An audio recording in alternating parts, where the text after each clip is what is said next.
In a world where magic exists, there are 4 continents, 20 nations, and many different species. In Hondil, after the Age of Myths and Swords, the current era is known as the Age of Magic, having developed magic extensively. Despite this advanced magical civilization, the political system remains feudal, with kings and nobles, so class divisions still prevail. The current era of magic is also called the Golden Age of Hondil. On December 29, 1999 of the magical century, one day before the new century began, the will of a supreme mage named Manuel Lucas was revealed, turning the world upside down. The old mage announced that he had hidden his power, knowledge, and wealth somewhere in the world, and that anyone who wished could claim his ownerless destiny. Manuel Lucas, the supreme mage who had ushered Hondel into its golden age of magic and who was also an archduke of the Bramp Empire, held the title of the sole Ninth Circle Lord Mage. Upon hearing this message, citizens of all backgrounds set out to find his legacy. Some said Lucas's destiny lay in the Dragon Wastes. Others claimed his treasures were hidden in the allied nation of Elysia, known as a tax haven, and there were even rumors of Manuel Lucas's sky fortress at the center of the world. Regardless for signs, nationality, species, or social status, everyone sought the Archmage's destiny. Yet for 20 years, despite countless expeditions, no one found a single clue, and the mystery endured. One day, a man broke into a sweat when the system before him confirmed that he had acquired Manuel Lucas's destiny, and he was ecstatic at this revelation. It was the magical century year 2007, at Lawrence Castle. The steward, Mordamo, asked young Master Adrian if he intended to resume his studies. Adrian said yes, but Mordamo insisted he didn't have to. The boy replied that he had a book he liked and would go find it later. Adrian Lawrence, the second son of Viscount Lawrence, believes himself to be a reincarnated soul remembering his past life, though nothing especially remarkable happened then. In his final moments, he died in an accident when his military truck overturned, just 1 month before his discharge. Yet when he opened his eyes, he was in the Republic of Korea no more. He had been transported to the kingdom of Hade, reborn as Adrian Lawrence of a common noble family.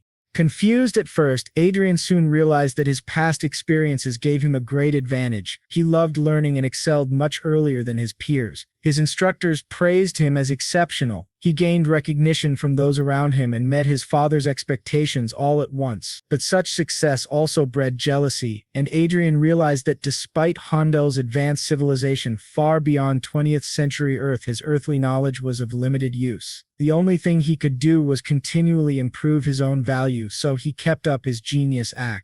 But life isn't easy enough to navigate by effort alone. Adrian remembered the day he was eating with his mother and suddenly fell from his chair. He'd been poisoned. He was only 7, and the doctor said he was lucky. If treatment had been delayed even a little, he would have died. People wondered who was responsible, but Adrian knew the culprit immediately. When he was ill, someone entered his room and asked him anxiously if he realized how worried she was. Frightened, he looked up and saw that woman, Anna Lawrence, his father's legal wife. The high lineage of the Lawrence family made Adrian's humble origin and the fact that he was not the first wife's son uncomfortable for her, especially since he had caught the attention of the family's patriarch. After recovering from the poisoning, Adrian was filled with rage. Despite how advanced this world was, the political system was still extremely backward. Condemning Anna without concrete evidence was impossible. What frustrated him the most was that his father didn't react at all. It was clear Anna was the prime suspect. That's when Adrian understood his father was turning a blind eye and pretending not to know the truth, all in order to preserve the family's reputation. From that moment on, Adrian stopped acting like a genius.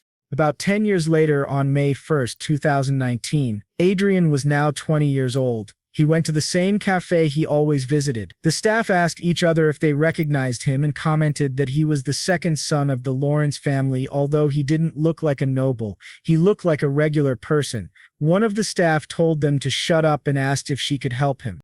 Adrian asked why he couldn't find any Chronicle Online point cards. The attendant said the store policy had changed and now point cards could only be purchased at the counter. She asked how many he wanted, and he replied, "All of them." After he left, the 2 employees thanked him for the purchase. The supervisor scolded the worker and reminded him that losing the favor of a noble could result in punishment.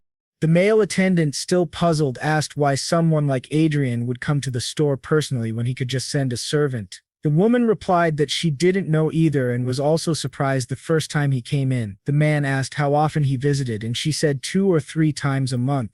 Judging by that, he must really be a fan of the game. Adrian thought to himself that he had just spent 5 million WS1 on game point cards, about 5 million Korean won. Back at home, one of the guards informed Adrian that they had received a call saying young Master Cedric was visiting the residence, which annoyed Adrian greatly. At home, Adrian's mother, Sylvia Lawrence, asked where he had gone, but before he could answer, someone interrupted, asking if he was wandering the estate on foot and if he'd lost his mind. That person was Cedric Lawrence, Adrian's older half-brother, 23 years old, 3 years older than him. Adrian thought Cedric was incredibly annoying. Cedric started berating him, saying that, as the son of a noble, he should care about the family's reputation and not act like a commoner. But Adrian thought to himself that he didn't care about reputation. Cedric was only respected because of his noble status. Otherwise, he wouldn't even be able to take care of himself.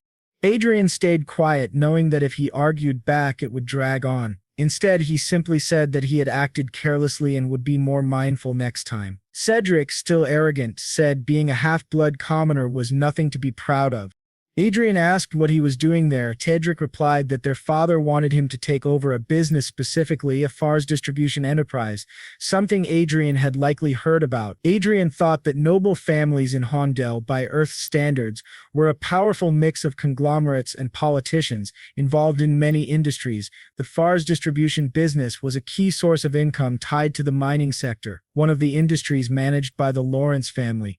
He understood now why Cedric had suddenly appeared. Adrian said he understood, but he would refuse the offer. Cedric, mocking him, said that Adrian understood quickly. Adrian then told him that if his business was done, he could leave now, because he had just spent a lot of money on his games. Cedric was shocked, laughed, and told him that it was better for someone like him to be a nobody.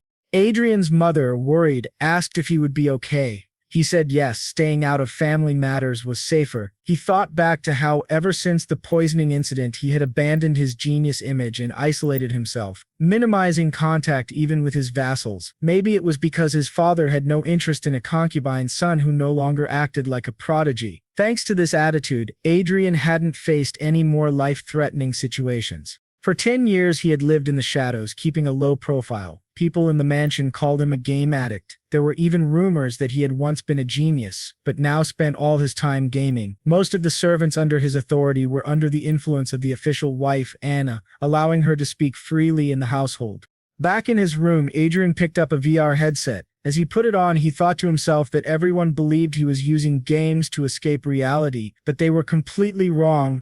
Once inside the game, he completed Phase 1 of the Destiny mission and began syncing his character with his real-world body. Adrian thought that if someone wanted to monitor him, they'd have to do it in the virtual world too, because Chronicle Online's abilities reflected directly into reality. He remembered that 10 years ago, while attending the Royal Academy, he had researched Manuel Lucas for a class assignment. That's when he stumbled upon something unexpected, a clue related to Lucas's family that, no matter how he looked at it, strongly resembled a certain word, Brazil.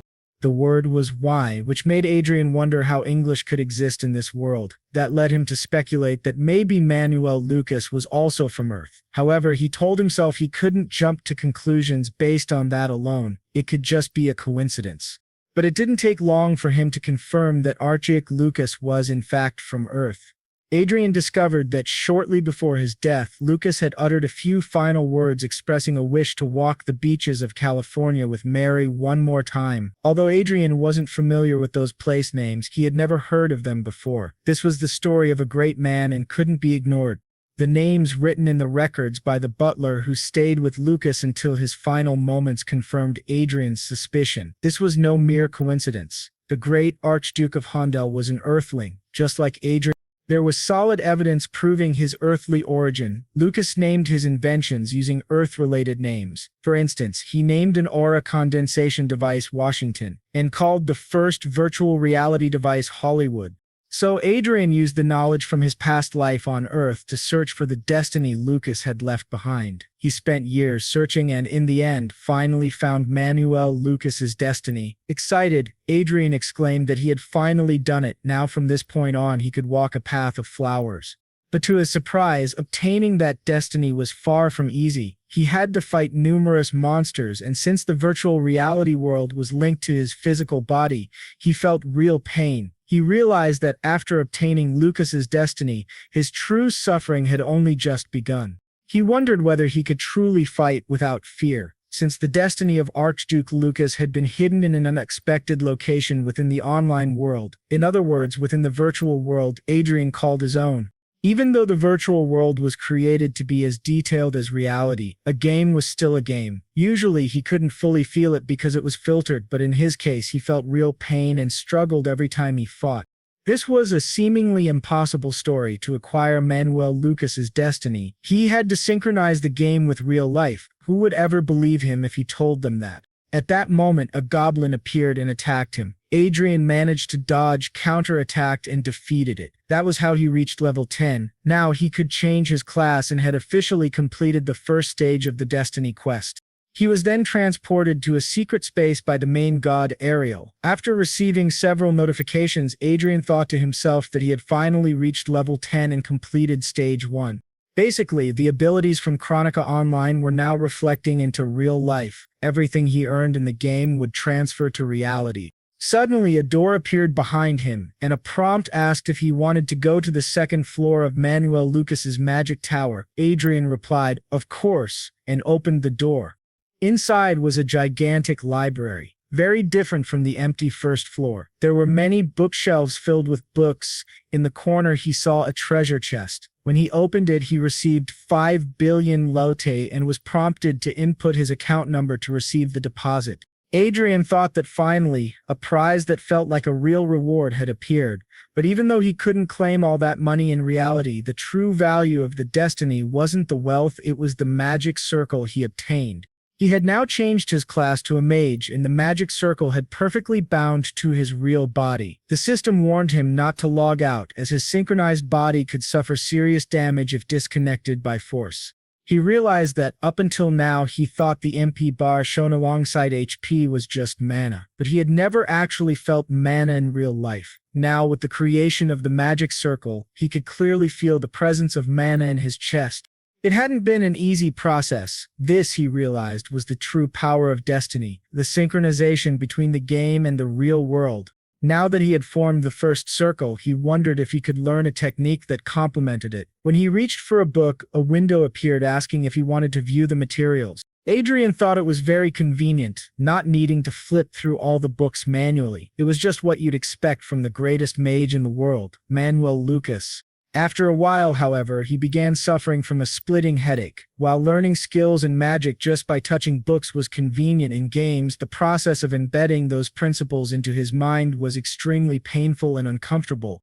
At last, he reached the final book, the Magic Circle Concealment Manual, which allowed him to hide the mana circle he now possessed. Adrien thought this skill was exactly what he needed most right now, and it was as if Manuel Lucas had known his situation. He acquired the skill but collapsed to the ground from the pain. He thought that honestly he hadn't had high expectations when it came to the destiny of Manuel Lucas. All he really wanted was to live a peaceful life with his mother, free of complications, and he would do whatever it took to achieve that.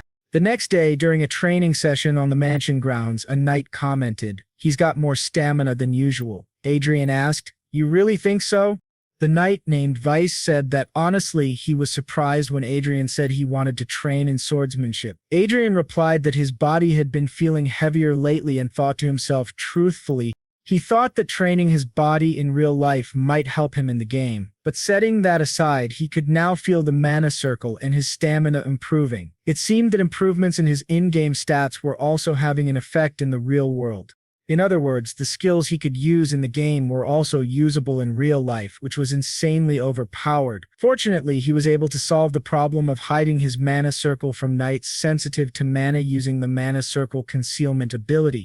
A knight then asked him if something good had happened. Adrien replied that he had gotten a good item in the game. The others training nearby commented, saying, as expected from a gaming addict, and Vice is a freak for helping a weakling like him. Vice got angry and told them they were being too rude. Adrian simply asked him not to worry about it and thought to himself how grateful he was that Vice got mad on his behalf. But in truth, it was all an act. He needed to avoid the pathetic looks from Anna and Cedric. Being ignored as a useless bastard was actually the best-case scenario for him now. Once again, he returned to his room and logged into the game. Now that he had confirmed his real-world stats were linked with his in-game ones, what he needed most was to create a guild. That way, he could gain more money and more skills in the future. He remembered someone once told him that the most important power in this game was the power of your wallet. So he began purchasing various items, potions, stat boosts, blessings of the goddess protection, increased XP, and many other buffs. Then a new window popped up, saying he could now summon a supporter. He wondered, what do they mean by supporter, and guessed that it must be due to his low stamina. Having a support character would help him grow. To summon a supporter, he needed to use XP points, the same ones required for leveling up. But since he planned to play in a team, it wasn't a waste. He decided to select a high-tier warrior as his tank. He didn't care about the cost. When he clicked to summon, several supporter characters appeared. He thought it was very similar to the strange Korean games he had seen. He spent 30 million WS but didn't find any character he liked. Then he was surprised to see one of the supporters, Archia, the Steel Celestial. She was a defense-specialized support character with a protective shield ability called God's Shield. He wondered if this was the first time he'd seen a support like that. Maybe she was an undiscovered character. Her class was Unique Angel, and she had excellent skills. He was then asked whether he would like to register Archia, the Steel Celestial, as his supporter. He said yes. Emma explained to him that once the character was registered, no changes could be made, and asked him to confirm again. He confirmed and registered Archia. A grand visual effect displayed her character, and she appeared right before his eyes, a tanker with a massive shield named Archia, the Steel Celestial. Adrian commented that her facial expression looked like that of a golem in a human body. He then headed straight to the battlefield with Archia and tested her skills. She was incredibly effective at defense, while he just kept casting the magic missile spell. In that short period of fighting alongside her, he reached level 20. The hunt was going far more smoothly than he had expected. Even though some of his XP was being transferred to her, he didn't feel any major difference. Then, a new window appeared, notifying him that he had been playing the game for 15 hours straight. The system asked him to please log out and rest. So he logged out, returned to his room, and said that today had been really good. He decided to take a nap, and once he woke up, planned to go to the training room. But to his surprise, he sensed someone standing right behind him. When he turned around, he saw Arius, the Steel Celestial, had transferred into the real world. Startled, he asked, "What the hell are you doing here?" She replied, "I am my master's support." But he said that wasn't what he meant. What he really wanted to know was how she had left the game. She said, "Ah, I understand now. You must be curious about how I can maintain my presence in reality." He answered, yes, and thought to himself that, judging by how she could distinguish between the game and the real world, she clearly understood his situation. She then explained that she was a homunculus, essentially an android, and her creator was Sir Manuel Lucas. Her appearance and combat characteristics were predetermined by her master based on the concept of the Steel Celestial. Adrian thought to himself, so in other words, she's one of Sir Lucas's legacies. She confirmed that. He cursed in his head, thinking, damn it, if I had known this would happen, I would have chosen a better support, someone more versatile than her. He asked if her stats were the same as in the game. To his surprise, she replied, yes, the restricted stats will recover once I meet the quest level requirements. At the moment, I believe my stats are equivalent to those of a Grandmaster. That left Adrian stunned. A Grandmaster was on par with an 8th Circle Mage, the strongest tier on the continent. Even in the Hayward Kingdom, the highest recognized rank for mages was the 7th Circle. There were only 8 8th Circle mages in the entire world. He asked himself, how did Manuel Lucas create a monster like this? Still, it was reassuring to have a trustworthy companion who obeyed only his commands. Now the problem was how to hide this girl. He asked her where she had been before she showed up there, and whether it was possible to take her back into the game. She answered that she had been in a suspended state. She explained that she had been waiting in a maintenance warehouse in Evero, a holy city. She had been transmitted through the game's management server, and such transmissions were only possible during the initial dispatch. After that, if she wanted to return to the maintenance warehouse, she would have to go back on her own. Adrien asked if she had any stealth or magical concealment abilities. She replied that, being a warrior class, she didn't have any stealth skills, but she could use mana concealment. He asked her to show him. When she activated her mana concealment ability, the protective shield embedded in her armor disappeared along with her mana signature. Fortunately, just like him, she had the ability to conceal her mana so she wouldn't be detected by the knights. That was exactly what he needed. He commented that it seemed he had no other option, and since his reputation was already one of the worst, he didn't care anymore. The next day, he casually walked around the mansion with her as if nothing was unusual. The servants whispered that Master Adrien was openly bringing a woman into the mansion. Some of the maids even claimed they had seen her and Master Adrien in his room, and they all wondered who that girl could be.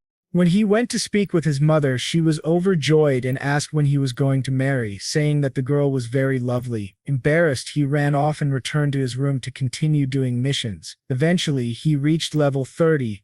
Looking at his status window, he thought that pretending to be a young, mature master who brought an exotic guest into the mansion was the best way to keep people from suspecting Archia's true nature. He then asked her what happened to her real-world body when she was connected to the game. She said it switched to energy-saving mode, meaning it was essentially resting. However, the monitoring function would remain active for her master's protection. He asked if that meant she could alert or respond to him immediately if something happened outside. She confirmed, saying exactly. Before they could think any further, the next phase of their quest began. They had to fight an orc warrior named Kant. Adrien received the mission notification, Fate Mission Stage 2, Defeat the Orc Warrior Kant. The huge orc told Adrien that he could become someone special if he managed to kill him here.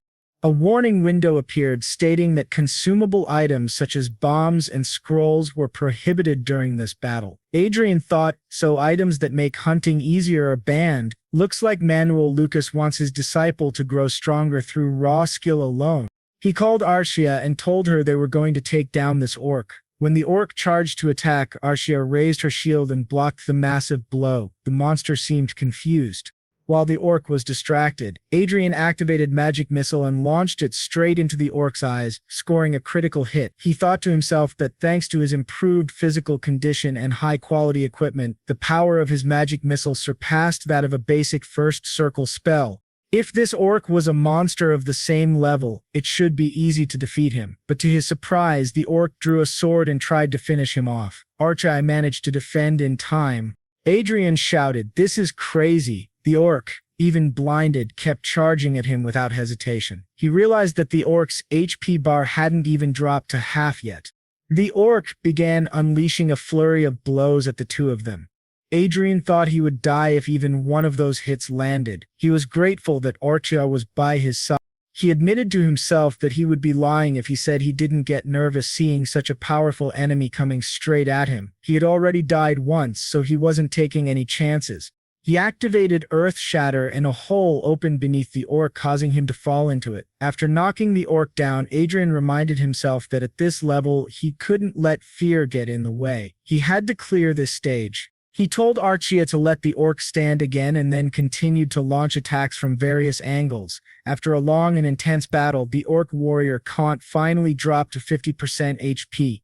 Adrien muttered, "This guy is seriously persistent. It would have been better to drop the sword and use some floor techniques."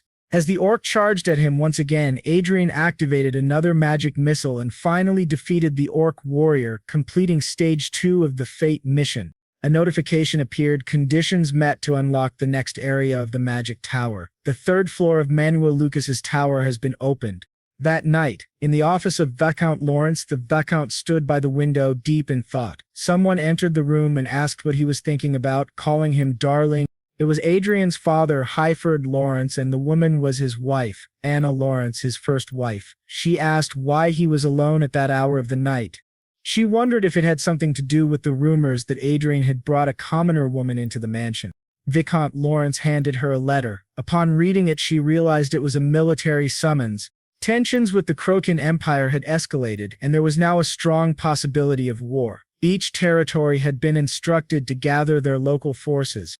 Viscount Lawrence had been ordered to join the Western Command with 5 vanguards, 50 knights, and 1,000 soldiers.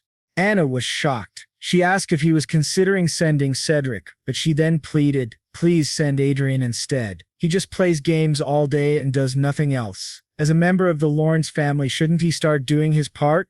Then, his father asked if, after leaving Adrien alone all this time, she now wanted him to suddenly become important. She replied that it was he who made that choice and that, until now, Adrien had been enjoying the privileges of nobility to the fullest. His father asked if she truly believed that. She questioned what he meant by that, but he simply stared at her in silence. Then he said that Cedric was the heir to the territory and that he would ensure she and her stepfather would no longer be troubled by anything going forward. She should just follow his decisions now, something that greatly surprised her. He told her that, as she herself had suggested earlier, he would send Adrien to the battlefield this time. However, once Adrien returned, he would make him completely independent. He also hoped that neither Adrien nor Sylvia would be in danger in the future.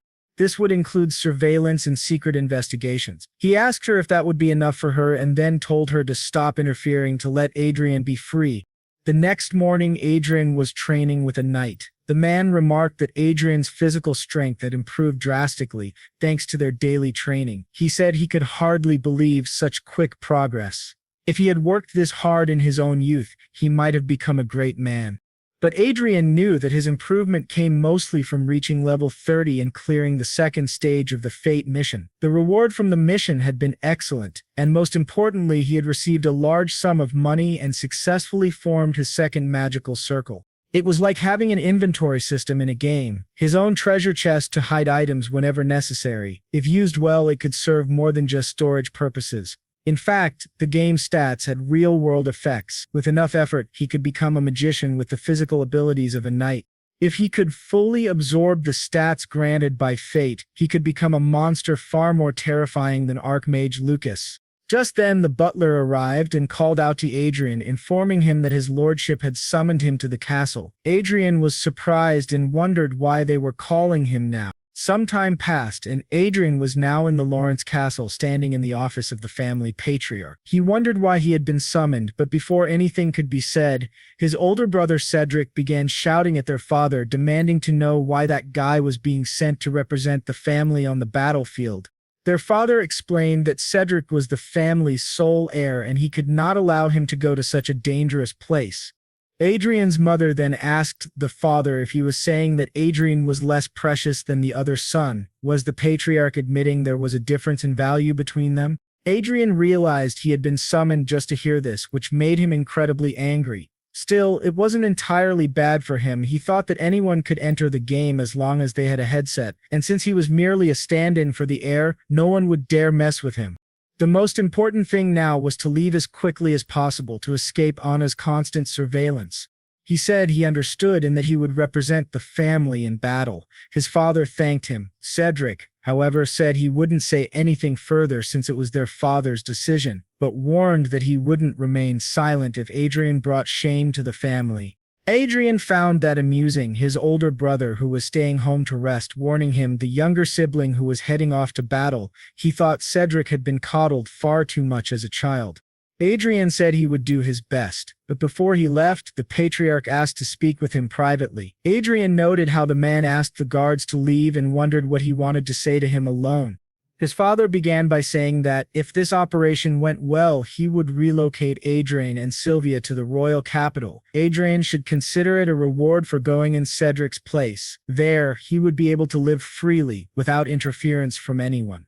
Adrien thought to himself that even when he was far from Anna's sight, she still hated him. He asked if his father had truly allowed this, yet, deep down, he still didn't fully trust the man. Still, he said he understood and would think about it. His father asked if he didn't trust him, and Adrien replied that it wasn't about trust. It was more like he needed to survive the battlefield first before he could truly consider the offer. His father agreed and handed him something. When Adrien took it, his father explained it was a Class 5 artifact with an S-class shield, extremely useful in battle, especially since teleportation was not allowed there. Adrien knew that artifacts like this were incredibly valuable, so he thanked his father. The man told him he would need to stay sharp if he wanted to survive. As Adrian turned around, he noticed Cedric and Anna glaring at him with threatening auras. Of course, he thought, they would be watching. The patriarch told him not to worry about Sylvia and to relax when he was out there. Adrian thought back to when someone had tried to poison him at the age of 7. His father's reaction had been deeply disappointing, and he had let Adrian down many times. Still, surrounded by enemies, the only person Adrian could rely on now was his own father. So he said that he would trust him, but only this one time. Later, back in his office, the patriarch was nursing a bad headache. He activated a ring that eased his pain and thought about Adrian. He had known ever since the poisoning incident that Adrian was only pretending to be stupid. Meanwhile, at Adrian's mansion, he asked his mother not to worry so much, reminding her that he could take care of himself. She replied that if they hurt him after sending him to the battlefield, she didn't know what she would do. Adrian said that it would actually be good for him. The more crimes they committed, the easier it would be to eliminate all of them.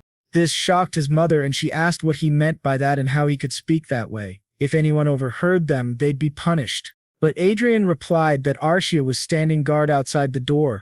He says that he's not just getting beaten up like before since it's almost over. He asks her to please wait just a little longer, because when he comes back, everything will definitely change. Now, 2 days later, in the military convoy of Linz, the butler Hamin asks who that young lady is. Ed asks him if he doesn't recognize Archia, and the butler says he's heard about their relationship, but he's heading to the battlefield and isn't so sure about bringing a lover along.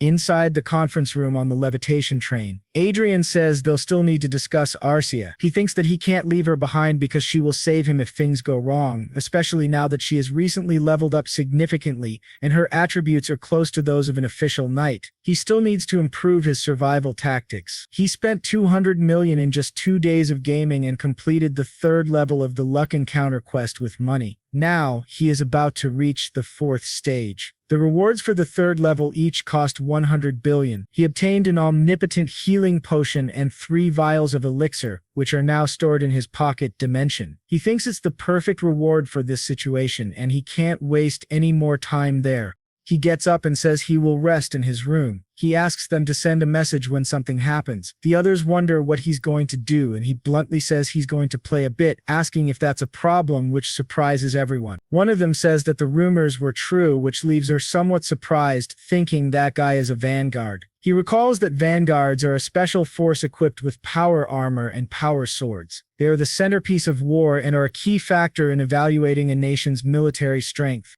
That man asks Adrian if he's sure about what he's doing, warning that he'll be seen as an incompetent commander if he continues, especially since his reputation isn't great. He even brought a girl to war and now says he's just going to play games. He understands bringing the girl since she's quite beautiful, but someone interrupts and addresses him as Mr. Dalton, telling him to be careful with his words, which scares Dalton. This man then turns to Adrian and says that his subordinate has crossed the line and apologizes. He is another vanguard, the vice leader of the Knights, Bilon. He says that a long journey like this is meant to pass the time. Adrian thinks that his expression doesn't seem like someone who truly wishes to apologize. The guy says there's no reason to care about the opinion of a mere subordinate. Adrian turns his back and just asks to be notified when they arrive. Back in his room, he finally enters the game world and is already fighting a giant lizard. He uses a potion to activate the salamander's tears attack. He says it's really expensive, but 3,000 true damage without configuration is worth it. He accepts that without hesitation. He then receives a notification that he has reached level 80 and that the main god Ariel will now take him to the secret room. Upon arrival, he realizes that this is the mission for the 4th level Demleet. The Demleet, in Earsey, has 32,000 HP and is a monstrous elite. He welcomes Adrian as his prey. Adrian thinks that he must complete the 4th level before they reach the western headquarters, in order to unlock the 5th floor of the Tower of Manuel Lucas. He reads the monster's name and realizes it is the Demleet. Class monsters are hard to kill, but this one seems dumb and slow. However, the monster activates the stone curse and then ice spears. The spell passes through Archia and heads straight for Adrian. He realizes the monster used magic before they even took their positions, and that the arena won't be able to help him here, so he has to dodge. But before he can, he is hit and starts screaming in pain. The elite starts laughing, saying he can hear Adrian's bones being crushed and his flesh being ripped apart. Adrian thinks this is a nightmare and regrets not dodging. He can't think straight from the pain. The monster's laughter is also incredibly annoying. It reminds him his older brother's laugh. As Adrian tries to get up, the leader tells him to stay down and activates a fireball, but both Adrian and Archia dodge it and charge at him. To the elite's surprise, Adrian uses a healing ability and tells Archia not to let him cast another spell. He thinks the best way to fight elite without a priest is to use equipment with holy attributes. The lit starts screaming as Adrian confirms that holy attributes are the best strategy to beat him up. The elite asks how he's dealing so much damage with just one wand. Then the lit activates a wall of fire and a massive wall appears in front of him. But to his shock, Adrian passes right through it, and with his wand of holy power strikes him in the face, telling him to die, calling him a filthy monster who looks too much like Cedric. After finally defeating the lit, Adrian completes the 4th level of the Luck Encounter mission. He starts screaming in pain again. Adrian remembers that during a fight, adrenaline keeps you from feeling pain, but once it wears off, the pain is unbearable. Archia quickly pulls a potion from her inventory and heals him. Adrian is surprised. A servant accessing their master's inventory on their own shows how truly special she is. He thanks her and says he feels better now. The system then announces that the requirements to unlock the next floor of the tower have been met, and the 5th floor is now unlocked. At the tower of Manuel Lucas, upon arrival, there's another treasure chest. He wants to see what kind of reward he has just received. When he opens it, he finds 500 billion lots, which are immediately sent to his account. He also receives a pair of round glasses. He wonders what kind of glasses they are. They can't be ordinary since they're a gift from Archimage Lucas. He opens the detailed description and sees that these glasses have analysis, observation, clairvoyance, and night vision. They are capable of analyzing the usage, purpose, and status of a living being or object, can see through obstacles, and can see things up to 100 meters away. He's quite surprised to see that this is a very useful item, one that no one would suspect he's carrying. With the mission now complete, the 4th circle is generated. They finally arrive at the Western headquarters, and people around them realize that the 2nd son of the Lawrence family has finally arrived. They had assumed that the older son would be chosen by the Lawrence family. He thinks his name was Cedric or something like that, since he had caught everyone's attention early on due to his talent. So perhaps the one chosen now is the younger son, not Cedric. He heard that Cedric turned into an idiot after ingesting poison. The protagonist confirms that it's true. He's the little boy who was poisoned. The two men say they can't see him as an idiot and that the rumors must be false. They both say it's a pleasure to meet him. The man on the left is Viscount Evans, the head of the local team of this headquarters, and the other is Viscount Miller, the assistant to the team leader. Adrian bows and says it's an honor to meet them both. The leader then asks if his troops consist of 5 vanguards and 50 knights. Adrian confirms and adds that he also has 1,000 soldiers. But the man says he doesn't need to mention the soldiers because this war will be decided by the vanguards alone. The protagonist thinks to himself that they are treating the armed elite like mere tools. Vanguards are monsters that only great sorcerers of the 7th circle or higher can control. Unfortunately, what he says is true, and the protagonist believes that it was Archduke Lucas who created the vanguard system. The assistant then says that the Lawrence army has been organized as the 2nd Independent Brigade under the command of the 3rd Division. Adrian must not forget to meet the division commander, Count Otis, to receive a report. The protagonist thinks he already knows about Count Otis and replies that he understands. After the assistant leaves, Adrian reflects that his army has been organized as a 2nd Independent Brigade, and then he calls everyone to move on. A week passes and he thinks that the best kind of superior is an absent one. When he tried to meet the commander, his assistant said that the commander was traveling from place to place using teleportation, so he couldn't meet him. Adrian thinks that his actions are absurd, but it's great for him, because it means he can play freely without worrying. Just then, Archia calls out to him and says someone has entered his room, which surprises him greatly. He exits the game and sees that it's Mr. Dalton asks what kind of power that girl has. Adrian doesn't understand why he came, but then uses his glasses and sees that Dalton's status is marked as excited. Adrian steps closer and tells him to explain why he is there. Dalton says he was concerned for Adrian's health since he had been playing for a long time, but the girl blocked his way. To Dalton's surprise, Adrien kicks him and asks why he did it. Adrien says he told them to send a message if anything happened and that Archia is always by his side protecting him. Adrien demands a better explanation for why he entered the commander's room without permission, and whether his intent was to kill him. Dalton is shocked and says this is going too far. He asks Adrien if he knows who he is. He's a vanguard. How could he do something like that? Adrien kicks him again and then asks Archia to explain what happened. She says he tried to separate her from Adrien. Adrien asks if she means he tried to take her somewhere, and she says yes. Dalton argues that she is falsely accusing him and asks Adrien if he's really going to believe some random girl over a vanguard. Adrien thinks that this guy is trash and that those knights must have followed him to see what would happen. He says this is a violation of military discipline. In fact, it amounts to mutiny, and that Dalton will be punished accordingly. Adrien then points a dagger at him and tells him to step forward. Dalton, furious, asks if he's serious, and the others in the background beg him to calm down. Adrien thinks that he's not doing this to seem like a good person. He's doing it because he wants to survive. This is a place where Anna can't monitor him, which means he has no reason to hold back. So he stares Dalton down and dares him to come at him. Meanwhile, in Vice Leader Bellon's tent, someone arrives saying that the brigade commander has issued an execution order for Mr. Dalton, and they need to go immediately. Dalton thinks he never expected this from Adrien. They've got a reckless commander now, and he can't just invent an execution order for a vanguard at a time like this. But to his surprise, a dagger suddenly appears right in front of his eyes. He barely manages to grab it and notices it has blood on it. Adrien asks why he didn't react faster. One more second, and he would have been killed. Dalton is now on the ground in immense pain. One of the others asks for context, and Adrien says as far as he knows it goes against knightly morals to harass a woman.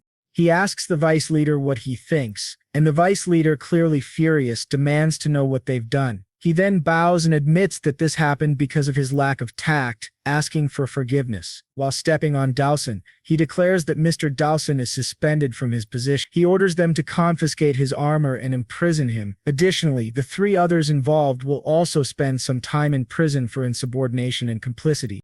Adrien then says that he is the one in command here and that he's not playing babysitter. The vice leader simply lowers his head. Adrien continues, stating that this is not the county and the fourth ring is made of blood. He orders someone to clean the mess while he goes to rest in the adjacent room. The vice leader comments that Adrien has finally dropped his mask. He smiles slightly, thinking that something interesting has finally happened around here.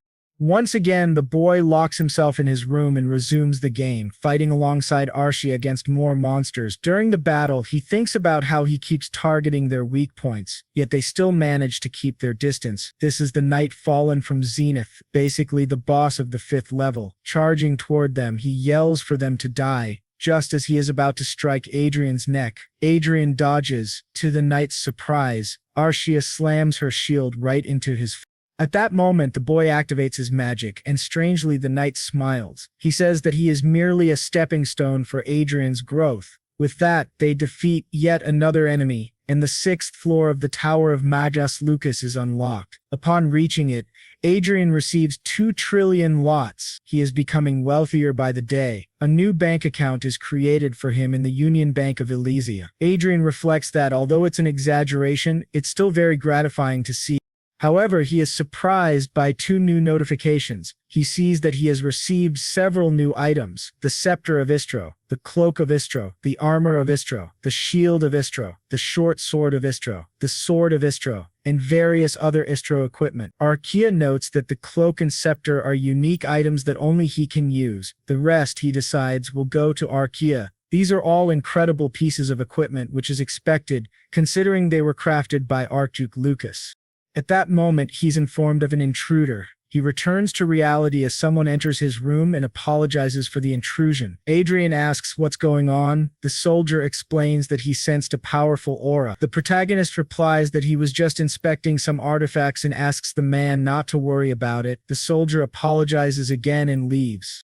Adrien then talks about Mage Lucas, and as he suspected, confirms that this sword is the kind of weapon an elite vanguard would use. The sword is made of mithril and dragon bone. He says that anyone could match a vanguard soldier while wielding this sword, even if just for 15 seconds. Normally, equipment given to vanguard members is enhanced because unlike mana, ore cannot be created and is hard to store. He wonders whether these mage items also have that effect. He takes out the scepter and cloak of Istro and discovers that their special ability is storing aura. Surprised, he finally understands why everyone desires Manuel Lucas's legacy. 2 weeks pass since he was appointed as the family's representative to lead the army at the front against the Season Empire. The atmosphere has been tense with the looming threat of war. At any moment, countless people may give their lives for their country. As he walks around, he notes that ever since the Dalton incident, everyone has been avoiding him and treating him with great respect. But something is peculiar about how Bellon treats him. He always looks at Adrien in a friendly way. Adrien notices that Bellon's status shows curious and cautious, but he doesn't want to deal with that now. Since everyone fears him, he can finally play in peace. Looking to the side, he sees Archia. Her status says happy, and he wonders if it's because they came out for a walk. He questions if he's like some kind of puppy to her. On the outside, it's hard to tell if a homunculus has emotions. He knows almost nothing about her. She barely has a personality. He doesn't know what she likes or dislikes, but almost is the key word. Even if she doesn't express it, he can tell.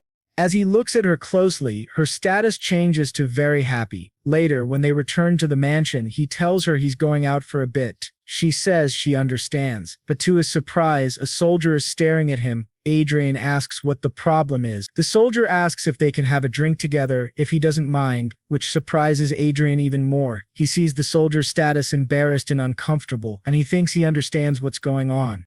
Wider asks if it was those guys who sent him to do this. Adrien thinks the soldier must have a reason, but he's not interested at all. He says that if the man has nothing more to say, he's leaving now. But as he's walking away, Adrien stops and asks why he decided to become a knight, surprising the soldier. The man apologizes profusely and promises it won't happen again. He begs not to be sent to prison. Adrien activates his glasses and checks the soldier's status. He sees that the man has an extremely high talent for mana, excellent learning ability, high intelligence, and is gifted in arithmetic. Adrien realizes this is the first time someone other than a homunculus has shown more than 2 talents. He was a rare talent for a mage. Adrien understood why that guy was being mocked by the other knights, but it wasn't his problem. He told him to forgive the others and said it would be much better if he became a mage instead. This surprised the guy a lot. Back in his room, Adrien thought it was a waste and he didn't want to get involved because he didn't want any trouble. But Lopez was practically unique. Even if he couldn't be the best at physical combat, if he combined magic with vanguard equipment, he'd become an excellent spellblade. Of course, talent doesn't guarantee success for anyone, but Lopez had been a knight since he was a child, so his chances were good. If Adrien could train him and place him under his command, it would be excellent. The problem, however, was the Count. Alan was a knight from a different county, so Adrien would first have to convince Watts. He thought maybe a little bribery might help. But the truth was, he didn't even know the full extent of Lopez's talents yet. Maybe he was just slightly above average. Still, Adrien needed to start building his own influence, and now he was freer than ever. So he decided that from now on, they'd be busy searching for more and more talented individuals. As that guy walked away, he thought about Adrian's words about commander of the 2nd Brigade, Adrian Lawrence. At first he thought Adrien was just another spoiled noble kid, but when Adrien said he should become a mage, that caught him off guard because he had thought the same thing before. He went to see the commander after being summoned. He thought to himself that rumors aren't always right. Adrien was nothing like the rumors, and that was kind of scary. When he opened the door, he asked if the commander wanted to speak with him, but to his surprise, the one sitting beside Count Watts was none other than Adrian Lawrence. He didn't understand why his lord had called him there. Watts then told him that he probably already knew, but Adrian Lawrence was the representative of the Count from the Lawrence family. From now on, Mr. Lopez was to serve under Mr. Lawrence as his lord, which left Lopez completely stunned. Adrien thought back to something from his past life. When China lost to Korea in a football championship, someone asked, how can a country with 1.4 billion people not find 11 good players? Someone replied, because the Chinese Messi or Ronaldo is probably out there farming somewhere. Adrien realized that's exactly how it is. No matter how much potential someone has, it doesn't matter if there isn't a system that helps them bring that potential to life. He asked Archia, who would have thought that in this place so many people would be walking the wrong path? A few days later, Adrian recruited several people: Alan Lopes, a third-class knight from Count Watts; Ederson, a peasant laborer and one of the only soldiers capable of playing an instrument, who became a trumpeter; Eric Jones, a bold young man caught trying to sell pornography in the army; Nicholas Brown, and a maid from a neighboring army, Linda Noah. Adrian believed each of them was exceptional, they just never had the chance to show it due to their respective circumstances. Linda Noah approached him and asked why she was there. She said the test had confirmed she couldn't be a mage. Adrian simply replied that the test was wrong. That's all there was to it. Nervously, she said she understood. When Adrian checked her stats, he saw her mana was very high, as were her learning and intelligence. He thought to himself that it had better be worth the $500,000 he spent to bring her there. None of them really understood yet why they were there, but the peasant told the others not to question it, to just trust Mr. Lawrence. When Adrian checked the stats of that peasant, he saw that his physical strength and aura were both high. He had come with Nicholas, who also had a great talent for aura, though he was still a minor. Adrian told them to hurry up and get changed. The front lines were about 100 kilometers away, but they didn't need to worry. Then, Adrian took all of them to one of the most expensive shops in the city. He could tell that most of them felt awkward and out of place, probably because they had never been in a place like that before. Someone walked in and pointed to an outfit, saying they'd take it. Adrian said it was a good choice. Eric Jones thanked him and called him commander. When Adrian checked Eric's stats, he saw that his political negotiation was very high, his administrative capacity was high, and his trait was silver tongue. Adrian thought that while the others were good frontline fighters, Eric was a fighter in politics. His talent was truly impressive. Adrian told them not to worry about the price. They should take whatever they wanted and always aim for the best. He thought to himself that talent means nothing if you don't train it. From now on, they'd start training outside the base, and they'd also be educated. They'd be dressed properly to fit the environment. After everyone received new clothes, they asked Adrian if they'd be living in that giant mansion. Adrian replied that yes, they'd spend most of their time there. The staff had already been assigned. He told them not to worry about daily chores, just to focus on their studies. He'd be paying their monthly salary, and on top of that, they'd receive $20 million monthly and a $240 million annual bonus. But they must not forget the rules of their contract. They were very happy with the money and said they would do their best. Adrian told them that if they proved his intuition was correct, there would be much more money where that came from. However, that kind of result doesn't happen overnight, so they had to give it their all. He added finally that he hoped they wouldn't disappoint him. He hated having to give lectures. They all responded with a firm yes, Commander Adrian. The protagonist thought to himself that these were the best talents he had found. From now on, they would be his personally selected elite. This wasn't a short-term investment, but one day they would thrive. It was a major investment in a bright future. As he walked through the city, he thought that when he returned, he would have to be careful when confronting Cedric. Even with Anna at his side, he also needed to consider his mother. But then, to both their surprise, he suddenly felt something at his back, and Archia quickly grabbed the man by the neck. Adrian calmly greeted the man with a good morning, thinking that he had been getting more and more worried about their safety. He had already spotted several spies lurking around daily. He approached the man, and before the man could say anything, Adrian cut him off, saying he wasn't interested in hearing his words. He asked if the man's brother truly didn't know when to give up. For a rat like him, there was only one way to become useful. Adrian said that stupidity was a dangerous flaw in a spy. He asked how much the man valued his life before throwing him to the ground and telling him to follow orders, and everything would be fine in the end. The spy trembled in fear, sensing Archia's aura. He realized she was an aura specialist, not an ordinary woman. The man claimed he didn't know anything, but after Adrian threatened him, he revealed everything. Adrian asked if he had followed them there since the teleport, with the help of an inside agent. The blonde spy, very nervous, wondered how Adrian knew that. To his surprise, Adrian told him that he already knew everything about him in advance. He had always been one step ahead, not only of him but also of the other spy. Maybe this man could help him stay even further ahead. Adrian was certain that he was only following Cedric's orders, and he felt the man was reluctant to spy on him.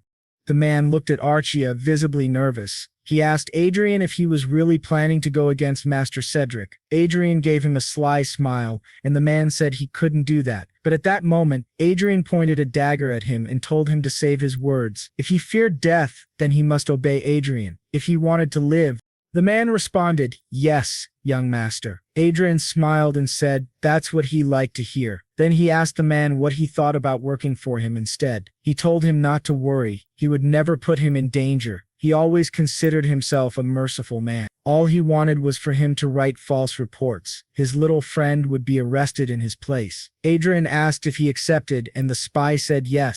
Back in Cedric's office, Cedric wondered how Meltz had been caught. The spy, giving his false report, said Meltz had been caught trying to enter the commander's quarters. This made Cedric more cautious. He muttered that this was a mess, thinking it happened because he ignored his father's advice not to send spies after Adrian. His father had already scolded him for not being chosen for the army, and now it was too late. Cedric told the spy to keep watching and report everything. The spy, now deceiving young Master Cedric, said he would report everything to him later. Adrian thought that now that he had dealt with another spy, things would get much easier with this man's help. The others were progressing very well. He had recruited another 20 people with some form of talent. Eric and Archia had proven to be very capable of leading the school. Everyone was giving their best, and Adrian knew he couldn't fall behind either. He finally reached level 59 and thought that just one more level and he would become a 6th circle mage, but to his surprise, a message appeared, declaring a state of emergency. He exited the game and asked his subordinate for a report. The subordinate informed him that Imperial combat ships had entered their airspace. They had received orders to remain on standby. War was about to begin. Adrian thought this truly marked the end of the calm before the storm. In the meeting room, they discussed the Imperial Cassing army moving toward them. Count Watts announced that local forces had been ordered to remain still. The troops would be gathered onto the train where they would be dispatched at any moment. All rest and meals would take place on the train. From that point on, spatial coordinate interference would begin. The entire front line bordering the Kayan Empire was almost out of signal. They weren't even to consider using teleportation. It would be suicide.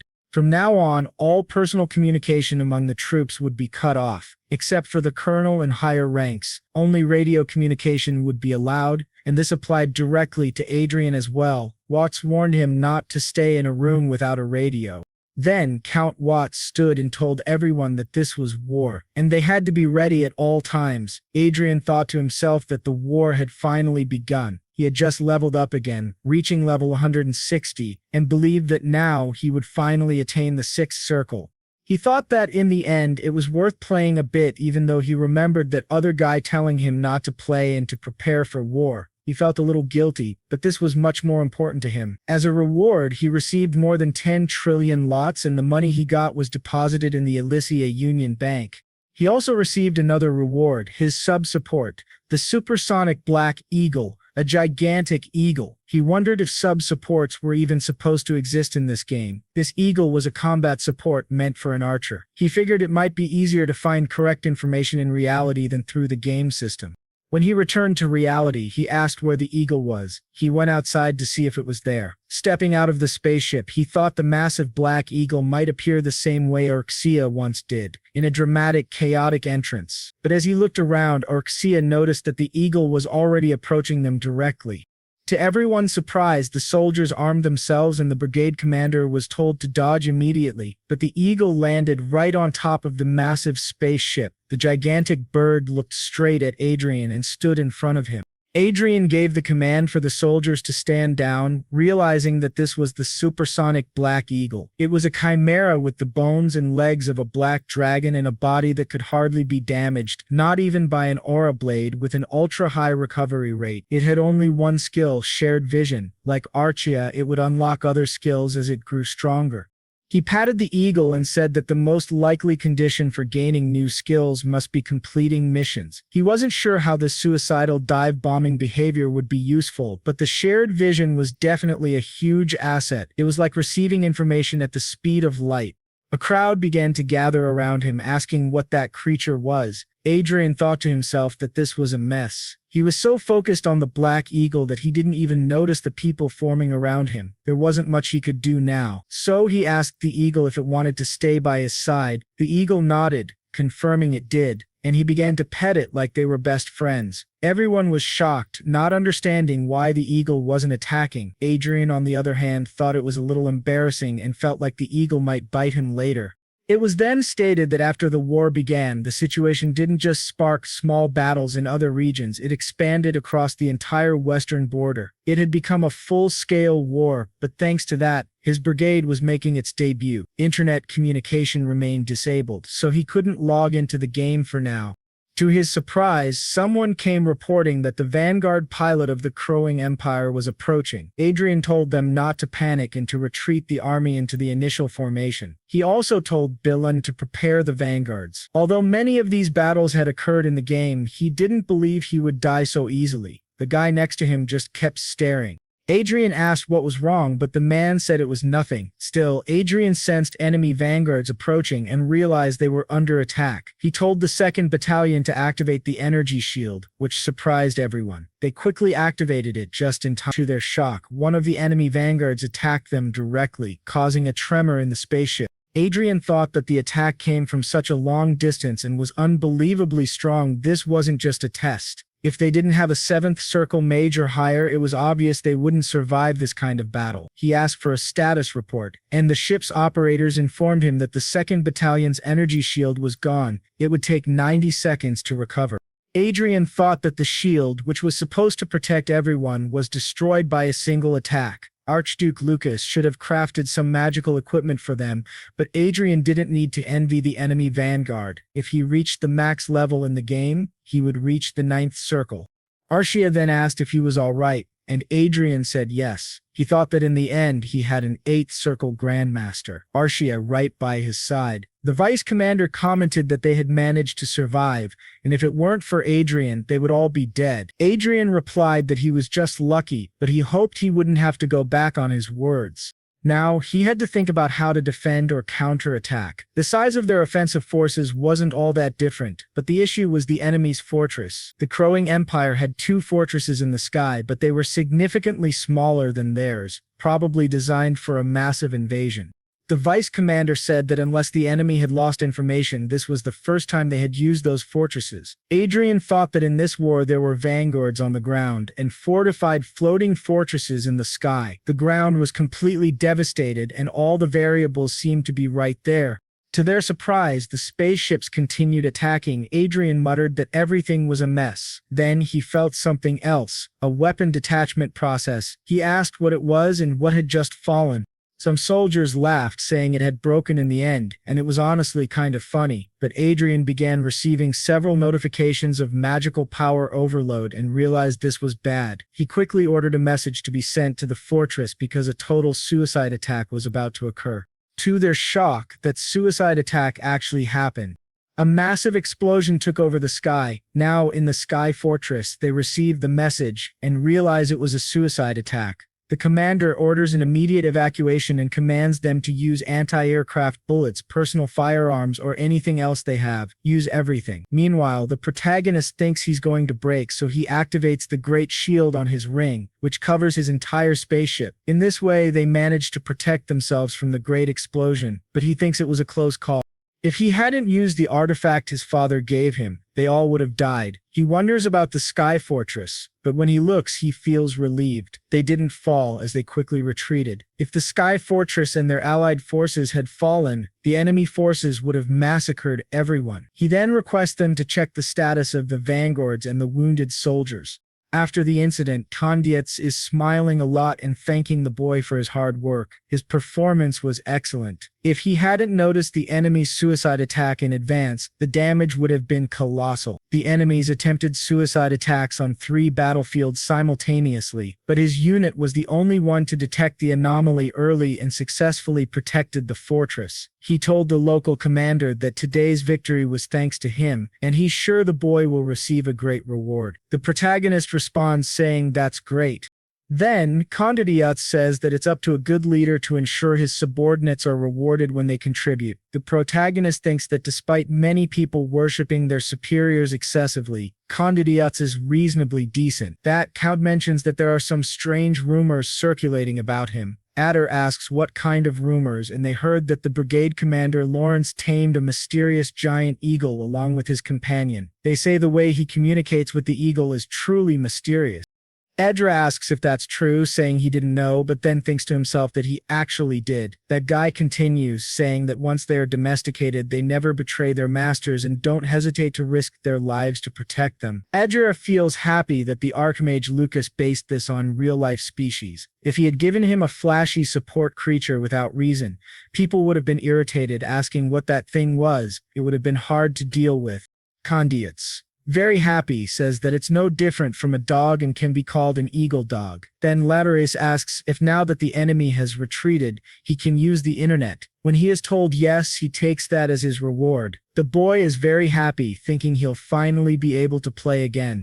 Now 2 weeks have passed since the beginning of the war. Speaking with Mr. Billy, someone tells him not to expose himself too much while descending the mountains, as it could be a trap. They are told not to get too close and to try fighting from a distance. They agree, and the boy thinks that no one would have listened to Brigade Commander Lawrence in the past, but now they all follow his orders. Billen instructs them not to blindly trust the radar signal and to follow Commander Lawrence's him to advance. As he realizes what's happening, others arrive to assist 10 vanguards directly under the command of Commander Condit's division. Billy notices that they are indeed reinforcements, but he doesn't understand how they got there so fast. Audra speaks to him over the communicator, saying the enemies have their backs to the mountain. William thinks, that soft voice again. He really doesn't know who came out on patrol, because it certainly wasn't Adrian Lawrence. They are told to eliminate at least 5 enemy vanguard units while they have the chance. The people in the strategy room ask if they heard the order from Brigade Commander Lawrence to take out 5 enemy vanguards. They say he's truly incredible. Not only did he foresee the surprise attack, but he also turned a crisis into an opportunity. Furthermore, while other units were struggling at post-focus, Commander Lawrence's team was handling things calmly. Condit thinks he initially believed it was just a coincidence, but with how things are turning out, it doesn't seem like it anymore. Wasn't it said that the prodigy of Viscount Lawrence turned into an idiot after being poisoned, but now it feels like a dragon hiding its power while it sleeps? He asks the others if Lawrence is about the same age.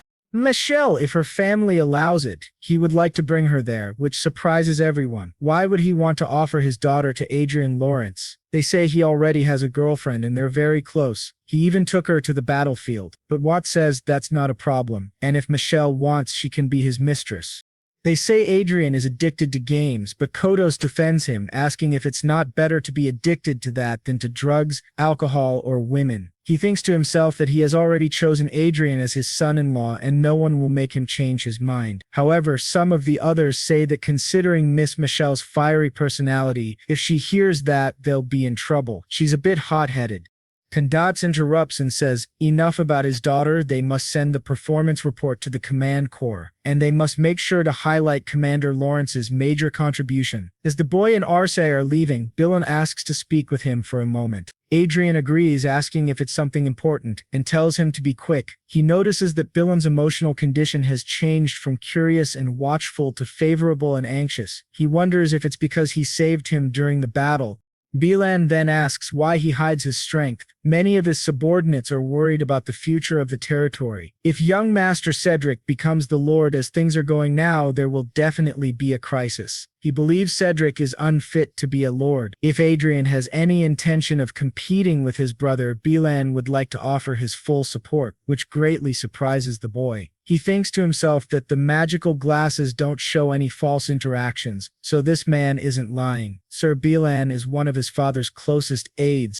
He wonders if Bilan received some instructions in advance or if he's acting this way simply because Adrien is his benefactor. Adrien thanks him for his words but says he'll pretend he didn't hear that, which greatly surprises Bilan. As Adrien walks away, he thinks he's not naive. Bilan spoke without thinking things through. No matter what they do to keep information from Cedric, Adrien cannot act carelessly. There are surveillance systems he doesn't even know about.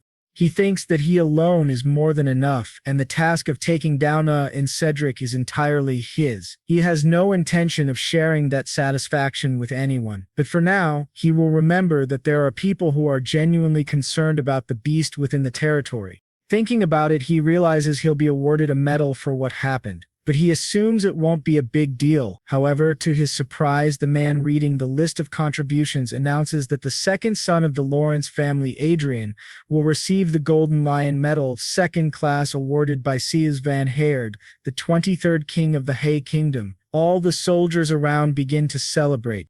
Adrian thinks this is far greater than he had imagined. He believes he's being chosen as a fantastra and they'll adore him for the rest of his life. He also thinks Cedric is probably going to lose his mind when he hears this.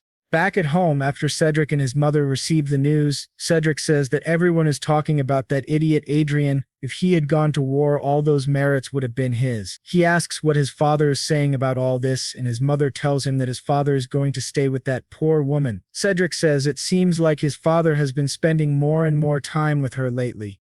He asks his mother why she's not doing anything about it. She asks what she's supposed to do. Should she poison him too? Cedric gets irritated with the way she talks and tells her not to raise her voice. His mother says the reason his father is with that woman is because he's determined to protect that commoner from all of them while Adrian's away at war. Cedric asks if it's true that Adrien will completely cut ties with the family after returning from war. She says yes, and that's why Cedric is desperate to achieve some merit and get a title. She asks her son to calm down because he's not even Adrien's rival, and she will make sure of that. Cedric agrees, thinking everything is just as his mother said. Behind them is his maternal grandfather. Most of the viscounty is under his mother's control, and his father is only a proxy, temporarily governing the land until it's passed on to him. Cedric then wonders why that brat always thought he was better than him. Furious, Cedric thinks Adrien is incredibly annoying. He was supposed to be reduced to a worthless bastard after they tried to poison him. He doesn't understand why he still gets under his skin. He thinks Adrien definitely has to die. Now, in the 7th week, 48 days after the war began, Adrien is in a good mood and asks the vanguards to please drink an energy drink before heading out. He hands out drinks to everyone, listening to them say they feel increasingly refreshed after drinking it. The protagonist thinks that considering how precious it is, of course they would. What they're drinking is actually diluted elixir containing just a single drop of that legendary medicine, but they surely don't know that. He thinks it's honestly a waste, but he has to do this so that the war can end quickly. Then Bilan says that now they're going out on patrol. The protagonist asks the vanguards to be careful, but to his surprise, he learns that the division commander is looking for him. He asks what that means. As he heads toward the division commander, he feeds Crow the name he gave to the Black Eagle. He remarks that Condotes has been calling him more frequently lately. The guy driving him says that it means Condotes really trusts him and asks if that isn't a good thing. But the protagonist thinks that even if it is, it's annoying to be constantly summoned by a high-ranking aristocrat. When he arrives, he notices that the other unit commanders are also present, and no one knows why. Everyone seems surprised, not understanding Condiote's intention. If it were something related to battle, he could have simply sent a message. The protagonist wonders if there's an important announcement. Then Condiote suddenly appears and welcomes them. He tells them they should rejoice because they won't have to hear those disgusting gunshots anymore. Peace may soon be declared. This surprises the protagonist greatly. CIEs explains that foreign ministers from both countries are currently in a meeting and a declaration of the end of the war may happen soon. It seems the people from Sichuan never intended for this to become a full-scale war in the first place. It was large in scale but ultimately a local conflict, no different from an annual event. People comment that those guys are completely insane, but the protagonist thinks it was the same in his previous life. He believes his country has always had bad luck when it comes to foreign relations. He asks what will happen to the vanguards who were sent out. Coach says that until an official declaration of peace is made, they must continue playing this war game. The protagonist thinks that it's always the subordinates who die because of decisions made by their superiors. Condiotes tells him to relax and not worry about anything else. Bilan says that he thinks this is a good thing. He asks what would have happened if his country and the cruising empire had gone into full-scale war. Without celestial fortresses, tens of thousands of vanguards would have been annihilated. It would have been an unimaginable catastrophe. Adrien asks if Bilan shouldn't be resting more. Why did he come here? Meanwhile, Archia is in the corner, still eating her biscuits. He takes one and offers it to Bilan, who says that since it was given by Condiotes, it must be quite valuable. Adrien notices that Archia keeps eating without paying him any mind. Bellin says he's felt this before. Adrien is truly different from other nobles. He sincerely mourns the sacrifices of common soldiers and even stands guard at the command center while his men rest. He really is different. The protagonist thinks, of course, he used to be a commoner in his past life. Bellin adds that at the same time, Adrien possesses the composure and dignity of a true noble. The protagonist says he thinks Bellin misunderstood that part, but Bellin asks if it's not true that Adrien was drinking black tea even while enemy troops approached. He says that kind of calm is impossible without absolute confidence in oneself. His subordinates were even able to relax because of his composure. Everyone in the 23rd Brigade trusts him completely. The protagonist now understands what Bellin is trying to say. He's once again expressing support for Adrien as the successor of the territory. Adrien replies just like last time, but to his surprise, Sir Bellin kneels before him and says that they've ensured no one is nearby and have checked for surveillance devices. So there's no need to worry. This shocks Adrien. He analyzes the surroundings and realizes Bellin is serious, and it seems all of them are on his father's side. Adrien says he knows precautions were taken, but this kind of behavior could draw too much attention. Bellin replies that's exactly why they came while everyone else is resting. Then, the humble servant Gilbert Bellin declares that he would like to serve Adrian Lawrence, the second young master of the Lawrence family, as his lord from now on. The protagonist asks if the other knights outside feel the same. Bellin confirms they do, which surprises Adrien even more. Adrien agrees but says there's one condition: they must act normally until he says otherwise. Wouldn't it be rude for Bellin to pretend he isn't his lord? And even if he begins gathering power now, his forces still won't be large. He asks if it will be enough for them to win. He says he has a plan in mind, so they just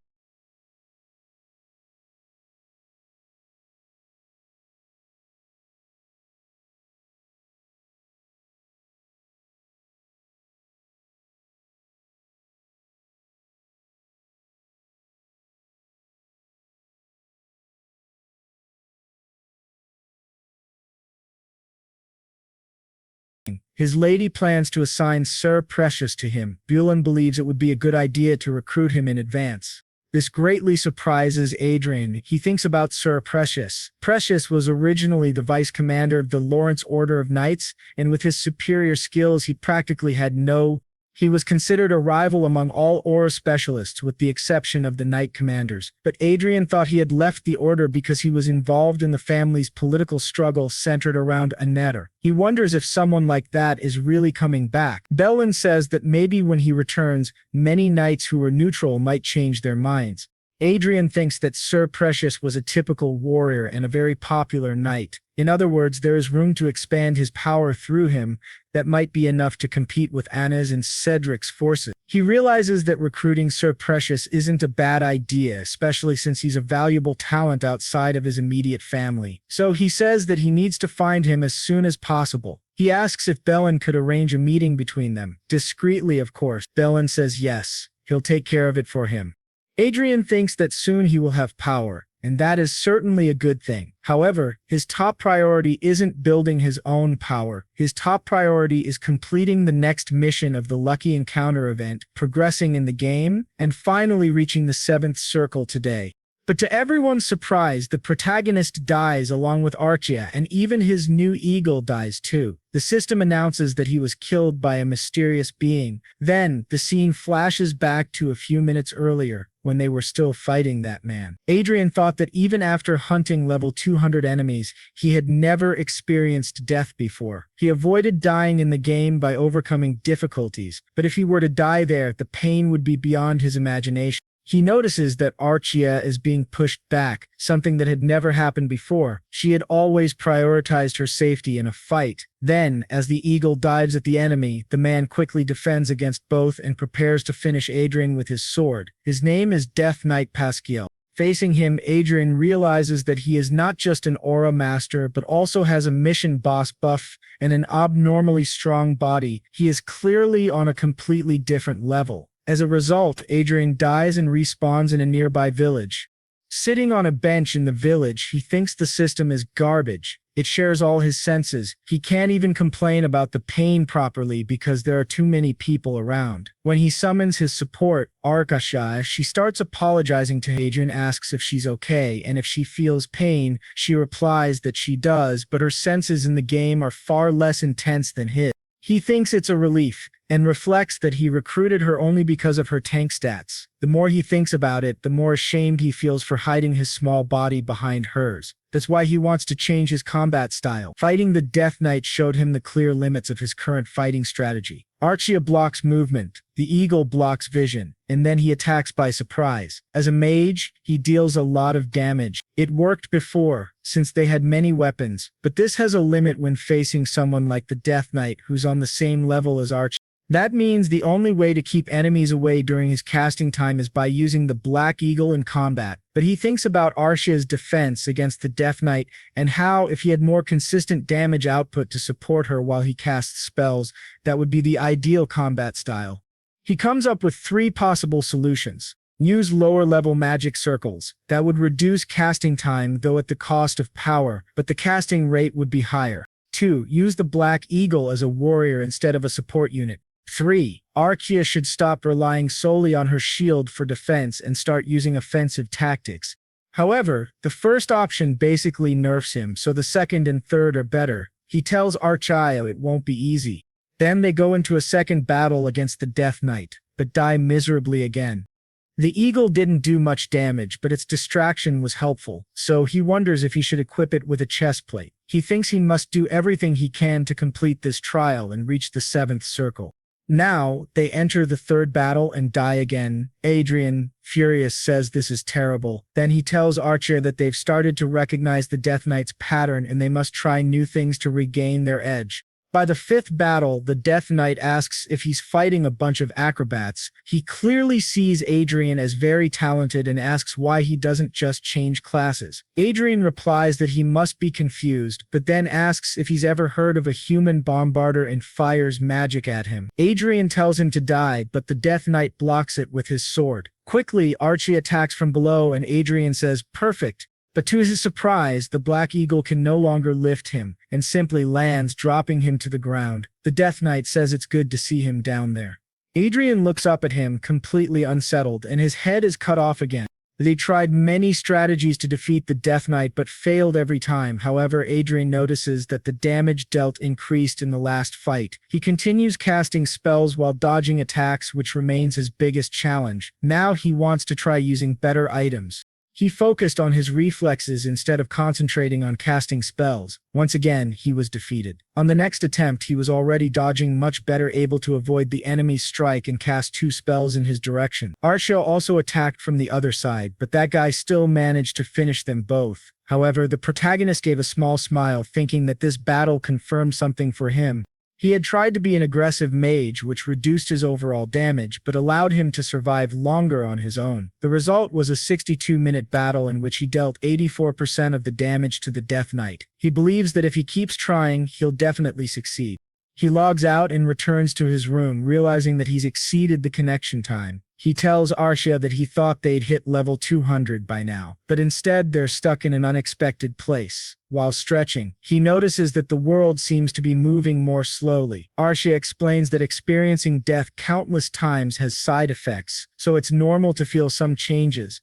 He asks her if she feels the same, and she says she's not sure. Her body feels just as strong as it did yesterday, but somehow she feels stronger. The protagonist wonders if that's true. Archia's responses certainly don't seem artificial. They aren't like something a homunculus would say. He thinks that if time passes and she gains more experiences, she will become almost indistinguishable from a real human. She asks if he has any orders, but the protagonist tells her no, he needs to sleep and rest. They'll try again after they wake up. The next day, he enters his 12th battle against the Death Knight, dealing 75% damage. In the 13th, he dealt 85%. In the 14th, 91%. The 15th, 89%. The 16th, 93%. The 17th, 98%. In the 18th battle, the protagonist, along with Archia and the Eagle, is finally ready to defeat the Death Knight. After an intense fight, they deal 100% damage. The Death Knight begins to vanish and says he did well. The protagonist, overjoyed, starts to celebrate. He has finally passed the test and completed the 7th level of the mission. To his surprise, someone tells him that it's because all of this is real. The protagonist turns and realizes that there are two enemies. He quickly points his staff at one of them, but to his surprise, Archia tells him not to worry. The protagonist wonders why she's smiling so much. What he didn't expect was to see a little old man staring at him. Then he realizes with a shock that this must be Archduke Lucas in miniature form, but the man says his name is Chester, and he is the one who oversees destiny. He is part of Manuel Lucas, essentially an NPC, but created from Manuel Lucas's memories. The protagonist thinks that even though Chester was created from those memories, that doesn't guarantee he'll help them. Still, he would undoubtedly be a huge help if he's on their side, but if not, it'll be trouble. Chester tells him there's no reason to be apprehensive. Adrian says that he doesn't seem like an NPC, he's too different from the others and feels truly alive. Chester replies that of course he does. He might not have a soul, but he was made to act a certain way based on the memories of someone who lived. The protagonist then says that even if he couldn't defeat old age in the end, he will always live on here. He asks if Manuel Lucas achieved eternity. Chester replies that it could be seen that way, that was the main reason Hollywood was created, but he adds nothing is eternal. He is merely a shadow of someone who once lived. If the original idea had been to create a true clone to live forever, it wouldn't have been done in the virtual world. It would have been through something like a homunculus, like Archia. Adrian thinks he once suspected that Manuel Lucas might try to possess him to be reborn, but thankfully that's not the case. He then asks Chester what his role is there and mentions how frustrating the last floor was due to its difficulty. He wonders if he'll now stop fighting and focus on other areas. Chester raises his staff and displays a status window. Adrian realizes he has received 5 uses of the administrator authority of the Hollywood system. Chester explains that the destiny he's been given is everything Manuel Lucas had. It was already expected that he would inherit administrative authority as well. However, there are some limitations for now, although eventually those limits will disappear. In the future, there will be no usage limits. The protagonist asks what he can do with this power. Chester replies that he'll be able to use that authority in any program based on the Hollywood system. This surprises the protagonist greatly. Essentially, Hollywood is a virtual world not unlike the internet on Earth, where he can access any information and modify practically everything that exists. However, Chester adds, there are some rules he must follow. He cannot use the authority in online chronicles that are tied to Manuel Lucas's destiny. 2. He cannot use it to access or invade other users' brains. 3. He cannot use it to steal other people's property. 4. He cannot use it to harm the world, either directly or indirectly. The protagonist thinks it's a bit concerning, but it makes sense. He then jokingly asks if he can use this authority to launder money. Chester replies that it's not hard and even recommends a few methods personally, but Adrian asks if it isn't too risky. Couldn't someone audit the documents? And then the little guy says that the chance of them noticing this is low since it's not just the current reports, it would basically mean manipulating the entire market. With that, our protagonist says that he'd like to use one of his administrator permissions. Chester then tells him that his current wealth is 12.625 trillion lots and asks if he'd like to organize the lots and equipment he'll receive from this floor. The protagonist agrees.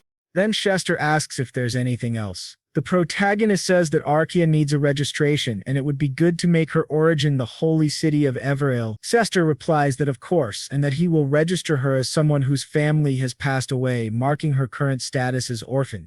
When the protagonist asks Chester if he would help him with the administrator authority, Chester says yes, but then a woman asks why he's gone so far for people he didn't even know. Chester responds that this is his way of showing affection and care for the world he left behind, so that the life of his successor wouldn't be as difficult as his own. This leaves Adrian quite confused, as those don't seem like the words of someone remembered as a legendary mage. If it weren't for this world, if not for someone from Earth like him, and if he hadn't created a legacy for future generations, his life would have been pathetic. He couldn't have dreamed of becoming who he is now, so he kneels down and thanks his master. But Chester says that he is not Manuel Lucas, though the protagonist notices a small smile at the corner of his mouth. Thus, he acquires another 50 trillion lots, and also receives the sky fortress of Icarus. His seventh circle is now complete. Meanwhile, in the city of Nichen, the former captain of the Order of Knights, Perseus, asks who Adrien is. The knight says he believes that the young master Adrien might be able to take control of the territory and develop it even further. He asks Perseus if he intends to support young master Adrien alongside him. But Perseus wonders what kind of nonsense that is. He thought he was called for a meeting about the Lord, and if he had known it was to talk privately about an immature child, he never would have agreed to come. But the knight says that young Master Adrien is a prodigy. Perseus responds that he heard Adrien stood out in the war, but asks whether the knight doesn't think his chosen successor is still too weak. The knight apologizes, but then starts laughing, which greatly surprises Perseus. The knight says he wasn't laughing at him, he just remembered that not long ago he was in the same position himself. He believes young Master Adrien was lucky this time, but that he is still the same as always. Perseus asks if that's really the case, and the knight replies that it certainly is not. In fact, what the young master shows the world is only the tip of the iceberg. Unlike Perseus, the knight has personally witnessed his abilities. After all, it was he who was on the front lines following the commands of Master Adrien. Therefore, he confidently says that Adrien is without a doubt the greatest genius of this era. Perseus won't understand that until he sees it for himself. Perseus remarks that the knight seems completely devoted to the young master. He reflects on the story of a prodigy who became mediocre at the age of 7, a mask used to become someone great and survive from a young age. Considering Adrien's intelligence and the knight's words, Perseus has to admit that Adrien deserves his attention.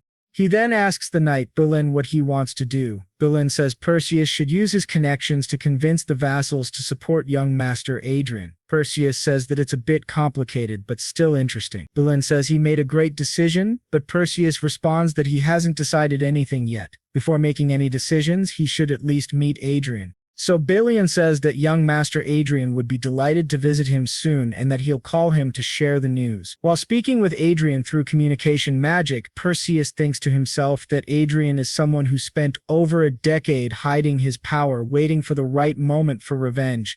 That's truly something. He hopes Balian's words are true. But to both their surprise, Adrien simply ends the call. Belen says that Adrien must be very busy to answer right now. But then, to their shock, something appears right behind them. They sense a mana presence, and it must be at least at the 7th circle. They wonder who in the world it could be. After finishing, she announces that the 5 assassins have been killed. The protagonist comments that maybe he had too high expectations. He had heard these 2 were the most powerful in the continent, yet they allowed themselves to be surrounded by assassins. The 2 men wonder what kind of attitude that is, and who this monster in front of them really is. Ilan asks what happened. The protagonist says he spent 13 years preparing for this moment and asks if they really thought he'd be unprepared. Of course, he would have an aura master at his side. This surprises both men greatly. Perseus thinks that initially he wanted to test Adrien's worth, but now realizes it's he who must prove himself useful. That's the kind of person standing before him. While still stunned, the protagonist looks at Perseus, sees his status window, and thinks to himself that he's not bad at all. Will then asks whether the lady of the house sent them, and Adrien responds that obviously they must have a lot of questions. Then he snaps his fingers and casts reparo, or restoration magic, repairing the entire house. Billin comments that the stains, the blood and bodies vanished. It was truly incredible, but our boy simply asked them not to think too much about it, and said they needed to go somewhere else. He then activated another spell, shocking both of them as they realized it was a 7th circle spell called teleportation. Meanwhile, in the Kingdom of Luas, part of the Hate Kingdom Alliance, the nation with the largest number of great mages, second only to the 4 great empires, if you asked anyone who the most famous mage was, they would all say one name: Duke Kane Riverdale. A great mage and a successful teacher who had trained 6 7th circle mages. They all said the same thing. The greatest mage in history was Archduke Lucas, but the greatest teacher was Duke Kane Riverdale. Picamlo questioned if that was serious. Was he really a disciple of Duke Riverdale? And Adrien confirmed that he was, though he had died a few years ago. It was Riverdale who taught him everything he knew, and Adrien was able to learn it all without difficulty. This left Peely wondering when he had even trained, considering he spent most of his time in games unless, but Oscoto interrupted his thoughts and confirmed it. Yes, that was exactly it. The only place where he could train him without any restrictions was in the virtual world. Riverdale taught in both the real world and the virtual one. Still, Peely couldn't believe it. It sounded like a lie. A marquee falling from the sky. No one would believe someone like that was only 20 years old. It was better that people believed in the story, because if he used the title of Riverdale's disciple, no one would question him. Pacius commented that Adrien was certainly an eccentric man. To their surprise, the boy had even prepared fake evidence to support his story, proof that he was indeed a disciple of Duke Riverdale. He had asked Administrator Chester to create it as an alibi, and now he held various artifacts with Riverdale's aura, as well as a record claiming he had been a secret disciple that no one else knew about. That way, even the Riverdale family or his known disciples could trust him if they ever crossed paths. Adrien said he would have loved to declare himself the heir of Manuel Lucas's destiny, but no one would leave him in peace for the rest of his life if he did. He then told the two of them that he and Archia would handle Anna and Cedric, so they shouldn't worry too much about expanding their influence or gathering people. Pacius asked why he had been called there. Then, the boy replied that this was never part of his plan to begin with, but there was something he needed him to do. He asked him to extend his left hand. When they touched watches, a window appeared in front of the boy. Explained that it was his second bank account, holding 20 billion lots, and asked him to form a group under his command to gather intelligence. This group would be in charge of doing the dirty work, a necessary part of achieving his plans. It was curious that he asked a knight for that kind of task, but Pacius acknowledged that considering they would be facing Marquis Haven, it might be necessary. Still, he asked if he was sure. That amount of money must have been hard, maybe even impossible to accumulate. But the boy asked him not to worry. He had acquired it very easily, thanks to his great talent for investing. In fact, he thought Pacius might faint if he knew he actually had 3,000 times that amount. Then he extended his hand again to Pacius and declared that he would remove Cedric from his position as heir to the family and would gain a level of power no one in the nation could disrespect. He asked Pacius if he would stand with him. Pacius knelt and pledged his loyalty. Back at Adrian's home, his stepmother was furious, saying that 5 expert assassins had vanished without leaving a trace. The butler confirmed this. She shouted that he had promised they could kill anyone, even a master of aura or a great mage. The butler agreed, but she angrily threw a wineglass at his head. After calming down a little, she asked where Pacius and Billion were.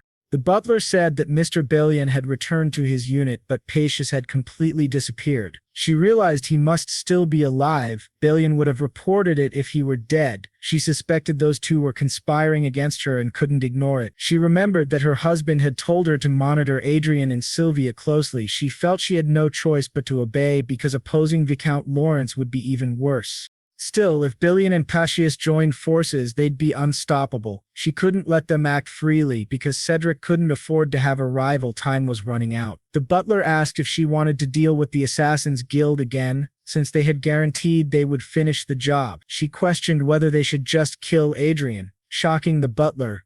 In her sly way, she asked if he was afraid. "This is the easiest path," she said. "Yes, it's the only way. Don't even think about another option." The butler warned that if she went through with it, there would be no going back with Viscount Lawrence. Besides, young Master Adrien was now very famous. But she, seething with rage, asked how long he had worked for her. Trembling, the butler replied that it had been 30 years. She reminded him that he should know by now that she hates being contradicted. She poured wine over his head and asked if he thought she didn't know what he was up to. There was no other way, she claimed. "Do you think you're smarter than me?" she hissed. The butler thought he had tried to help only because of a spark of remorse for the young master. He knelt and begged for forgiveness, but she said, "Forgiveness? No, I'm going to frame you." That left the poor man utterly stunned.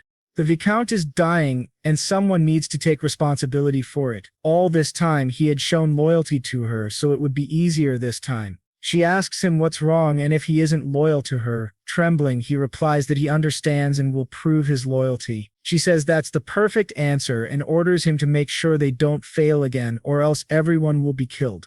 The man thinks that she's discarding him after 30 years of loyalty just because he said the wrong thing at the wrong time, and it's too late to go back. If the young master manages to overcome this trial, maybe he can survive.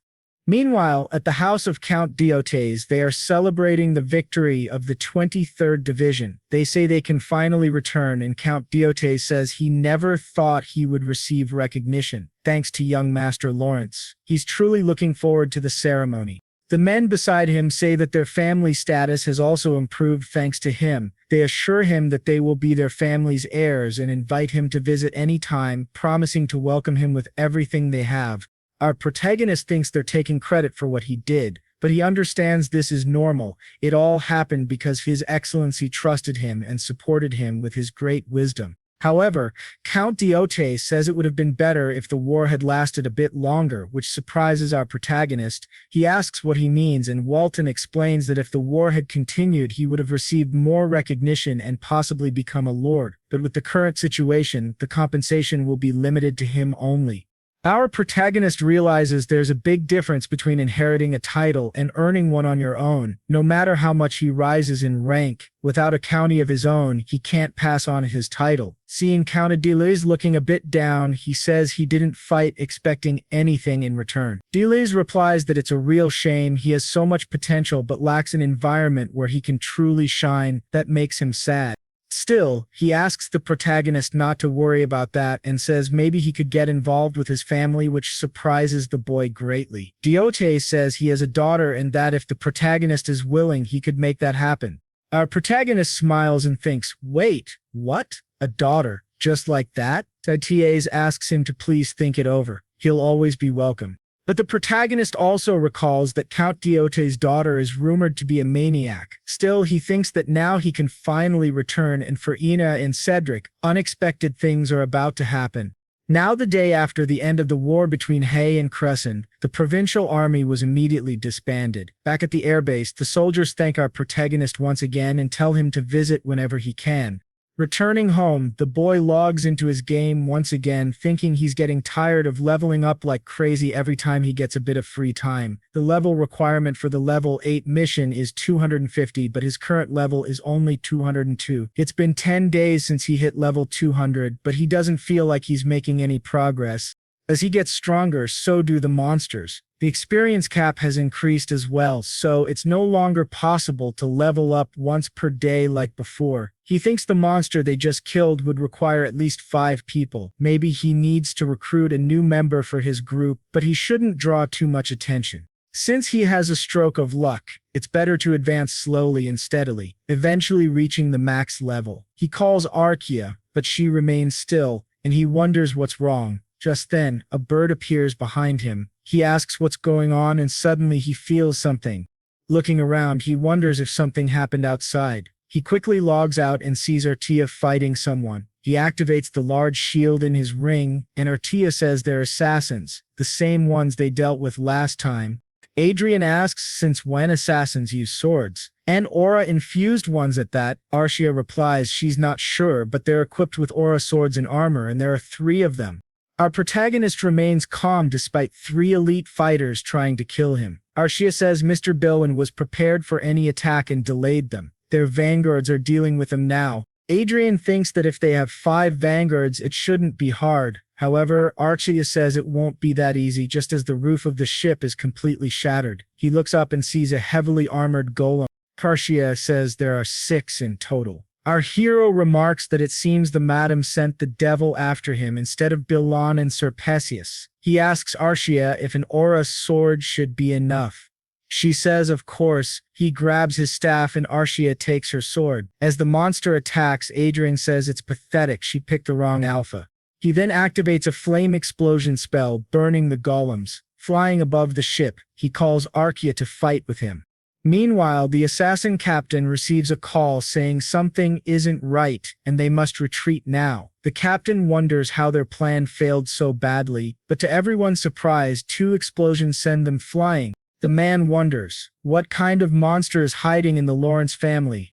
Our protagonist defeats the enemies one after another, with Archia fighting by his side. On the communicator, someone tells the captain to escape quickly and to kill the archmage, interfering with their teleportation. The captain wonders if he's going insane. Not only is there an archmage, but also a master of aura. He begins to flee, saying the others are on their own. But quickly, our protagonist casts a spell on the man, and Archia swiftly cuts off his arm. Just as she's about to kill him, Adrien orders her to stop. Adrien says there's no point in him trying to escape. That man thinks it's impossible. They were completely annihilated. Then our boy suggests helping him, but to their surprise, the man suddenly collapses. Adrien asks what happened, and Archia checks his body and says he's dead. It seems he bit into the poison capsule hidden in his teeth.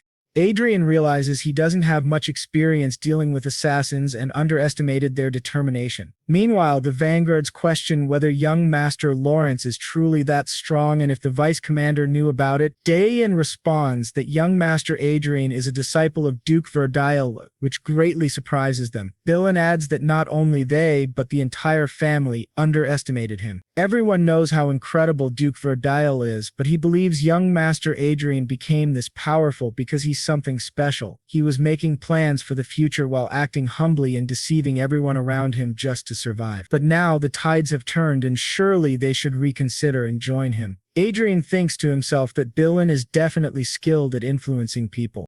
Back at home, Adrian's worried mother runs to him and asks if he's okay and if he got hurt anywhere. His father, right behind her, tells him he worked hard. Observing this, Adrien thinks it's completely normal to hold a parade to celebrate after receiving a battlefield medal, but it feels too calm. His father apologizes, saying there should have been a grand reception, but Adrien replies it's fine. He doesn't like noisy events, while thinking that it must be because of Anna and Cedric. His father says that in exchange they prepared a grand banquet and now they will celebrate his return with food and drink. Looking up, Adrien sets his aerial fortress to energy-saving mode. At the banquet, the knights say it was their greatest honor to fight alongside young Master Adrien, and they're very grateful. Then, his father asks how he learned to win people's hearts on the battlefield. But before Adrien can answer, Anna suddenly appears, shouting his name, and Adrien notes it's been 3 months since they last saw each other. Cedric's mother welcomes him, while Adrien thinks Anna looks like she's seen a ghost, and he doesn't understand who that man with her is. He realizes it's Maurice Juger, and his impression is one of relief and happiness. He hears that Maurice worked for her for 30 years, so why is his impression of him so favorable?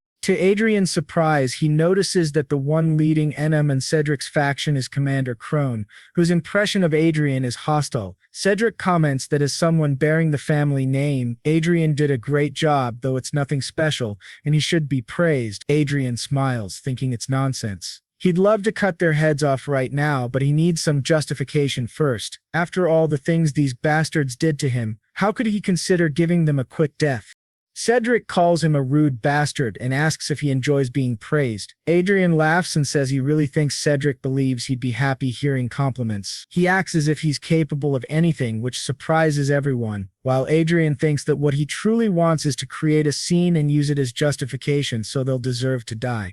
He tells Cedric that he can already imagine him ignoring tactics and dying recklessly after charging forward, which infuriates Cedric. Adrien then asks if people shouldn't get smarter with age, and that's why his vassals call him an idiot behind his back. Cedric gets even angrier, and Adrien adds that perhaps his ignorance comes from his mother's side, which shocks everyone. Cedric's mother asks what he means by that, and Adrien retorts by asking if she has something to say, telling her to stop pretending to be refined because it doesn't suit her. Cedric laughs and says this brat got even more insolent after returning from the battlefield. He draws his sword, saying Adrien doesn't even know what fear is anymore. Adrien's mother behind him tells Cedric to stop. Adrien is tired after coming from the battlefield and asks him to put the sword away. His father demands to know what he thinks he's doing, but Adrien calmly tells them to stay back and just watch. Cedric approaches and says Adrien is playing tough now. He understands the sudden attitude. It must be because of the investigation into that rebel. He asks how Adrien dares to try and bring down their family, and if Bolin has gone mad. This confuses both parents. Cedric accuses Bolin of persuading Adrien to try to destroy their family. His mother says this is absurd and asks if it's really true. Cedric orders them to capture the rebel immediately. To his surprise, no one responds. He shouts, demanding to know what the hell they're doing and why they aren't following his orders. A knight in the back says that if he wants to capture Vice Commander Bellin, he should do it himself. Cedric, furious, charges at Adrien with his sword, but to everyone's shock, Archia grabs his arm while still chewing on a giant pork leg. Cedric yells, asking what the hell she's doing and why she's so strong. He demands that she let go, but to his surprise, she throws the pork leg right at his head, knocking him unconscious, stunning the commander, Cedric's mother, and everyone else in the room. As Cedric falls to the floor, everyone is left speechless.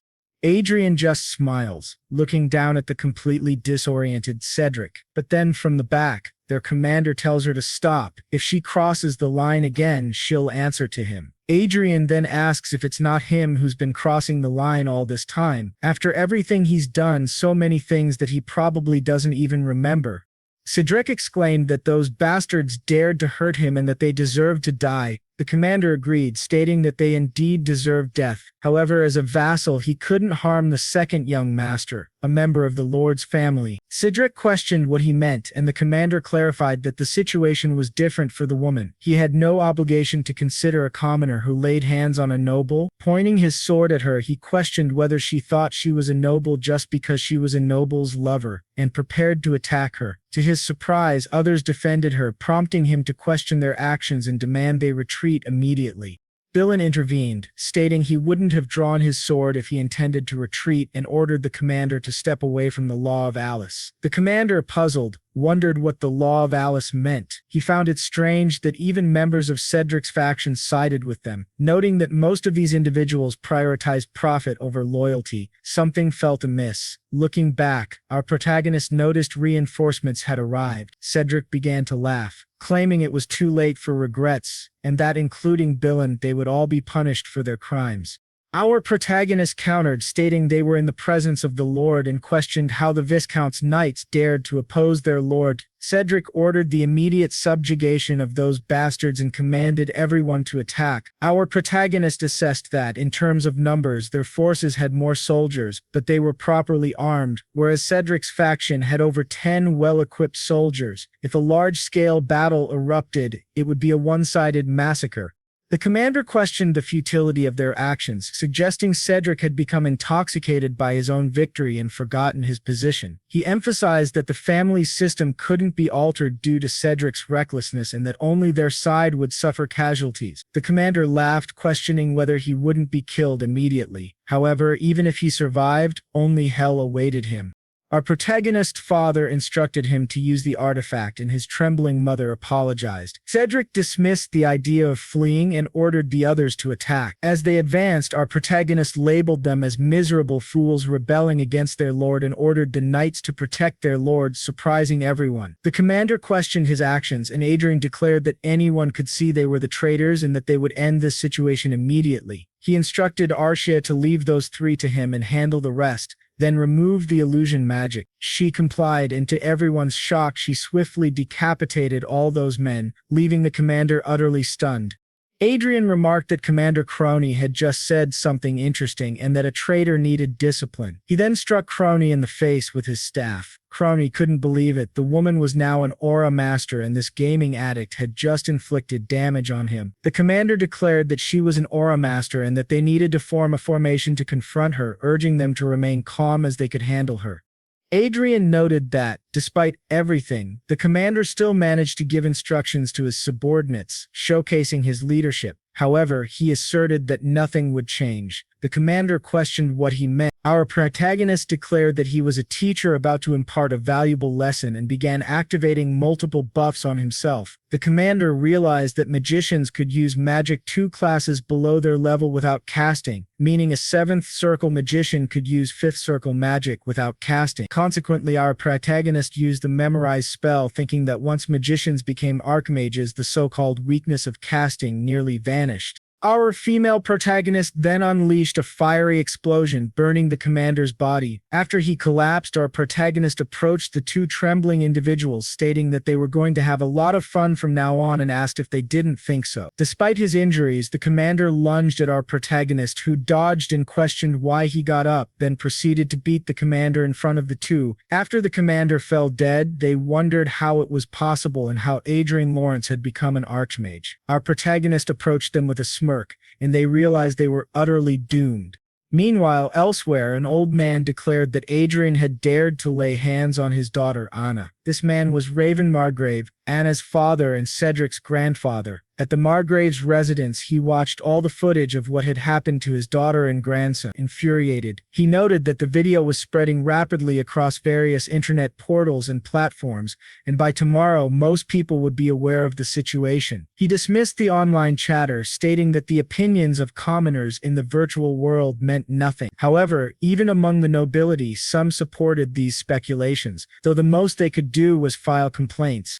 He emphasized that no matter how valuable an archmage or aura master might be, this wasn't an era where wars could be won by one or two superhumans. Furthermore, aiding these two meant opposing Haven Margrave, whose military power was equivalent to that of a duke or marquess combined. It would be problematic if someone with a title equal to his, like a duke or marquess, sided with Adrien, but he deemed that highly unlikely. His butler mentioned that the royal family might intervene, but the Margrave argued that, obviously, a young archmage and aura master would attract attention. However, unless it was proven true, they could simply be labeled as imposters. As long as no one believed they were truly an archmage and aura master, there would be no issue. In this era, there is no guarantee that a video can't be artificially created, so they must announce that the video was fabricated. Through this video, they aim to expose that he is the one behind Anna and Cedric. Those foolish commoners are acting exactly as expected, merely trying to find justification, which is what they truly want. This surprises the trio greatly. They wonder why he would provoke a Margrave, but Margrave asks how many of their forces can be mobilized in a territorial war. One of the men replies that approximately half of their total forces can be deployed. For territorial defense, they can mobilize either 3 flying fortresses and 50 vanguards, or 2 flying fortresses and 200 vanguards. The Margrave then asks which forces can be mobilized immediately. The man replies 200 vanguards and 1 flying fortress. The old man says that's sufficient, while thinking that the brat they're learning about actually dared to challenge him. He declares, "Then it's war," vowing to make him regret it. Back to our boy, he thinks that they must have seen the video that was just released and are now preparing for an attack. The connection between Anna, Cedric, and Raven Margrave is unbreakable. His blade of vengeance will only be complete when it reaches Rengrave. However, before that, certain conditions must be met to solidify his position, specifically facing 3 individuals. A blonde woman then introduces herself as the daughter of Cain River Daz, Olivia River Daz. Our boy thinks Duchess Olivia River Daz, a mage of the Kingdom of Lewis and daughter of the famous Duke Cain River Daz. Although she's said to be close to reaching the 8th circle, her presence is comparable to the patriarch of the River Dasimony, to which 6 archmages belong. When she says it seems real to her and the others agree it's definitely true, our boy asks whether this means they've recognized him. However, she points out that this kind of magical plaque can easily be forged in the first place. As the 3 of them confront him, he realizes they are pressuring him by resonating their magical circles together, but he manages to break that pressure and asks what it all means. The girl responds that it's amazing. The 2 others applaud him, but she says it's nothing much, they just wanted to test his abilities. One of the girls says she definitely could have verified it without resorting to such methods. However, having 7 circles doesn't mean they're all equal. She simply wanted to measure his exact level. Badre then asks, "So, does that mean I have your recognition now?" She responds that she still has many questions, but she has no reason to reject him. Our boy thinks she has a sensible way of thinking. He wonders if he were a villain who brought harm to her family, would she make the Riverdez his enemy? That would be the same as asking for death, and she doubts anyone could bear such consequences. Since his identity has been confirmed, it's all fine. Then our boy says he would like to make a request, which surprises the 3 of them. The next day, Markgrave asks how much longer it will take to mobilize their troops and orders them to hurry up. Just then, someone behind him asks him to take a look at a video. He asks, "What is it this time?" In the video, Olivia announces that officially, the young master Adrian Lawrence, disciple of the former Duke Riverdale, her father, has become a 7th Circle Archmage at the age of 20. This infuriates Markgrave. She says Adrien is a rare magical genius, a talent expected to reach the 8th circle, and the Riverdale family will do their best to help him and will spare no effort in supporting his growth. Anna's father realizes Adrien was one step ahead, as if he were reading his mind. She continues, saying that if anyone tries to harm Adrien, the Riverdale family will consider it an act of hostility against them. Markgrave immediately shatters the video, extremely angry, and says that they will still proceed with the plan, shocking everyone around him. He asks if they didn't hear him, they will proceed as planned. When someone asks about the royal family, he says he doesn't care. As long as they achieve their goal, they can overcome anything. Karin, standing behind him, warns him that Riverdale is backing Adrian Lawrence and that they should cancel the expedition, but the old man, still furious, says he doesn't care. They're foreigners anyway, which shocks the three. He adds that he's sure Adrien will feel relieved they won't be able to attack him, which will make the surprise attack even more effective. They must complete preparations and mobilize the troops as soon as possible.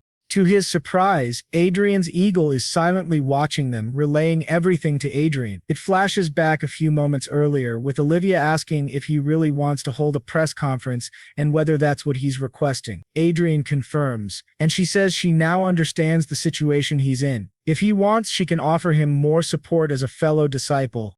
But Adrien replies no, she only needs to reveal that he is a disciple of the former Duke Riverdale and a 7th Circle Archmage. He doesn't need anything more, which leaves her slightly doubtful. Smiling, our boy tells Archia that it's time to go. He thinks that, when it comes to his vengeance, he doesn't want to depend on anyone. He wonders, isn't revenge something one pursues for personal satisfaction? Everything must go according to his plan, under his leadership. We return again to that moment, with her asking why and Adrien answering, "They are my prey, and I don't want to share the joy of hunting them with anyone else."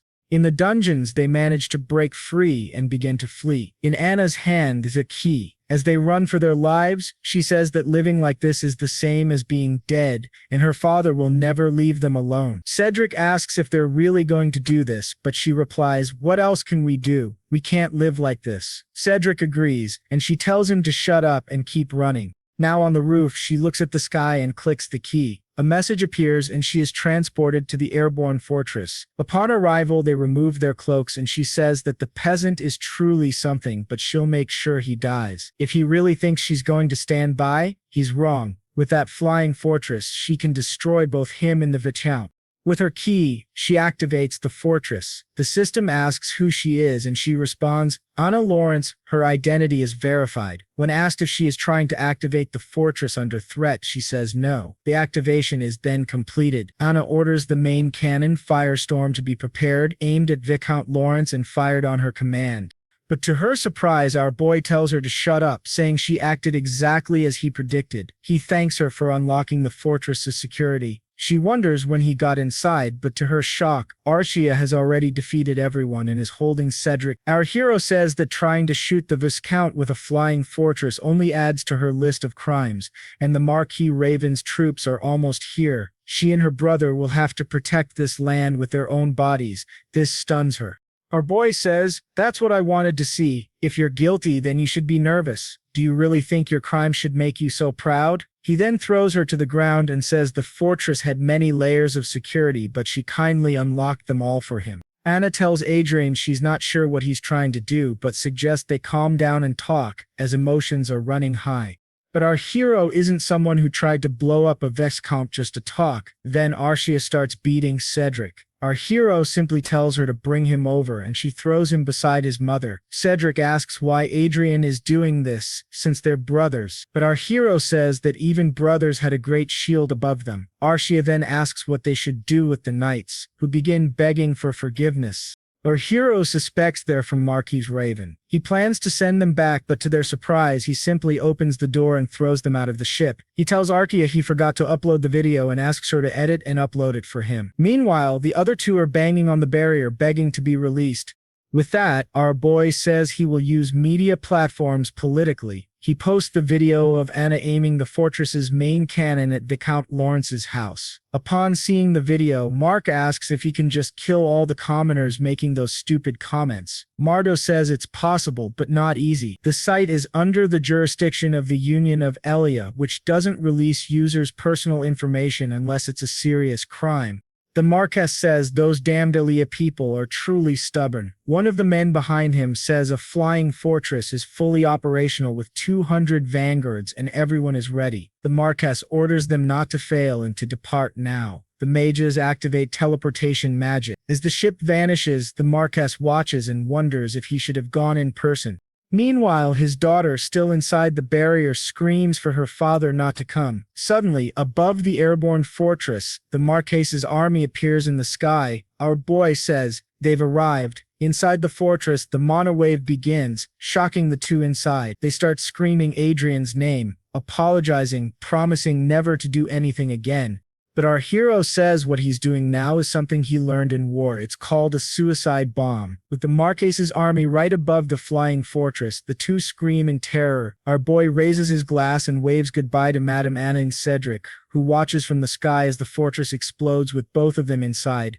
As he laughs, he thinks, some may say revenge is meaningless, but he strongly disagrees. He asks Archia if she wants to make a wish. She replies, "What do you mean?" He explains that they should make wishes while watching fireworks. He thinks alcohol has never tasted so good.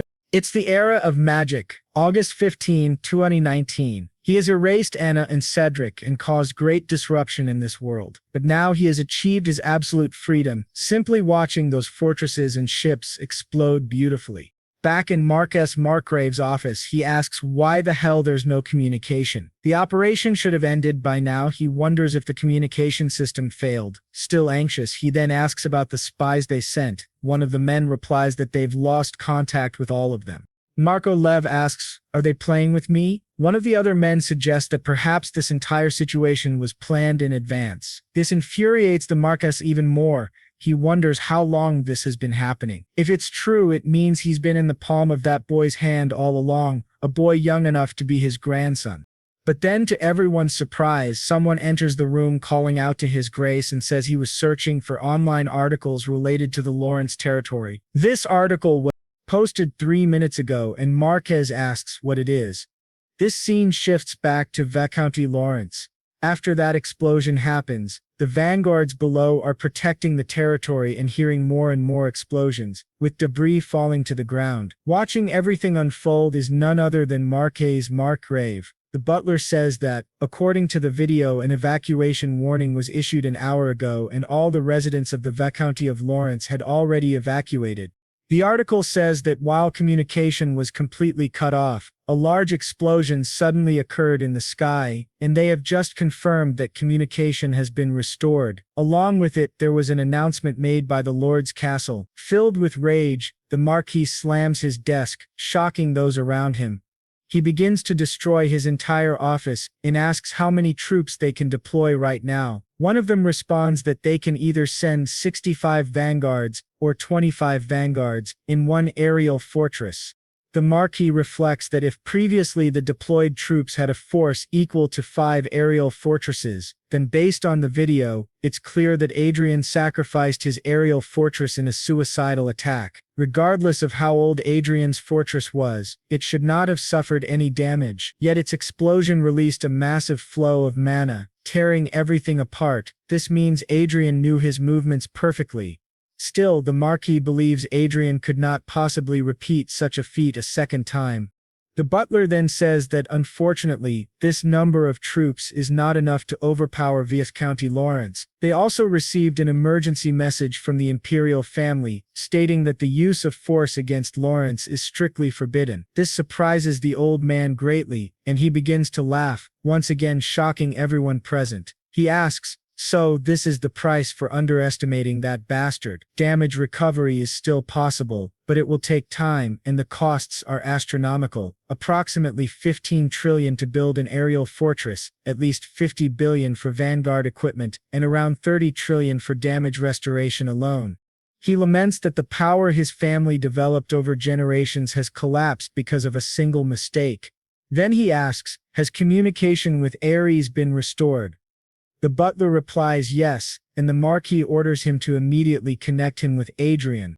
Meanwhile, a great eagle in the sky is described. It is the same as Archia, a support unit, but its basic function is entirely different. While Archia is versatile like a human being, Agranig is a support type strictly focused on observation, able to relay both vision and sound to Adrien. Adrien, our protagonist, comments that the Marquis is shameless enough to call him directly. The Marquis admits that Adrien's skills and tricks worked well this time, but warns that it is a grave mistake to think he can continue like this in the future. Adrien calmly replies that the Marquis should not worry because his revenge will only be complete with the Marquis's death and the fall of his family. The Marquis asks if he just said revenge. Adrien explains that the Marquis must not know how much Madame and the eldest son loved their aerial fortress. He left them inside, betting they must have been satisfied since he had prepared such an expensive cremation ceremony for them. Enraged, the Marquis says that just because Adrien's strategy worked once, he has forgotten how terrifying the world truly is.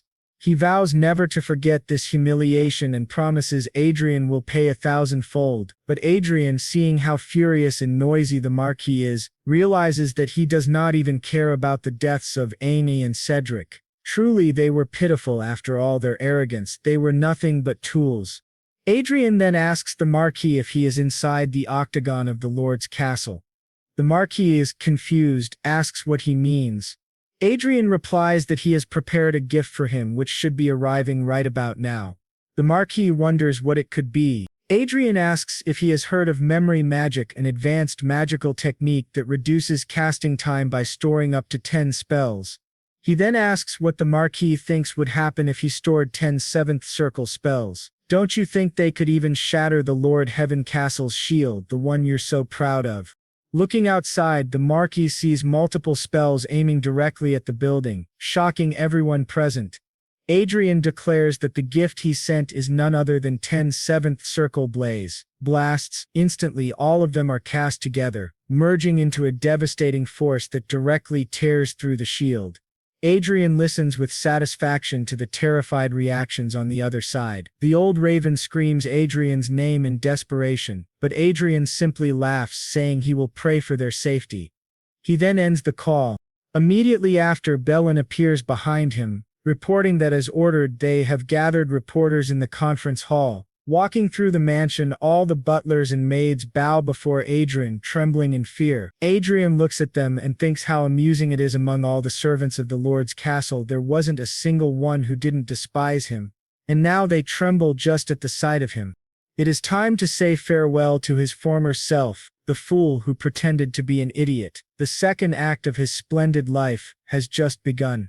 After this event, the internet could only talk about Viscount Lawrence and how Marquis Haven had secretly mobilized an aerial fortress and 200 vanguards, but everything turned to dust within seconds. Some blamed Adrien for copying a tactic once used in the war against the Kuzan Empire. However, others argued that people should not forget that it was Marquis Haven who planned the ambush. In the midst of that chaos and humiliating defeat, the young prodigy Adrian Lawrence brought down Marquis Markgrave. Reading about it, Adrien thought to himself that now he had gained 1 million followers in just a single day. He had become an influencer. William admitted that he was worried people might pressure Adrien for toppling such a renowned noble. But Sor asked, what's the point of caring about what others think? Smiling, Adrien replied that he would never be shaken again. William reflected on how Adrien had lived his entire life under pressure. The incident with the Marquis stirred controversy both inside and outside the country. Some articles criticized him, since the Haven family was still standing. However, public opinion overwhelmingly favored Adrien. This even drew neutral people to his side. Adrien thought to himself that commoners were basically treated as slaves by the nobility. But unlike others, he could benefit from public support. He needed to prove that he was different from the nobles, and he would do so by constantly communicating with the people, posting photos and interacting with them. He realized that discrimination against commoners was a deeply rooted social problem in noble society at Handel, not because commoners were inferior but because nobles had made it so. To his surprise, his father then entered the room, holding a letter. He said that a summons had arrived for Adrien. Adrien asked if it was serious. Reading the letter, he saw that it ordered Sir Adrian Lawrence and Madame Archia Kane to appear before the inspection council. The wording was short and authoritative. Adrien considered three possibilities. First, it was a move by Marquis Haven. Second, that the nobles were planning to suppress him. Or third, that the royal council itself wanted to bring him under control, since they would not send such an order if they merely wished to befriend him. His father asked if he had any plan. Adrien confidently replied, "Of course," then asked his father what nobles valued most. His father answered, "Money." Adrien agreed, saying he would change their opinions with money, since even the royalty would be interested in that. His father, however, asked for a more detailed explanation. Adrien explained that he had made a great deal of money through investments. If he offered bribes, it would certainly change the nobles' minds. This shocked everyone in the room. They questioned him, saying he didn't seem very happy, but Adrien insisted it was better to show than to talk. He revealed his bank account, which left Billiam stunned. "Incredible. How did you gather 60 billion in cash?" he asked.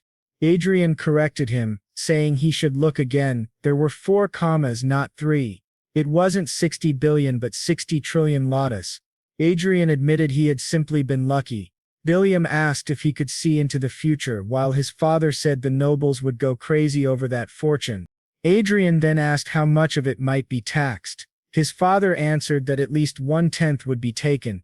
Adrien recalled hearing that if a noble paid a large tax, the royal family would grant exemptions. His father confirmed this, saying that based on how the royal family operated, Adrien could expect to pay almost no tax on half of his declared income. Adrien thought this was acceptable. He had planned to use the money anyway, though losing 1/5 of it was still a huge amount. His father then asked if there was anything else he wished to buy.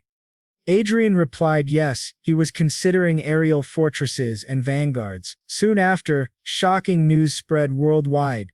Adrian Lawrence had officially declared taxes on the money he earned through investments, and the amount was an astronomical 60 trillion. The entire noble society was shaken. Coches was overjoyed upon hearing the news. He laughed, saying, "That guy is completely insane. He really does enjoy surprising everyone." His wife asked if Adrien was the same young man he had mentioned before. Coches confirmed, but said that now Adrien should be addressed as the Great Mage, for he had reached the 7th circle. He even said he wished Michelle could meet Adrien, but in just a few days the boy had become far too influential. His wife suggested they should do something, as she would love to have Adrien as a son-in-law, but their daughter slammed the table, declaring that while Adrien was exactly her type, she did not want someone who only relied on their partner. She insisted she would gain her own authority by herself. Her mother asked how, and Michelle answered that once she discovered the legacy of Archimage Lucas, she would be able to have anyone she wanted. Her mother tugged her ear, asking when she would finally grow up. Her father watched them and asked why she felt that way. To him it made perfect sense. If Adrien really was the one who found the legacy of Archimage Lucas, that would explain his confidence. But Michelle countered, saying the Riverdale family had already accepted Adrien as a member. Watts responded that this was perfect, since Adrien did not yet have a strong public presence. He could hide behind the Riverdale family until he obtained the title of Lord Mage. Michelle objected, saying the royal family had confirmed all his money came from investments. Watts then wondered if perhaps there was a secret agreement between King Verdeo and the royal family. Their daughter teased him for believing in conspiracy theories, but before they could argue further, urgent news arrived. The Republic of Prios had just announced that they had found the one who discovered the legacy of Manuel Lucas. Everyone was shocked. Meanwhile, inside the tower of Manuel Lucas, Adrien thought it would be easier if he absorbed all of the research books as skills. Tomorrow he would need to attend an inspection with Archia, and the day after tomorrow a royal banquet awaited him. The following day he planned to search for aerial fortresses and vanguard equipment. He cannot leave the game because he is too busy. He needs to stay logged in as long as possible in order to gain more power. While searching through the books, he thinks that at least 1% of the thousands of research volumes must contain military studies. It seems that Archduke Lucas, who invented and changed the course of war, was still a man who longed for peace. The research he devoted most of his time to was dimensional teleportation. He never married, nor did he ever take on a disciple. He spent his entire life researching a way to return home. Everyone says he was the one who changed the world, but the truth is that he simply missed his home. The reason he left behind traces showing that he came from Earth was most likely so that someone from his homeland could find them. Sadly, that only happened after his death, and his legacy became his final hope. The dimensional teleportation spell makes it clear that he wanted to return, but Adrien decides he will not become obsessed with that. He thinks it would be wonderful if he could go back and forth freely between the two worlds. Perhaps what Manuel Lucas truly wanted was someone who would finish his resorts. If that is the case, Adrien resolves to do his best. Yet the humble Archduke Lucas seems to tell him that he himself is being too modest. With that, Adrien says he has something to ask. He wonders if they will try to catch him while he is laundering money. Karen replies that there is only a small chance of that happening. If investigators were to track every single investor in the world and combine all the transactions, they would see there is more money than exchanges actually recorded.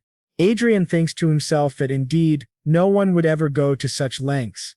Covering up the incident with the Marquis using money was a good idea, but now there is far too much attention on him. After all, he is a great mage of the seventh circle, and he also has Archia, a master of aura, by his side. If anyone were to discover that he was the one who inherited the legacy of Manuel Lucas, there is a chance he could lose everything he has. Therefore, he must be absolutely certain to keep this secret.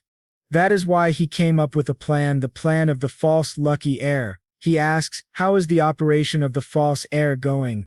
And what operation is that? Well, you will have to find out in the next video of this series, so of course don't forget to like this video. So he must be certain to keep his secret safe. That is why he devised a plan, the plan of the false lucky heir.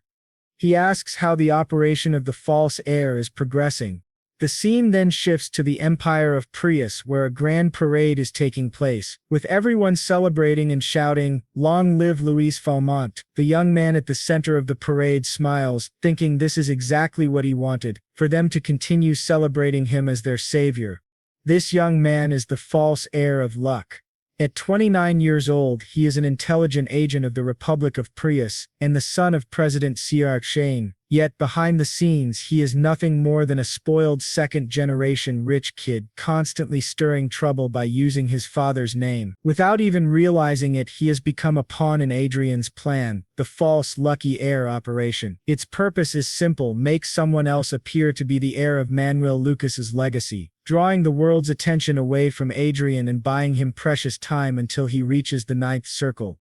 Back in the library, Adrien admits that although he doesn't feel guilty about handing a bomb like this into that man's hands, it still bothers him to let Manuel Lucas's name be tied to someone like him. But the little one tells him there's nothing to be done. Adrien isn't strong enough yet to protect the legacy on his own. Adrien reflects on the Republic of Prius, considered one of the four greatest empires of Honda. It is practically the only nation that accepts democracy and elects its president. But in reality, corruption and backroom deals between politicians and businessmen are its foundation. The legislature and the media are nothing more than the government's lapdogs. In truth, it is no different from a dictatorship, as the president has held power for 14 years. Adrien comments that this scheme might help increase the president's approval rating. Perrault agrees, though he adds that the country's situation would not change with or without this news. Adrien quietly hopes that no one else will become a victim because of this incident. Meanwhile, Manuel Lucas's spirit remarks that once the truth about the false lucky heir is exposed, it will be difficult for Luis and the president to remain unscathed. In the long run, their actions will bring about major changes in the corrupt regime of Prius. Adrien asks that innocent victims be identified so that he can prevent further suffering. The little master says he would prefer to refuse, but agrees to his request this time, admitting that the reason they've come this far is due to Adrien's lack of consideration. Still, he finds it unexpected that Adrien would care so much for the lives of others. He asks him, "Didn't you kill Cedric and Marquis Haven's forces without hesitation?" Adrien answers firmly, "Because they were my enemies. That's different." The little master agrees, saying that it is the right mentality to show no mercy to enemies while doing everything possible to protect innocents. In those moments, Adrien almost seems more human than an artificial being. He wonders if once he reaches the ninth circle he would be able to create beings like Archia and Chester. His little master then asks if he still does not want to use his last administrator's privilege. Adrien shakes his head, "Not yet. He will save it for the very last resort. For now his level is 205 and it will take time before he reaches level 250, the first condition to begin the 8th legacy mission." The three of them then pass through a door, but the scene shifts to a mansion. Inside, the servants whisper among themselves. They say they've heard that Lord Lawrence is planning to buy 5 aerial fortresses. Some wonder if it's even possible, since the maximum number of fortresses a baron or viscount is allowed is 1. Others say he is even planning to gather the maximum number of vanguard forces. Some of the maids ask if it is truly safe for one family to hold so much military strength. Dioclus replies that of course it is.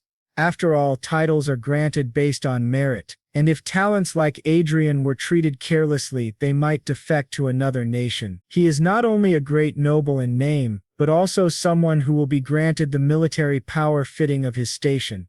In other words, there is a new rising power within the Hayward Kingdom. The maids continue chatting, but one of them warns they should stop. When asked why, she explains that Lady Archia has just summoned her and she must hurry. Immediately the three of them begin fighting over who should go in her place, since they take turns serving. Eventually one of them wins the argument and heads off. She thinks about how ever since most of Lord Adrien's servants had sided with Anana, who is now dead, they all feel as though they are walking on eggshells every day. Even though the Lawrence family members do not wish to face their young master because of the sins they committed against him in the past, none of them want to lose such a good job with its fine working conditions and secure future. When the maid enters Adrien's room with his snacks, he thanks her politely. She reflects that the reason they argued earlier was to decide who would serve Lady Archia instead, since she is much easier to attend to. As she delivers Archia's breakfast, she notices that Archia is the complete opposite of her intimidating title, Aura Master. The lady has a gentle personality and often shows a kind smile. Blushing, the maid thinks about how amazing it is that someone from such a common background just like her could rise all the way to the rank of countess purely by her own power. Staring at her, the maid is lost in thought until Archia asks softly if she wishes to say something. The maid hesitates, then asks if she might pose a question. Archia smiles and nods. The maid gathers her courage and asks, "Will the young Lord Adrien?" The maid nervously asked if Lord Adrien planned to dismiss the castle's workers. Archia reassured her, saying that Adrien was a good person who absolutely hated making others suffer on his behalf. But then her expression turned serious. She added that while Adrien was kind, he was also cold toward his enemies. Fixing her aura's pressure on the maid, she asked if by chance she was Adrien's enemy. Trembling in fear, the maid quickly answered, "Of course not." Archia smiled softly and said, "Then everything is fine." Terrified, the maid bolted from the room, almost bumping into Adrien on the way out. She kept apologizing as she ran off. From that day forward, a rumor spread throughout the estate. Adrien never forgot either kindness or betrayal, while Lady Archia was merciless toward anyone who dared trouble the man she loved. Later, one of Adrien's new recruits nervously asked if he could really follow them inside the royal castle. Adrien replied yes, and asked what he meant. The boy explained that he and Surak were still weak compared to others. Adrien thought back to the war against the Cry Empire when he had been preparing something besides building strength, identifying talents with great potential using his magical glasses. Eric commented that he didn't believe the young lord had summoned them without reason, that Adrien surely had a plan. Adrian admitted that if one could call it a plan, it was simply that he had chosen them because they had a bit more experience. Currently, Adrian had 4 Vanguard escorts, and together with Lopes and Eric, members of the Institute of Talents, they were on their way to the royal castle to be inspected by the auditor. Adrian warned them that many nobles would likely be present today. If they were lucky, they might even see members of the royal family. He reminded them to carefully observe the individuals leading the kingdom. The blond boy nodded eagerly, promising to do his best, while Adrian thought to himself that the boy would need to grow more confident if he wished to succeed in the future. The driver then announced they were arriving at the teleportation portal.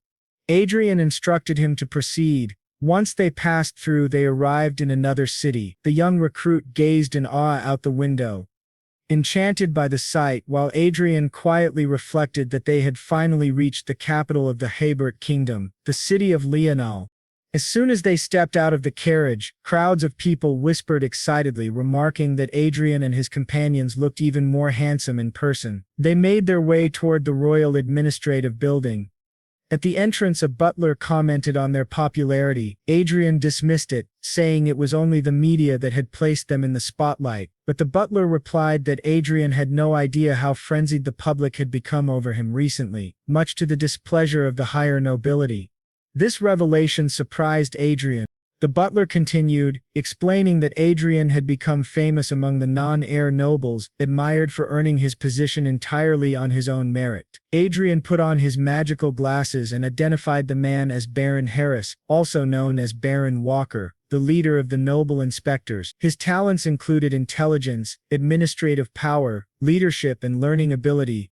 Adrian greeted him as Baron Walker. Embarrassed, the man apologized for speaking too much and asked Adrian to forget his words. But to his surprise, Adrian replied that he wasn't referring to that. Instead, Adrian handed him a card. Baron Walker asked if that wasn't Adrian's personal card, and Adrian explained that when he acquired his own territory, he would be looking for a skilled administrator to manage it. If Baron Walker were interested, Adrian asked that he please get in touch, promising the best treatment possible. The offer left the Baron astonished. Soon after, Skywalker announced that they had arrived at the royal palace and would be entering Investigation Chamber 1. He explained that only Sir Adrian Lawrence and Lady Archia Klein could go inside and that the inspection would last 2 to 3 hours. The others were asked to wait in the lounge. Adrian, however, told them to walk around and that he would call them once the investigation ended. They all agreed and wished the pair safety. Baron Walker also cautioned Adrian to be careful since it was impossible to know what might happen inside. Adrian smiled, thanked him for the advice, and thought to himself that he always had the option of leaving the country if things went wrong.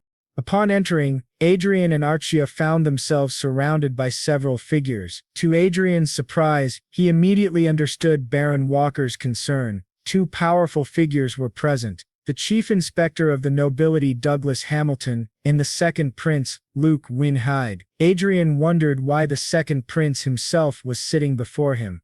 He greeted them respectfully, calling it an honor to meet the commander of the royal guard. The prince responded, remarking that he already knew Adrian was no ordinary man. He was, in fact, an archmage. Adrian answered sharply that had he not known the prince's identity, he might have thought him a spy for such words. The prince only asked Adrian to raise his head. Using his glasses, Adrian observed the prince's talents, aura, physical strength, learning ability, average intelligence, average leadership, and average administrative power. He reasoned that the prince must have trained under an aura master and consumed rare elixirs to become one himself. The prince declared that he would personally lead the investigation. Adrian replied that if this was the chief inspector's decision, then he had no objection. The 2 locked eyes, each scrutinizing the other. Adrian, noting the prince's unease, curious, he asked the inspector to confirm whether this arrangement was official. The inspector apologized for seeming disrespectful and explained that he had only wanted to clarify the prince's authority. The prince assured them it was no problem and asked them to sit so the investigation could begin. Throughout the questioning, nothing significant arose. Even if something had, Adrian had already prepared his alibi.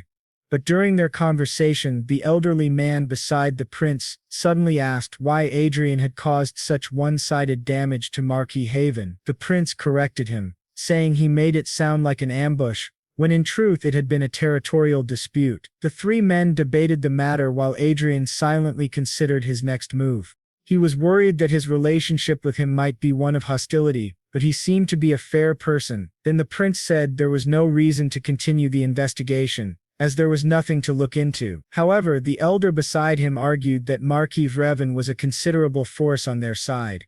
Our boy thought to himself that he could hear everything being said, and he realized that including Hamilton, most of the noble inspectors were aligned with the prince. Some were also on Marquis Revan's side. Perhaps Prince Luke had developed some hostility toward him due to the influence of others and not by his own will.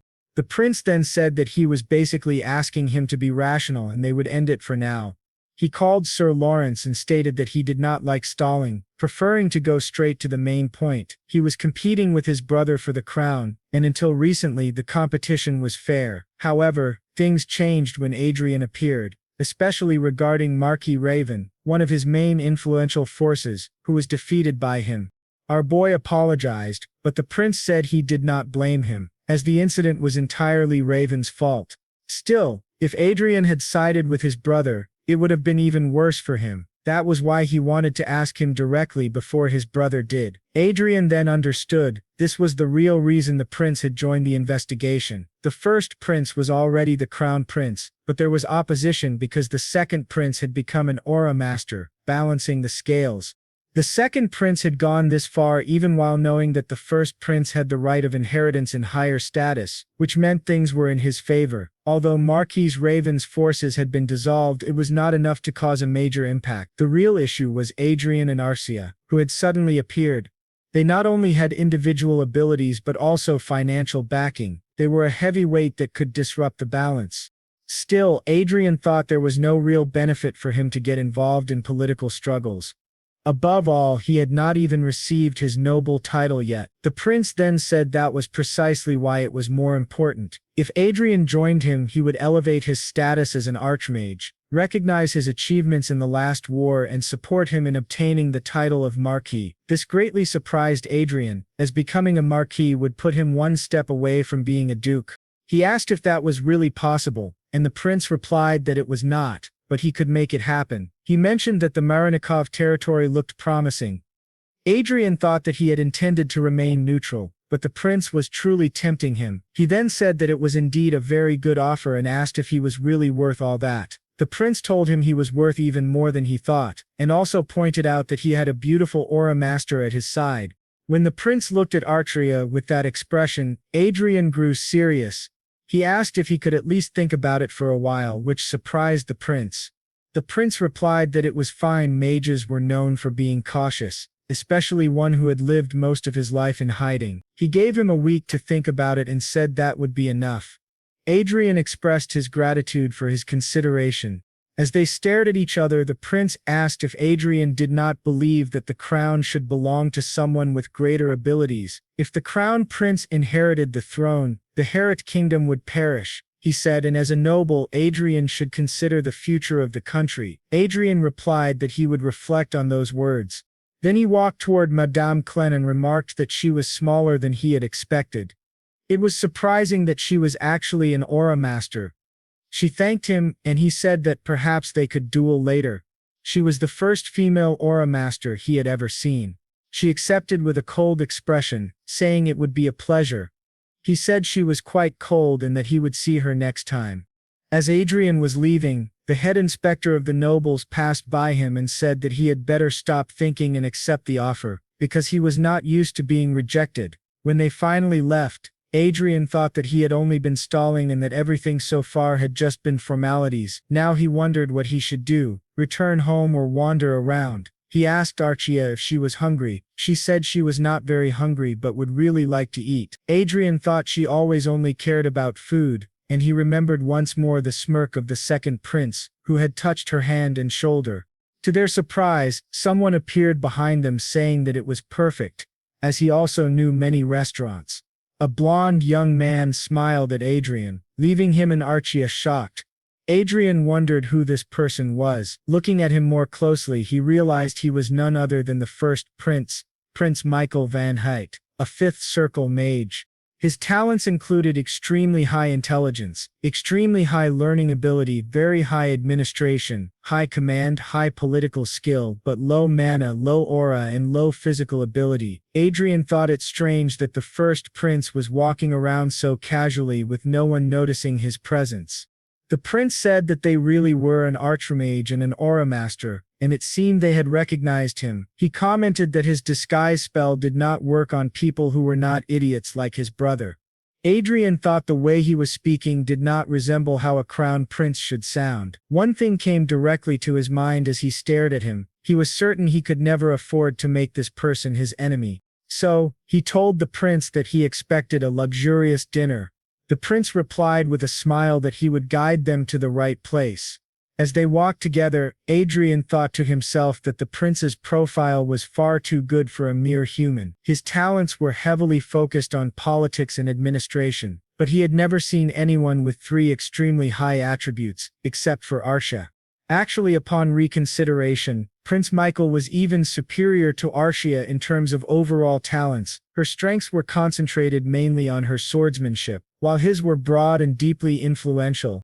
His mana is low, but he became a high mage with his intelligence. Then the prince says that it seems she has many questions about him, while Adrian says that he is even more mysterious than his younger brother. The prince replies that they have arrived, and when they enter, Adrian asks if this is a teleportation room. He thought they couldn't use this type of spell inside the castle, and asks if there is a barrier of interruption around the entire place. The prince asks if he didn't know. The castle is filled with electric stones underneath, and sometimes they conflict with mana, causing interruptions in teleportation spells, but if he presses the button, that barrier is undone, and Adrian realizes he just disabled the interruption spell. The prince then says that they will be going now, while Adrian thinks in his head that he knows this person is not ordinary and wonders who this crown prince truly is.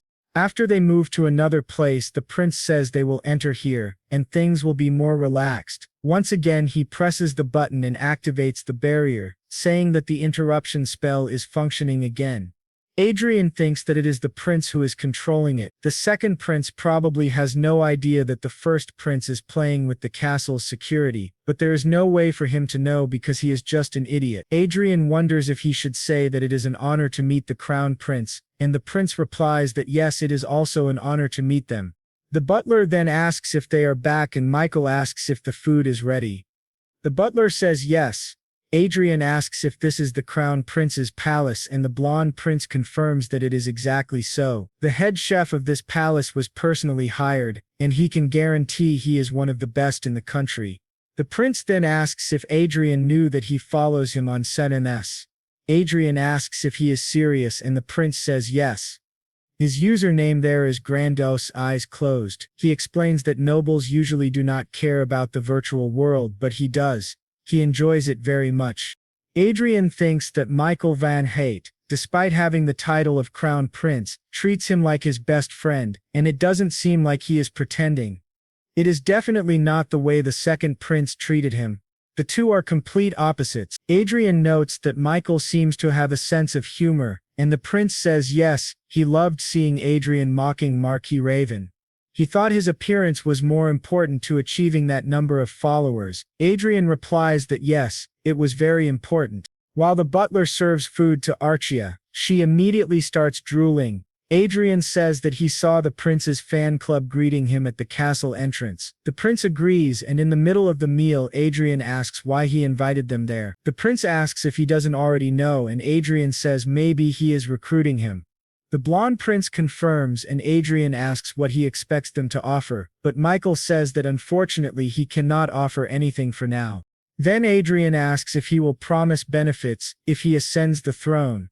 The prince says yes, but he will not stop Adrian from receiving the title of viscount, which surprises Adrian greatly. Michael explains that a viscount title is not something easily given, and even more difficult now that power is divided. It seems that Prince Luke promised Adrian the title thinking he had the power and influence to make it happen, but if the people on his side disagree, they can prevent him from getting it. Adrian thinks that this really makes sense. The reason Michael cannot offer a title like Prince Luke is because he knows it is an empty promise. If he could only watch the other side grow stronger, that would be foolish. By saying that he will not oppose Adrian becoming a viscount, he is basically saying that he will help him obtain it while still siding with the second prince. If Michael says Adrian will gain a title for joining Luke's side but that he and his faction will not oppose it, then Adrian will acquire it easily. That is why Michael tells him he should consider his side. Adrian thinks that this is not bad. He is the decisive card in this game, and whichever side he joins will gain an advantage. If he accepts Michael's offer, he can obtain the title and support the crown prince. But if he refuses, his title will vanish, and he will be forced to join the second prince. Adrian says that there is more than one choice, but only one answer. The prince asks what it is, and Adrian says yes, he will do as he says. Prince Michael asks if he is sure and if he doesn't need time to think. But Adrian says yes, he deserves the throne more than the second prince.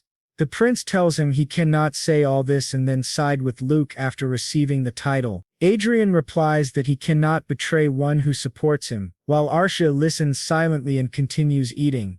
The prince then asks which side Madame Clen will choose. Adrian thinks that the interesting part about the first prince is how different he is from the malicious second prince, which makes him feel better. Adrian then asks Archia what she thinks. She says that if Adrian is comfortable with it, she will follow him. He asks if she really means it, and he thinks that he knew she would say that, but it still makes him feel a little uneasy. The blonde prince says that they are great together. Adrian then says that he has a question. He agrees to join Prince Luke's side to obtain the title, but he asks if Michael does not think it would be suspicious if he didn't react. The prince says yes, and that is why he will pretend to oppose him and then withdraw later. Adrian thinks that yes, it is a clean move to avoid suspicion, but still not enough. He suggests that instead of simply doing that, Michael should take something from Luke to allow Adrian to secure the title. This surprises Prince Michael, who asks what he means.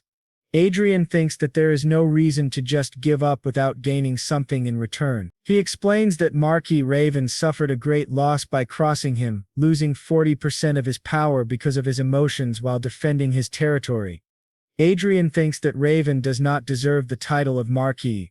Michael asked if he wanted to take the title from Marquis Raven in order to give him the title of Viscount, and our boy replied that he thought it was a fair deal.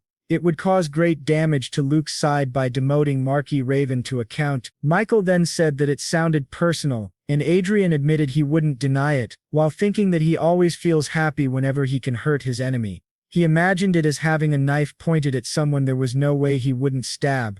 The prince asked, and what if Luke refuses? But Adrian suggested that promoting some of his own followers to Marquis would also be a good move. Since he was earning the title of Viscount for his war merits, it would also make sense to promote one of the counts who had also contributed during the war. He thought that there was a big difference between a newly appointed Viscount from the second prince's side and a count of the first prince becoming a Marquis. He could become a Viscount who was also an archmage. If the plan went well, he would be able to maximize his gains through betrayal. He then realized that the prince felt both suspicious and allied with him, mixed with confusion and interest. When Adrian asked his opinion, the prince apologized, saying that he was just a little surprised. He then asked Sir Lawrence to tell him whom Adrian had met from the second prince's side before him while looking very serious. Our boy wanted what he meant, and Sir Lawrence listed Baron Walker Ruggio, Prince Luke, Viscount Hamilton, and 6 other inspectors who had interrogated him. That made a total of 9 people. They asked if perhaps he had done something wrong, and the prince seemed quite surprised. Meanwhile, Adrian noticed that his own status showed curious, confused ally and admiration. Then he said that now he understood they had both thought the same thing. The prince agreed and asked if Adrian could read people's minds, because he had quickly grasped part of his betrayal plan. Adrian thought to himself that he couldn't read minds directly, but he could guess through the information on his glasses. The prince called him incredible, saying he had also been considering those two as part of his plan. Adrian replied that suggesting a plan which the prince had already thought of was even more impressive. But the prince added that it showed how amazing Adrian's decision-making was, and that reaching the 7th circle at his age was no small feat. He truly didn't want to make him an enemy, they should be friends. Our boy thought the same, then the prince handed him a phone. When Adrian asked what it was, the prince explained that it was a secure phone impossible to trace. He would call him when there was something important to discuss. He added that today's meal had been both fun and productive, and that they should now return using the teleportation circle. He waved goodbye to the two of them, and Adrian replied that they would see each other around.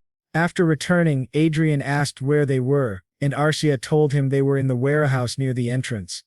As they walked away, Adrian thought to himself that the first prince was indeed a very cautious person. But turning the corner, he noticed the two of them carrying bags full of shopping, and they were startled upon seeing him. He asked what they were hiding, but Archia nudged him. When he looked closer, he realized they had bought decorations and gifts with their own faces printed on them. Even their clothes were being sold. Adrian wondered why such things were being sold in the souvenir shops of the castle. Archia glanced at their bags and said that they were otakos. Later it was reported that the Prios Empire had grown by 12% within a year, but severe corruption made the government hesitant to attempt the introduction of a republic. Signs of inflation were being pushed aside as the Republic of Prios focused on military strength. The hope of the republic rested entirely in the hands of the heir of the legacy, Louis Felmont, the son of the president. News outlets began to question whether the legacy of Archimage Lucas had really been acquired by the president's son. These reports eventually reached a palace, where an old man shouted in rage asking how the legacy of Archimage and Lucas could have ended up in the hands of those nations. This was the palace of the Brigham Empire, known as the Castle of the Golden Dragon. The old man was Emperor Edward Brigham. He declared that the legacy should have belonged to him, since his country was the birthplace of Manuel Lucas, the nation that had guided him into the Golden Age. He demanded of his servants whether they had really invested money and effort into seeking out this legacy, only to fail to find it. All of them apologized, and the emperor grew furious, summoning the director of intelligence, Countess Elfridge, a seventh circle mage. He asked her what she thought, and whether she truly believed the claims of those bastards. She replied that she was only half convinced. When he asked what she meant, she explained that she had examined their exploration process, and it was very outdated compared to theirs.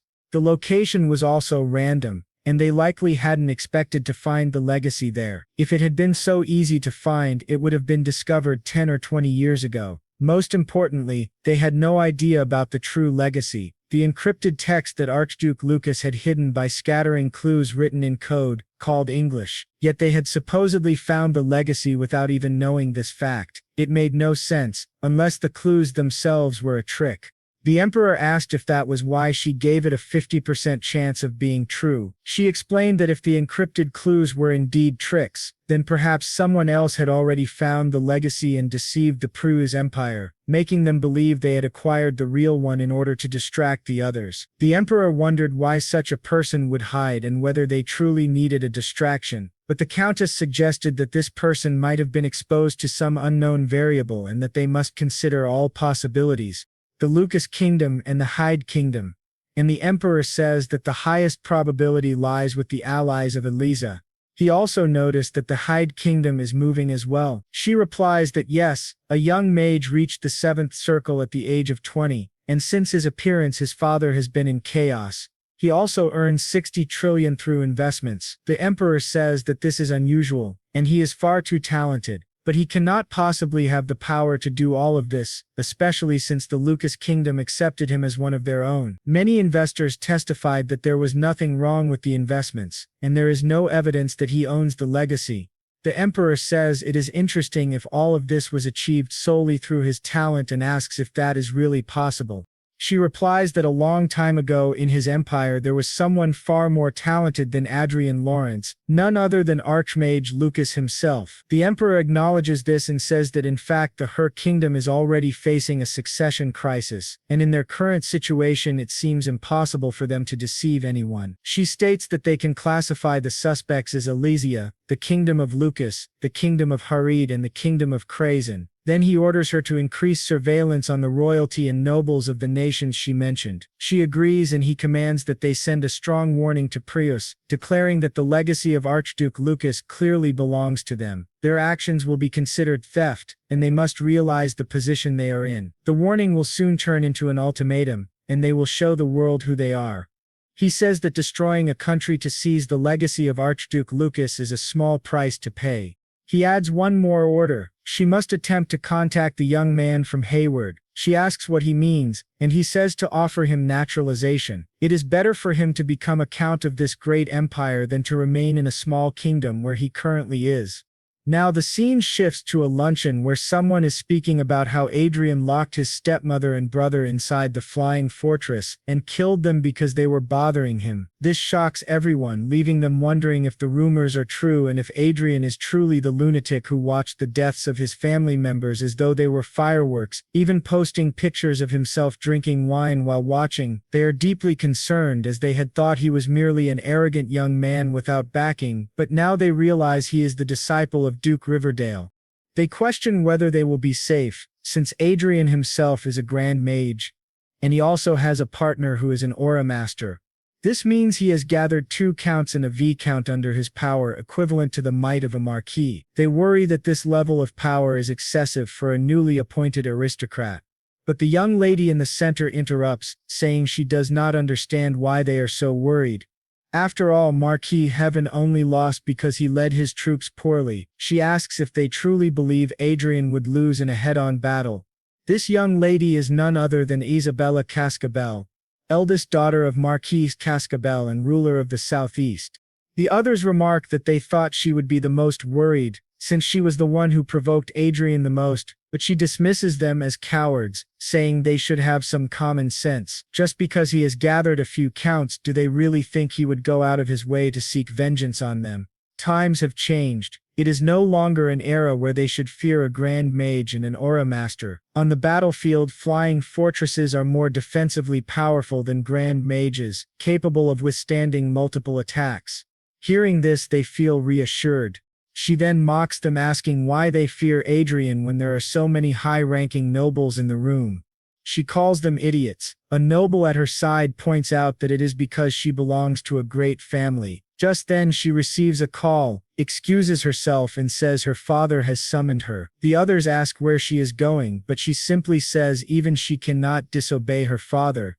Once outside, she begins thinking about Adrian Lawrence, his radiant silver hair and striking blue eyes. His appearance had always been remarkable, even in the academy where many gathered around him. She recalls the past when she and her friends were bullying someone and Adrien stepped in to defend them. Isabella had claimed the commoner had insulted her, and no matter what they did, Adrien never retaliated, until one day when she asked him if he wasn't honored to learn that something terrible happened whenever one of them was offended. Adrien replied that it was better she wait, because he would torture them in the worst possible way and make them regret being born into this world.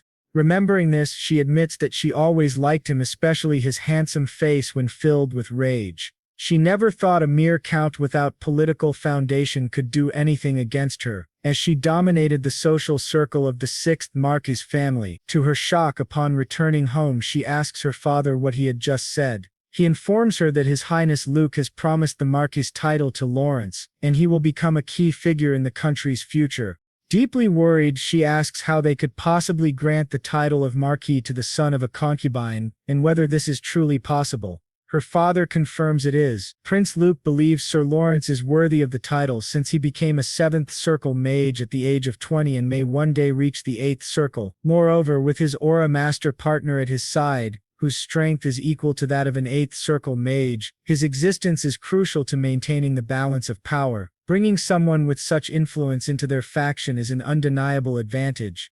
He then tells Isabella that he wants her to use her social position to befriend him, and ideally to marry him. This leaves her in shock, thinking that this is disastrous.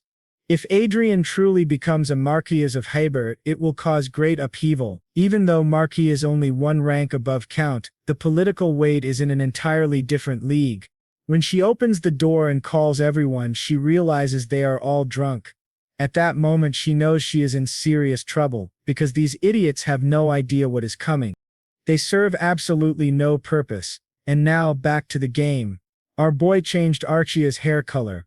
She asked if it looked good and he said yes, thinking that the first thing he did when he returned from the royal palace was log into Chronicle, since it would be problematic for someone to walk around looking exactly like the celebrity Archia. He had to give her a simple disguise. Back in his office, that young boy next to him asked if Sir Adrien was planning to enter the military industry, which made his father's hair stand on end, asking what kind of behavior that was in front of Sir Adrien. Our boy thought that he had 3 high skills and was exactly like his father. He then asked why he thought that way. That boy Grant said, steel manufacturing, iron level production, artifact crafting, Zenith, magic tower, Konya. These are things that don't bring short-term profit and only consume money. Didn't Sir Adrien make trillions in investments? He thought that perhaps with the acquisition of these companies, it was an investment for the future. Our boy told him that he was right. Mining and distribution, which were the largest industries in his state, were not bad, but their potential was limited. Thinking about that, he believed that the military would be a good investment. The boy said it sounded like a suitable plan for a great mage, and then asked if he could know which items Adrien had in mind. Adrien asked why he was so curious, but Grant said it was necessary to keep in mind what to prioritize. Adrien, pleased, replied that they would start with vanguard equipment, which surprised both of them, who pressed him asking if it was even possible. Adrien explained that they had the principle of the force system and a refined method of producing vanguard equipment, so it was indeed possible, and his assistants understood him well. Meanwhile, he thought that currently the production of vanguard equipment was shared between 3 families: the Habert kingdom, the maternal family of the current king, and the greatest magical master, Duke Haynes. And lastly, the House of Hade. In other words, vanguard equipment was being produced by the hands of the most powerful in the kingdom. Being able to produce such equipment meant being on equal footing with them.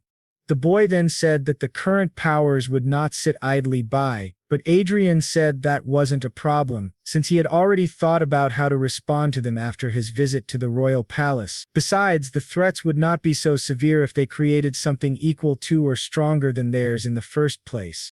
While thinking about it, he also knew that a 20-year-old great mage suddenly appearing out of nowhere and producing equipment would definitely attract public attention. He said, "For your information, I will not be satisfied only with vanguard equipment. Let me know as soon as a good magic tower is available for sale." They were shocked, asking if this really meant they were going to build floating fortresses. Both were excited and admired him. Later, when he told his father was shocked, thinking that he really could be a marquis. Our boy confirmed it, and said he would accept the second prince's proposal because there was no reason to refuse.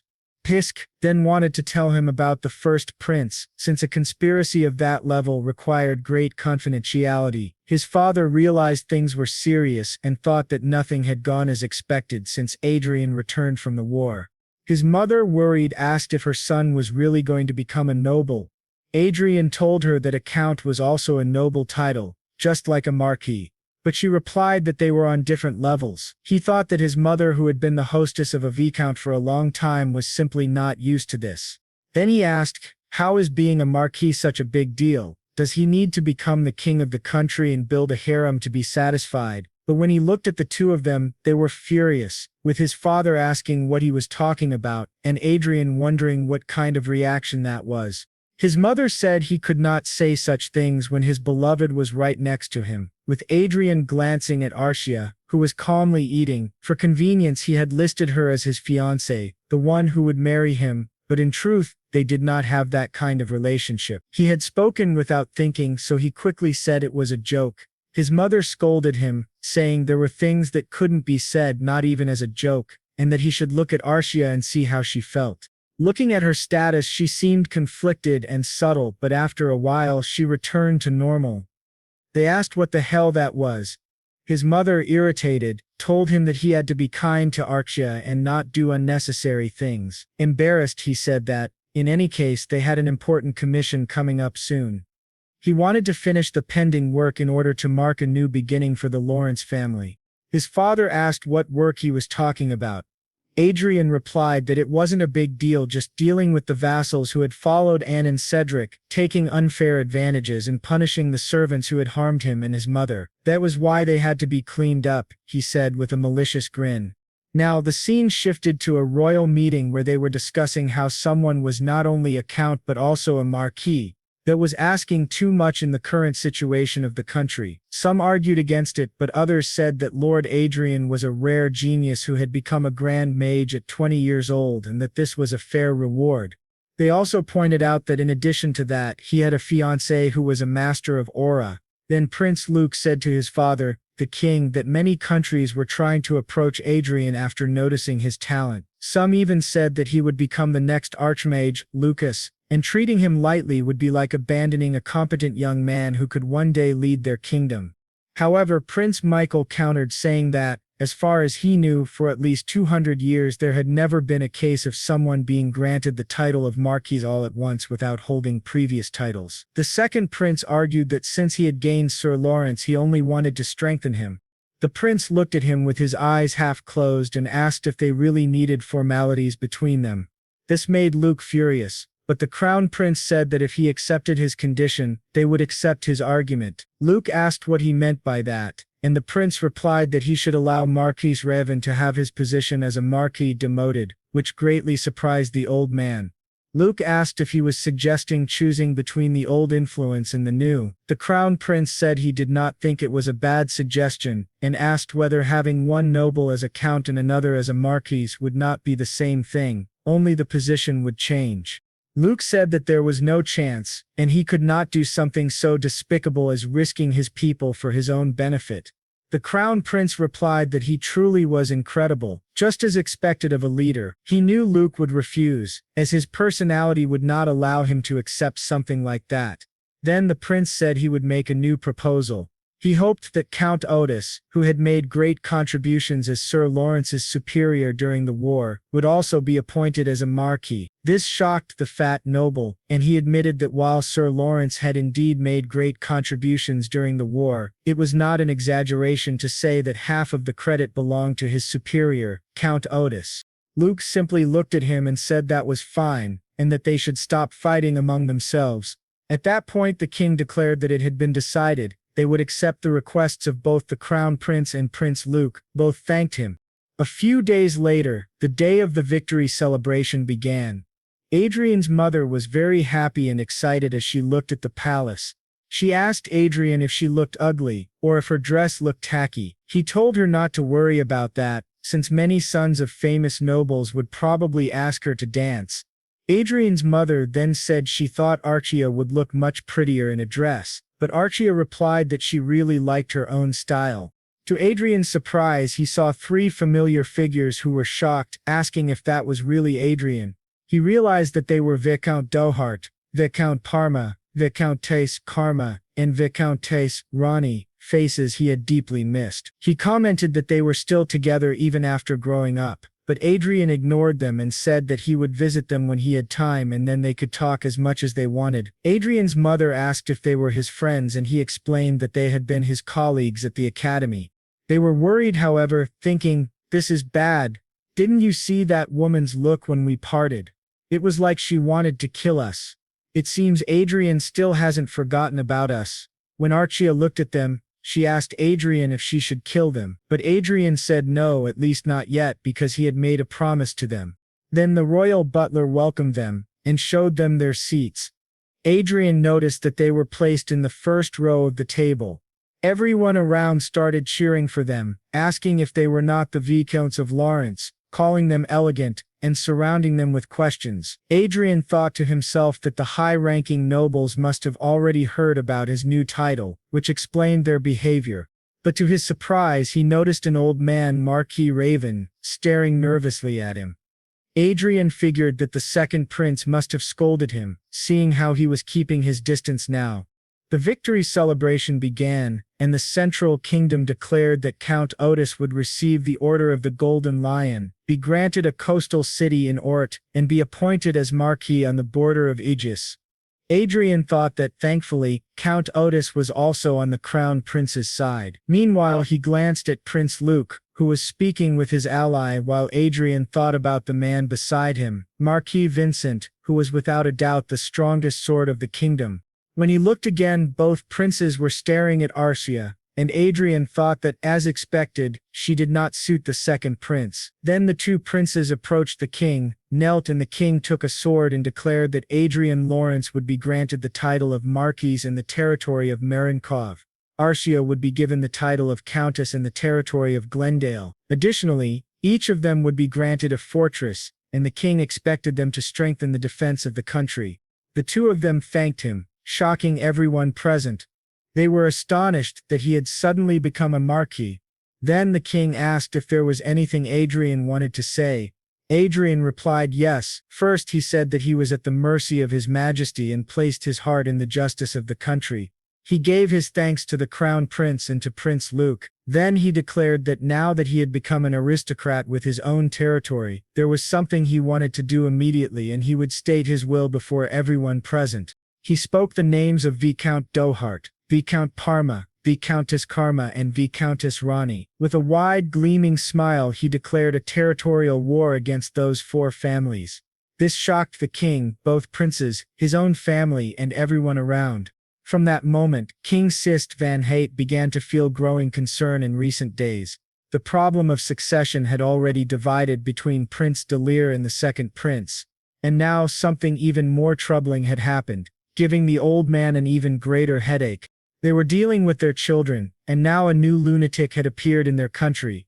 Our boy, after saying that, he met with the prince personally, and Luke said that he must have misunderstood Marquis Lawrence's tendencies. He had thought Lawrence was a typical scholar but never imagined him to be so aggressive. Luke asked if he didn't know that a new lord could not expand his territory arbitrarily. Our boy replied that he would simply destroy the four families and then return to his territory according to the royal decree. Luke asked if he planned to follow through with that until the end, and Lawrence said yes. Luke put a hand on his shoulder and said that his attitude disappointed him greatly and that he wanted to wait and see what happens. Lawrence thought that Luke had expected this kind of reaction, but he didn't care at all. When he returned, the royal celebration had already begun, and Archia said she had been waiting for him. He noticed other nobles who were visibly nervous in his presence. Everyone kept a safe distance, as if he had a reputation for being dangerous. He muttered that it seemed like he was the family rogue, and his father, standing behind him, added that he certainly was. Adrian admitted that he hadn't intended to go this far, but he had gotten carried away. His father asked why he wanted to start a territorial war. Adrian replied that it was revenge. His father became very concerned and asked if he truly announced this war, knowing the risks of fighting four families simultaneously. Adrian said yes and reassured him not to worry. His father said he believed in him, while his mother, crying, was deeply worried. Then his father remarked that it had been a long time since they attended a royal celebration, and he wanted to enjoy the moment. He called for his wife and asked her not to worry about their son, to trust him. She held his hand, and they began to dance. Adrian thought that he had been walking on eggshells in front of Anna all this time, but now he could take care of his mother. He told Archer that it was time to resume what they had been doing. Meanwhile, four nobles were discussing whether this made sense, as even territorial wars needed justification. The central noble said that they would not lose. A plump young woman asked why, and he explained that according to Adrian's declaration, the four families should unite. Though their opponent was a marquis, the combined power of four viscount families could handle the newly appointed marquis. They agreed that it seemed plausible. Adrian, speaking behind them, said it was good to see them all. They simply addressed him as Adrian, which made him wonder how they dared to call a Marcus by his first name. They explained that they would not respect him after he declared war against them. Adrian then decided to make them respect him by throwing his glove in the young Viscount Parma's face. The Viscount could not tolerate such rudeness and challenged him to a duel in front of everyone.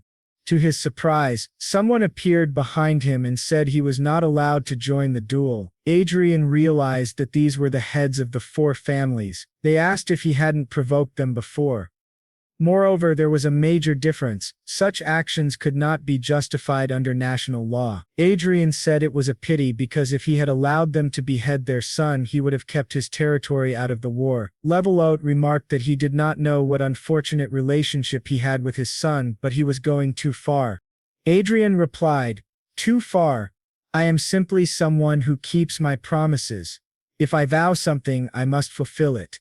Their father asked what he meant, and Adrien told him to ask their children. The announcement would read, "The Territorial War will begin in 1 week, and unless you want your family to fall because of your foolish son, you must detain him and bring him to us." Someone asked if he really wanted them to see their son, and whether this wasn't crossing a line. Adrien stared back and said exactly, looking at Isabella in the back, adding that he would see them on the battlefield. This made the old man furious, saying that they would discuss this further upon returning.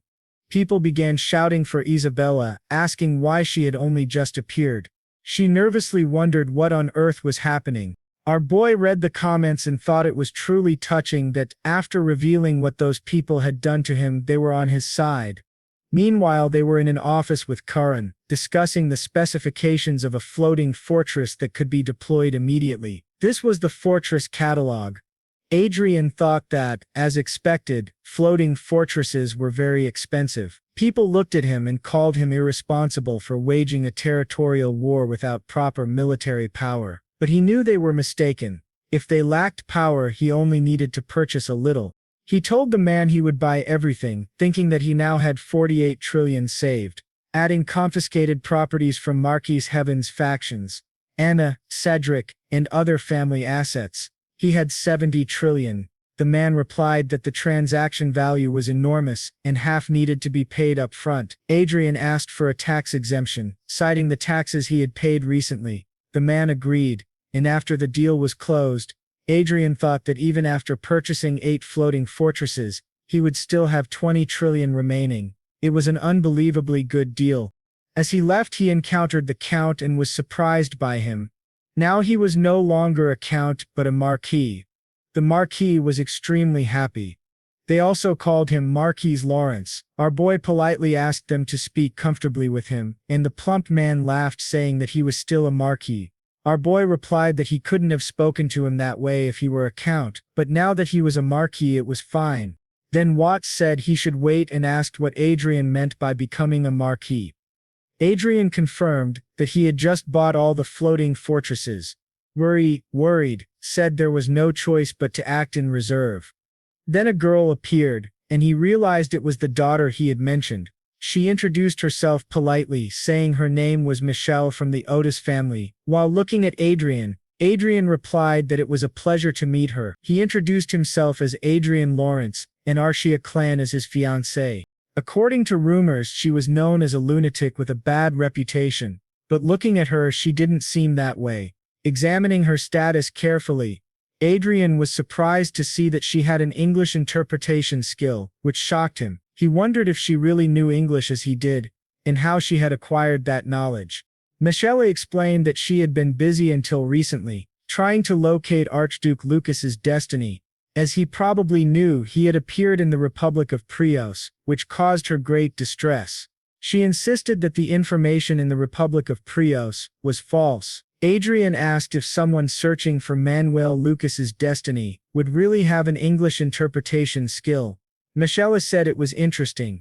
Adrien asked what she meant by the destiny in the Republic being false. She replied that the destiny exists, but it is hidden in a secret place, not something that could be found in the Republic. Adrien asked what kind of secret place it was. She said the details were confidential but hinted that it would be difficult for a noble to find. Adrien thought that yes, Hollywood. Nobles usually thought of Hollywood as a virtual reality system, and a place for plebeians to escape reality and fantasy, making it naturally difficult for nobles to locate. He wondered who this girl really was. He had thought she was doing a simple prediction, but she was surprisingly close to the destiny. She said she played daily and might be able to follow your excellency. Adrien said she was of course welcome. She explained that unlike her father, who judged based on bloodline rather than ability, she appreciated people who grew on their own, like Marquis Adrien and Countess Archia. The plump man asked if she really liked this brat, and she replied that she would love to chat another time. She asked what His Excellency thought. Adrian was very excited and said he would love to, and an invitation was sent to her as soon as possible. After they parted ways, Archia asked if she should kill her. Adrian said no, but they should keep an eye on her for now, thinking that he needed to watch Michaela Otis more carefully. Meanwhile, at Viscount Dore's house, along with Viscount Karma, they discussed Adrian's order at the military equipment store. He had purchased 4,000 armors, 4,000 knight swords, 20 transport ships with 500 seats, 8 floating fortresses, 400 exclusive vanguard units, and 400 exclusive floating boards for the vanguards. This was his military procurement for just one day in the capital. One elder remarked that the brat was seriously planning for war. Spending 70 trillion on weapons in a single day was insane. In reality, it was 40 trillion, as he paid 70 upfront and would pay the rest in installments. They were genuinely concerned, thinking they had underestimated the situation. Another said that even if he bought all the weapons, they would be useless without anyone to use them. Adrian was still a new lord and lacked proper cavalry. The woman asked if that was really true and whether the situation was as expected since his arrival. They replied no, he was someone who couldn't be judged by common sense. The man asked if she meant they should analyze the situation from her perspective. She asked if it wasn't better to consider the worst-case scenario. They couldn't just go around causing chaos all the time.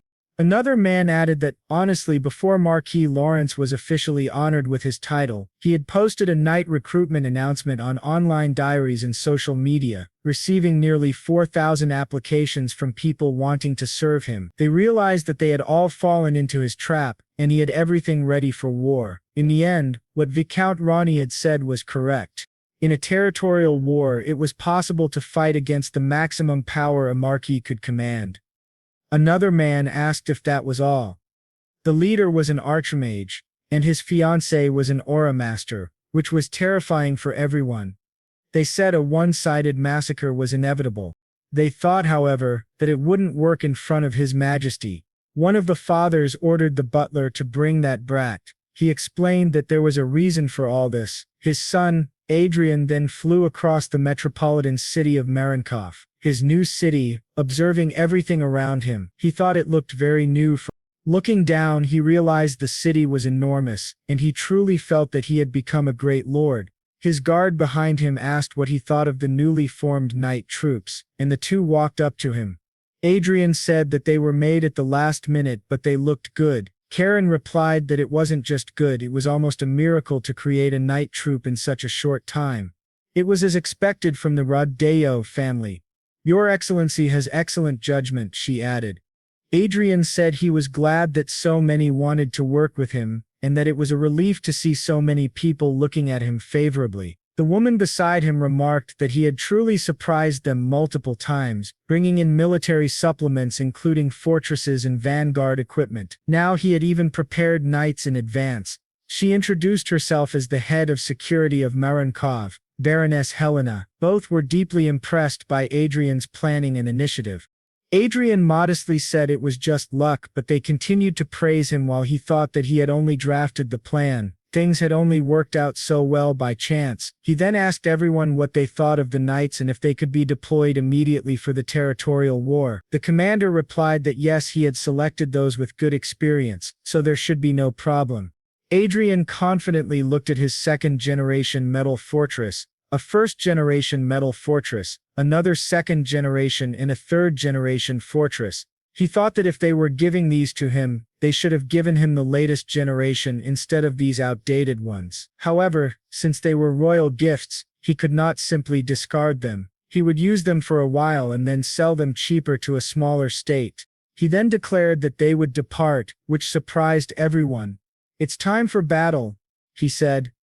The commander asked when they would head to battle. Adrian replied that they would finish preparations in 3 hours, divide into 4 groups, and close off the territory to prevent the enemy from joining forces. The main force, including him and Archia, would capture territory piece by piece. The commander mentioned they needed royal family permission. Adrian said that whether it was fast or not, the permission would come anyway. Until then they would call it training, a common excuse. He thought that at this moment he would not be commanding from a safe distance, but would go directly to the battlefield alongside Archia, demonstrating his military power without hesitation. He wondered about the other households, one brat getting beaten, the other father of the year drinking too much, and the plump girl begging her mother to save her while another was trembling in her room. With everything prepared, 3 massive aerial fortresses and several smaller ones, Adrian, Archia and his commander were heading toward the territories to seize everything, including their lives.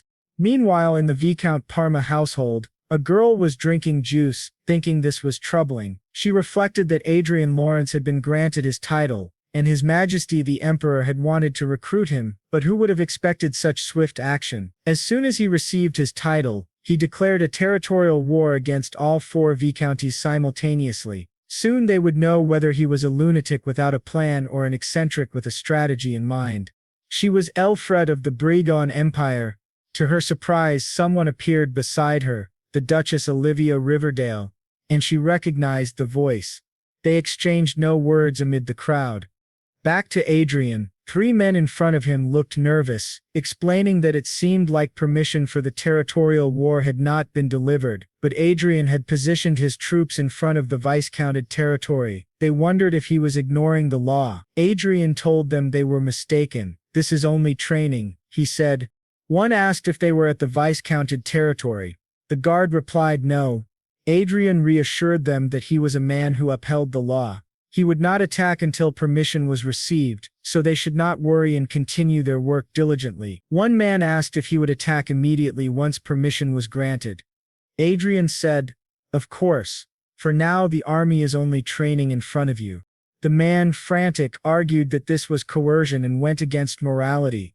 Adrian thought to himself that if using a young master to intimidate at school was moral, then this was similar. The man protested that permission for war had not even been granted, and starting a war over a school quarrel seemed implausible. One man pleaded with him not to act irrationally.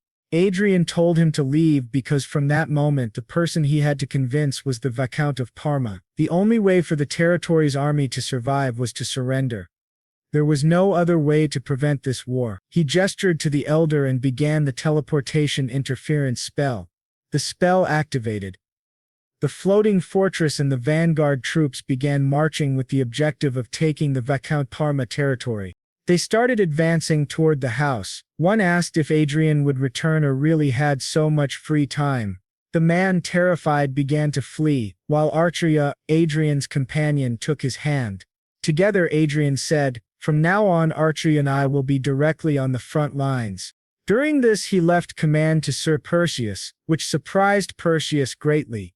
He asked, "What do you mean? I can't go now." Adrian simply said he didn't care. However, Perseus gave the voice command to the warriors, instructing them that His Excellency Marquis Lawrence and His Excellency Archia clan would personally be observing the battle, and they must protect them. As Adrian left, he thought that if someone had told him months ago that after achieving his revenge, all that would remain would be a sense of futility, and in the end revenge would only lead to more revenge, he would have disagreed. But Adrian had a different opinion. Nothing gives a stronger sense of purpose than vengeance. Anne and Cedric, the villains of the Academy, had their eradication marked as the starting point of his new future. More than that, he found it satisfying to see his enemies shouting at their subordinates. In his room, the young master wondered what kind of explosion this was, thinking Adrian had truly gone mad and was teasing them. He asked the 3 vanguards about their chances of winning. The one in the center replied that Adrian's military strength alone was twice theirs. They had an aura master and an archmage. Honestly, their chances were nearly 0. This angered the young master even more. They argued that they should do something. They thought Adrian had hired them just to waste money, but Adrian simply stared at them silently.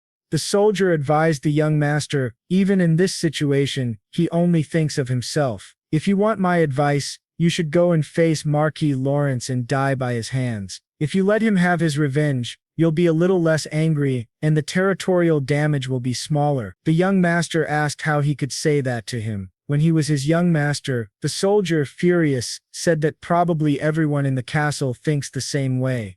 Adrien had always been cruel, and no one understood why they had to suffer for him. When those below them died, they would blame the young master, not Marquis Lawrence. Over 10 people had already died, directly or indirectly, by Adrien's hand. In the end, they understood the meaning of the phrase, "You reap what you sow." They thanked him for the harsh lesson. The young master thought, "You reap what you sow, he's from the ruling class. What's wrong with these people? I just disciplined those of lower classes." He realized that Adrien truly was a ruthless man. At that moment, the commander entered and approached the boy. The boy said it was true, if they requested help from other territories, they might have a chance. However, the commander brought him vanguard equipment, a force armor and a force sword, instructing him to wear it and fight Marquis Lawrence in person. This shocked the boy. The commander said it was the order of Viscount Parma while forcing him into the armor. The boy screamed, begging them to release him, remembering Adrien's childhood threat that he would make him regret being born into this world. He began to cry in fear, shouting for his mother. The men escorted the young master, who was trembling with terror. The commander reassured him that he had no reason to despair. Even though Marquis Lawrence was a high-level mage, he was still a mage. A warrior armed with force equipment should be able to handle him. The boy, still crying, asked if that was supposed to be comforting. The commander said he was saying it so the boy could survive. If he hid trembling in a corner, it would be better to just cut off his head, because hiding would only make him a sacrifice for Adrien's revenge. But what if he used the vanguard equipment and, while Adrien's guard was down, attacked and defeated him? He would be celebrated, and Marquis Lawrence had no heir. The Territorial War would end, and victory would be his. In other words, he would become the hero of the viscounted territory. Although still terrified, the boy wanted to try, thinking he would at least be the clown he wanted to be once. He told everyone he would survive, kill that bastard Adrien, and remain alive in the end, making them pay for their words. The soldiers beside him said that if he defeated the Marquis, they would gladly accept their punishment. As he opened the door, he thought that the vanguard equipment, with its powerful attack and defense, did not earn its name to be destroyed by a mage. As the commander had said, if Adrien let his guard down, he could be killed. The chance of a miracle was almost zero. When he opened the door, he saw a hellish scene. All the vanguards were dying easily, screaming that Adrien was a monster and that no one should approach the mage. They asked what the hell was happening. As Adrien effortlessly eliminated everyone, the boy wondered if they were really an archmage and an aura master, and if that was their true power. He turned to the commander beside him and asked if this was a joke, if he really had to go in. But before he could speak, the vanguards began charging at him, calling him a monster, and surrounding him to attack. Adrien teleported and delivered a massive shockwave, scattering everyone, which terrified the boy even more. Seeing several aerial fortresses in front of his mansion, he realized things were about to go very badly. They were already in his territory, and there was nothing he could do. The fortresses surrounded him, emitting a deafening sound, and the pressure weighed down on them. The boy, crying in fear, stared directly at Adrien, who said, "You thought I would hide until now. That's really unexpected." The young Viscount Zenith Parma trembled as he walked toward him, with his soldiers pushing him from behind. He asked, "What the hell is this?" and faced Adrien, completely terrified. The boy realized that everything had gone terribly wrong. He summoned his courage and challenged Lawrence to a duel, which greatly surprised our boy. The young man said that if he were a noble who valued honor, he wouldn't ignore the challenge. Adrien snapped his fingers and cut the boy's arm, shocking him. The boy screamed in pain, asking, "What the hell is this?" Adrien said he spent 70 million on facilities to buy weapons this time. It felt as if he could pay for it in an instant. Trembling in pain, the boy glared at Adrien with immense anger. Adrien continued, pointing out that since vanguard equipment was scattered everywhere and a floating fortress stood in the yard, the boy should know which was best, especially considering his family's treasure. The boy, still screaming in pain, asked if that was truly his intention. Adrien replied that it was part of his revenge, and everything else was merely a consequence. He ordered his eagle to advance toward the boy. The boy, trembling with fear and crying, saw Adrien point out 2 broken ribs, a humerus and a bone in his back. He wondered what was happening. Adrien explained that these were the bones he had broken and he would have spared him if only a few had been broken. After all, Adrien was a very patient man and avoided revenge unless provoked mentally to the point of irritation. Archia, furious, started shouting at him, but Adrien told her to stop, knowing that the boy wouldn't die peacefully and that he had the ability to heal him. Adrien said it wouldn't be fun if he died from blood loss, they needed to take care of him. When the boy begged for mercy, Adrien waved it off. The commander then asked if they should escort the boy to the Lord's office. Adrien, smiling, said it was kind of them. In this way, within 30 minutes, the war between Marquis Lawrence and Viscount Parma ended, a historic moment for the continent. Turning back to the girl, she thought that considering Marquis Lawrence was part of the Riverdale social circle, she wouldn't have come to help if he weren't. She wondered if she came in person just to see him, suspecting that he might not truly belong to the Riverdale family. However, she reminded herself not to interfere, as he genuinely was part of her social circle. She could claim she was only there to cheer for him as an excuse. Meanwhile, the chief of intelligence from the Britain Kingdom was present, and she considered whether she could remove him from the empire. The two women glared at each other with great anger. Riverio said she just wanted to maintain the status quo, and the other agreed. Even if they fought, they would only tire themselves out. To their surprise, the teleport interference spell was activated and the war officially began. They watched Adrien's battle, completely shocked by how the mage fought at such close range. The intelligence chief explained that the main reason Mage's movements were limited on the battlefield wasn't due to compatibility with the Vanguard, but because of teleport interference spells. A short-range movement spell could enhance the survival and mobility of a slower mage through the blink technique, allowing them to attack and retreat quickly.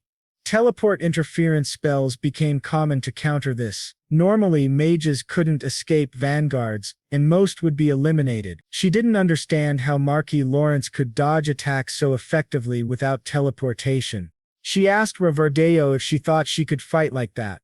Riverdale said even with skill it would be extremely difficult and required extensive battle experience, strong physical ability, tactical sense, and combat instinct. Not anyone could manage it. Another young woman noted that she had an incredible priest, but she should avoid interfering with her own people. She admitted she liked him in many ways but couldn't do anything, so she left.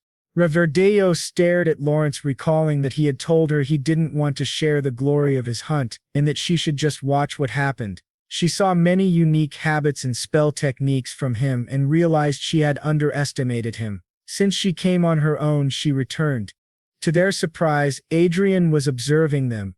Dub Vanguard indicated this was the office.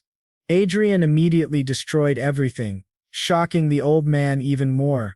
As Adrien approached, the man grew even more terrified, begging him not to come closer, but he stumbled and fell. Adrien asked why he hadn't signed a surrender document and questioned what he would do with his family if he did. Adrien reassured him not to worry. He wouldn't kill anyone except the main culprit. In return, the family would become a fallen noble house stripped of their titles, or perhaps they would choose death, leaving the man trembling with fear. Eventually, he began to cry and agreed to sign the accord. From the moment the Viscounty of Parma fell during the war between Marquis Lawrence and the four viscounties, everyone knew the conflict was practically over. In the Viscounty of Dorset, in the same office, the man said that Marquis Lawrence, who had taken Parma, was coming for his territory, and Adrian Lawrence and Archia Klein had likely already arrived. They warned that if he lost, they would be next. Both men panicked, hiding under the table, terrified. Karen told them to hand over their children immediately, but the woman insisted it was useless. They said that soon after subjugating, the young master of Parma entered the castle on foot, and the others asked nervously what that meant. He said that for him the move would simply be a justification to start the war. It was obvious that he wanted to increase his treasures while building an army. Marquis Lawrence was planning to pass his army expenses onto them, stealing all their money and territory. They asked if it was really possible and if there was any way to stop it. She replied that now it was clear they could not win this war and needed to change their approach. They changed their method by sending some vanguards elsewhere. One man informed his lord that Daman was in position. The vanguard of Viscount Dorset had just arrived at the teleportation area. The commander of Dorset's knights joined forces with them. Kerman and Ronnie's subordinates said they should take advantage of this movement and seize the enemy's marching facilities and hostages. The operation was a success, or the war would turn in an instant. They had to achieve this at all costs. Another officer reminded the commander that they had 15 seconds until the operation began, counting down from 10 to 0. Once it reached 0, they tore their teleportation scrolls, sending everyone to another location. In this way, Ronnie's vanguard went online, as did Kerman's, and the three united. Meanwhile, our boy remained on his aerial ship. The three felt an unusual pressure. Adrien stood and announced, "They are here." Perseps said it was as predicted, asking if this was a clear sign, but the reply was only that it was a simple forecast. Perseps admitted he was now scared, unaware of how relieved he was that Adrien was not their enemy. Adrien activated a teleportation matrix, saying this strategy was not bad for them, but it was useless if they could not move. Perseps added that the enemies would finally receive mercy. Our boy approached, ordering everyone to drop their swords and surrender if they wanted to stay alive. The commander confirmed, "Yes, it's Marquis Lawrence. The war will end if they capture him." Our boy was very surprised, not expecting this. Perseus shouted at him while advancing, ready to attack. Adrien easily activated a barrier and with a magical attack, exploded the head of one of them. He urged them to surrender or face death. Reza, aware of the situation, thought it was not worth resisting, but if they dared they would be sent straight to hell. Adrien attacked with a snap of his fingers. The commander realized the magnitude of Adrien's power. Trembling, he tried to stop Adrien with his sword, but his strength was insufficient, and his armor shattered. Our boy advanced toward him. The commander, face to face with Adrien, realized the aura force from the vanguard equipment could ricochet off even a mere 5th level shield. He wondered how a mage could do that. Adrien, delighted, said, "This is the best I've heard today." After defeating them all, he returned home and received a message. Browsing the internet, he saw numerous articles about him and how he had won a territorial war against 4 viscounts. After that final battle, the territorial war ended. It had been a solo operation and there was no way the hidden forces could have won. Adrien captured the remaining castles, leaving his subordinates and soldiers shocked at his strength. He had truly taken control of everything. Later he heard a knock at the door and Archia entered. The maid warned that Miss Archia was covered in dirt, but Archia complained her mouth was bored and wanted cake. The maid reminded her snacks came after meals, and Archia had eaten many cookies that morning. She sat on Adrien's sofa, and he thought she was really noisy but relieved that Catherine had adapted quickly. A few days after the territorial war ended, he reunited with her and 4 people apologizing to Miss Catherine, admitting their mistakes and asking for her forgiveness. She asked Adrien what that was about. Our boy explained that as she saw the 4 people who had bullied them in the past, especially those who had hurt her deeply, she realized they had destroyed their confidence in future. Adrien said that for political reasons he needed some time, but he planned to deal with Isabella and her son Brooks. They had without a doubt apologized to her. So he only asked her to wait, saying she didn't need to do this. She begged him to stop, trembling with fear, but Adrien grabbed her arm and said he couldn't let her know yet, though she was his savior, healing all the injuries on his body. She was very happy and he told her they would continue smiling from now on. He then called for Catherine. She asked what it was and he questioned how her days were going. She said she was very happy and that every day was fun. He watched her eat her cake, smiling and telling her she was very good to listen to. Now, he moved to the prince's office. He was reminded once again that bringing him to his side had been a true masterstroke. The ministers from the 3 families supporting the second prince, Territorial, Karma and another, had results favorable to him, which made him feel flattered. During the process, one family supporting the crown prince was eliminated. The prince said there was nothing to be done. They had sinned against him and must pay a fair price. Adrien asked if Prince Luke had said anything. He replied that he had been bitter about it, questioning if it was necessary to go so far against allied nobles even for revenge. The doctor thought that if national power became unstable due to civil war, the crossing empire might show its ambitions again. That was why the betrayal was planned, a complete victory for the crown prince. As for Archia, he ignored her as often as he drank tea. She was an innocent child who still didn't understand these matters. If things continued, it seemed better to deal with this scatter-brained boy before the real confrontation. But the prince interrupted his thoughts, telling Lawrence that it was only his opinion, and suggested he hold a ceremony, which surprised our boy. He realized it was about marriage. Now in the Clean County castle, our boy walked remembering the prince's words about marriage. He knew it was the best option in this situation, though not something he could decide easily.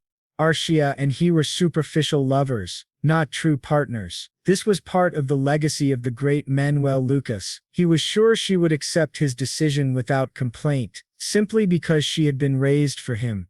This meant he could use her as he wished, even marry her, regardless of her feelings. Suddenly Archia ran toward him. He was surprised, asking what had happened, pointing to the men lying on the ground. She said she had taught them a lesson. He asked if she really meant a lesson, and she said it was only training. The maid, Katerina, came to summon both her and His Excellency. Adrian wondered if there was a problem, and why she seemed so agitated. The maid explained that the second prince had sent someone, wanting to meet her. Adrian asked if the prince had gone mad. Archia, showing no reaction, said the second prince's gaze was perverted. She didn't want to meet, get involved, or speak with him. She wanted him to leave. The maid replied that she could not act this way. Nevertheless, the second prince's envoy greeted Lady Clen and Marquis Lawrence. Adrian, surprised, asked what was unusual. He saw the envoy beside his fiancée and asked what brought him there, urging him to get to the point. The nervous man handed a bouquet of flowers, saying Prince Luke invited her to a meal and sent the flowers. She accepted the flowers and handed them to Adrian, noting that he existed in a dimensional void. She asked if that was all, and the man, still nervous, said he would appreciate her response to the invitation. She asked if it was for Adrian, and he said the invitation was only for her. She refused, and he pleaded that she not react that way. Adrian asked the envoy about his family. Nervously, he asked what he meant. Adrian explained that to become a royal knight, he must have some support. The man asked why he was so curious. Adrian, smiling, said he liked to destroy families in pieces. If he hadn't seen the news, he wouldn't know, yet he could not harm him because he was a messenger of Prince Luke. He wondered if he could attack the man's parents instead, shocking the envoy, who said it was extremely rude. He had only followed His Highness's orders. Adadin said he was offended, and asked if he should put the person in their place. From now on he would not remain idle if anyone came with unpleasant proposals toward Archia. He must go back and speak to the lady in such a way that he hopes their relationship continues smoothly. However, if provoked further, he might end up doing something reckless. He made it clear that this woman was his fiancée. After explaining all this to the prince looked very angry. The nervous man confirmed that it was true, and he didn't seem to be joking with that gaze. The prince admitted that he had not expected Marquis Lawrence to be this kind of man, and that he had misinterpreted the invitation. The commander behind him advised His Highness that it was time to retreat, warning that provoking Marquis Lawrence beyond this point would be unwise. The prince angrily asked why, and the man explained that if he truly wanted the woman, he should take her once he ascends the throne. The prince agreed, saying it was a good idea, and that he would certainly have to educate this spoiled Marquis Lawrence, but the time was not yet right. Now he had another reason to claim the throne. However, there was something more urgent. Inside the game, Archia was kicking a mob's face. Once the vampire bled, Adrian noted how much she resembled the second prince, who got irritated just by her appearance. She started shooting fireballs at him. Adrian joined the fight, defeating the vampire together, then celebrated. He realized he couldn't leave this place unattended. Lately he had been guilty about only being able to play for less than 3 hours a day. But thanks to this, he reached level 205. He decided to focus on leveling up, leaving matters that didn't require his presence to his aides. Back in the real world, Archia, along with 2 recruiters, was facing a clerk who asked politely if they needed anything, smiling cutely. Through Adrian's glasses, he saw that her name was Avery Barnett, a 15-year-old ordinary citizen with an extremely high divine power talent in the nature of a saint. In Hondel, only one god and one religion existed, worshipping the creator of the world, known as the Sepia, and their doctrine was called Sepianism. The headquarters and command center of Sepianism were in the Holy Land of Everel, so sacred that even the Brigand kingdom dared not invade. There, 3 lords oversaw the Holy Order, the Holy King handled general church administration, the Saint commanded the army, including the Holy Knights, and the Saintess oversaw all priests, performing divine miracles. Adrien asked Archia about the girl and she explained that Eric had brought her to the talent room. As he entered, he found her greeting him alongside Eric. The girl also greeted him nervously, touching his hand, and Adrien realized she truly had the nature of a saint. Archia explained she had found the girl working part-time in Low due to her family circumstances. Adrien told her she had chosen wisely, and Archia thanked him. Now sitting on the sofa, he asked the girl if her dream had been to become an administrative officer. She happily said yes.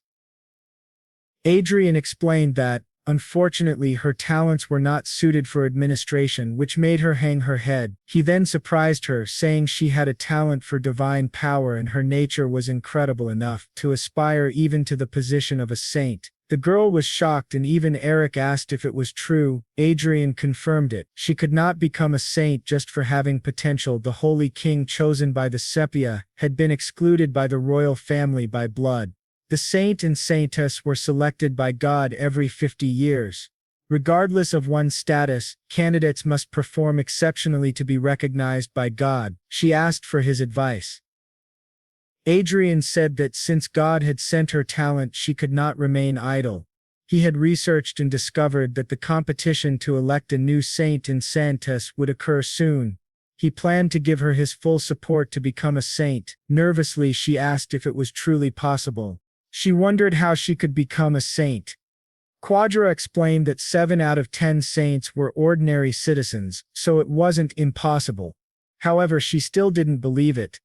Quadra added that it wouldn't happen overnight. It would require a lot of effort and the willingness to give her best. Before the competition, she would need to learn many things, including etiquette, theology, and divine magic.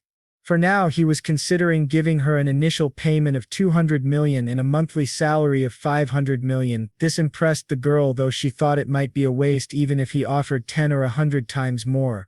If he could create a saint with his own hands, that alone would grant him tremendous power. He asked her to think about it and questioned whether it was merely a transition from administrator to saint, as both were still professions. Eric added that his excellency was serious and trustworthy, so she could rely on him. Adrien thought Eric was a great assistant, and while he hadn't thought much about assigning Eric to her, he realized the two of them could work well together. With Eric's political connections and talents, they could create a strong synergy.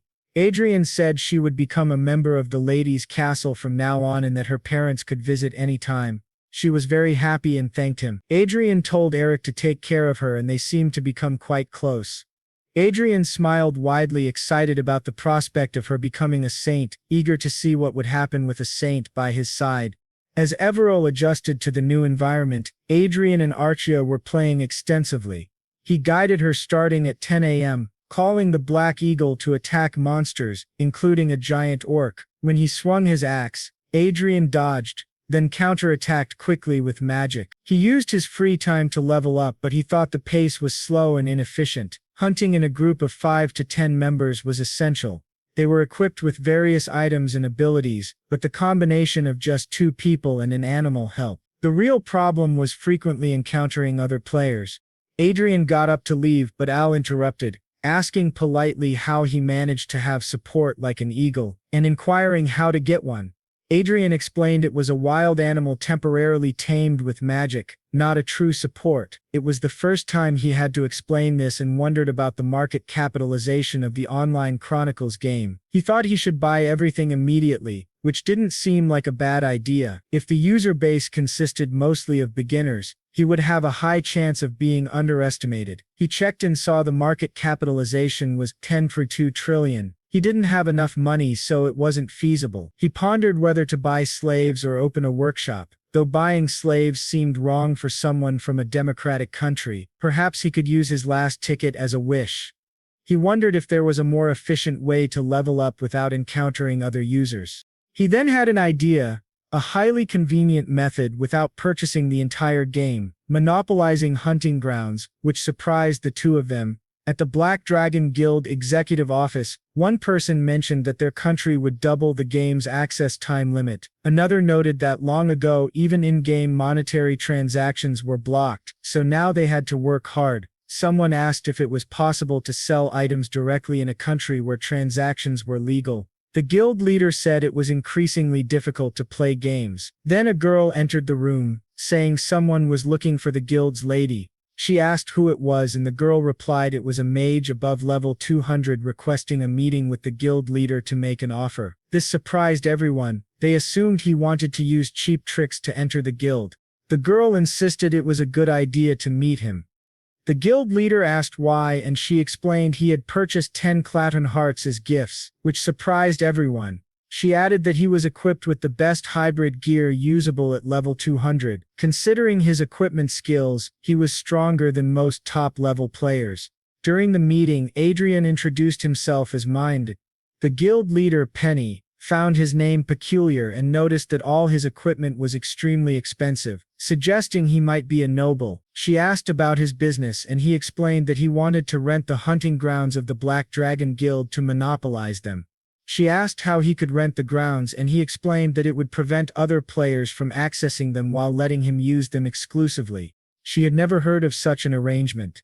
Moreover, he wanted the guild to manage the grounds and not use them himself. She asked what kind of beast he was trying to create. He clarified that he would of course pay for the rental, offering 5 times the total profit the guild could make from the grounds in cash.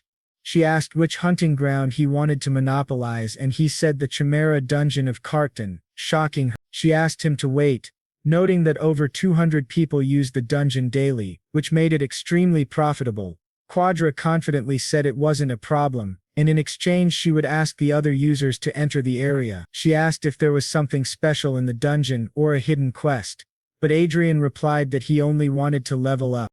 However, noticing that it was taking too long to gain levels, he planned to rent other plots. She asked if that meant, but he interrupted her and said yes. He would continue renting until he reached the maximum level, which surprised her greatly and made her very happy. She then ordered everyone to bring tea for her esteemed guest. He told her, "Open your account now as the amount has been transferred." Checking the account, she saw that it was indeed 350 million per week. At the hunting grounds, all the hunters reported that Mastermind wanted to use the area quickly, so they needed to hurry and evacuate Danjuk Chimera immediately. Finally, the boy announced that his experience acquisition rate had increased and he had reached a truly different level. He had reached level 220. Rhea noted that the experience gain rate had doubled compared to before. He confirmed, saying he had reached level 220 in a month and seemed likely to hit level 200 T50 faster than expected. However, returning to the real world, Persest said that the holy competition would be held on the sacred land earlier than expected, shocking the boy. Just when he thought he could level up uninterrupted, something urgent appeared. Persest explained that the saint and holy competition had been moved up and would happen in the second half of the next year. He was looking for a candidate and intended to finish within a month. The boy thought he could level up without interruptions, but Persest admitted this was sudden. Still, it wasn't a bad situation. He explained that as the competition progressed faster, the number of rival candidates would decrease more quickly. What they needed to do now was create a winning strategy to make the young lady stand out, which was not a concern. Persis asked if he had anything in mind. He said they should first transform her into a holy candidate representing the kingdom of Herod. 2 weeks prior, an adoption request was sent in the name of Everon to the Archdiocese of the Kingdom of Herod. Tomorrow, the Archbishop of the kingdom would visit their territory. Miss Everall would be there to greet him. Persis asked if he planned to attract the Archbishop first. Adri confirmed, adding that if they could attract the Archbishop they could request reinforcements from the royal family. Persis, very pleased, said he had planned everything. He then asked if the girl would cooperate with his plan, and Adri replied that of course, Miss Everell had someone to motivate her frequently. Her assistant, Eric. Persis remarked, "Ah, that clever one," noting that since he was involved, the plan would work. He also said that he had sent the requested materials. When the boy analyzed them, he understood everything clearly. Persis explained that among the candidates for the Saint competition, These three were the most promising: Gracie Helgen, a supreme elementalist of 210 years, and granddaughter of the Queen of Averting; Evelyn Francis, a 21-year-old upper-class knight and daughter of the Duchy Evely of the Brigon Empire; and Jude Ster, a 19-year-old citizen of Everall. The boy thought that since the third candidate was a citizen like Everall, it might be easier. However, he noticed that her guardian was Olivia Riverdale from the Kingdom of Lucius. He realized it wouldn't be that simple, as the woman was heavily involved. Persist said the situation was intense, and the girl was drawing a lot of attention. He considered that even if they eliminated the other candidates' sponsors, all the rivals were more notable than Everall. Honestly, when he saw the list of candidates, he wanted to surrender, but he reminded himself that rivals were expected to appear eventually. It wouldn't be easy, but it wasn't impossible either. Persocrates noted that the boy was taking the matter seriously. Adrien said, of course, that he believed in Everall's potential and could not abandon his role as her sponsor. With today's work completed, the boy wanted to go play a little. He asked a question, and Adrien asked what it was. The boy asked about the Archbishop of the Kingdom of Heir, noting that he was not a man who could be swayed by money. Adrien merely smiled while Sina informed Olivia that the donation amounted to 10 trillion. Her siblings confirmed. Marquis Adrien was Everall Barnett's sponsor and had made a huge donation of 10 trillion. She noted that it seemed her dear Junior planned to attend the Saint competition. Olivia said Junior was indeed interesting. Her siblings wondered why Olivia was smiling, and another remarked that it was truly sinister. The next day, the Archbishop visited Adrian's territory, marveling at how wonderful it was, considering he could also use divine magic. The Archbishop believed she would be the new holy candidate. The girl asked if it was serious. Meanwhile, the boy realized they had successfully brought Archbishop Fred to their side. Applauding, the girl grew excited, and he told Archbishop Fred that he wished to discuss something.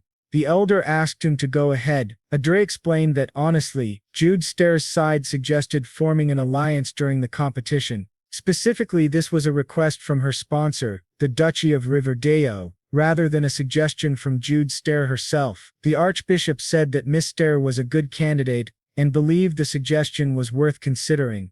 Adrien agreed, noting that it would first be better to increase the possibility of Miss Everall being selected and then competing with Miss Esther was being considered.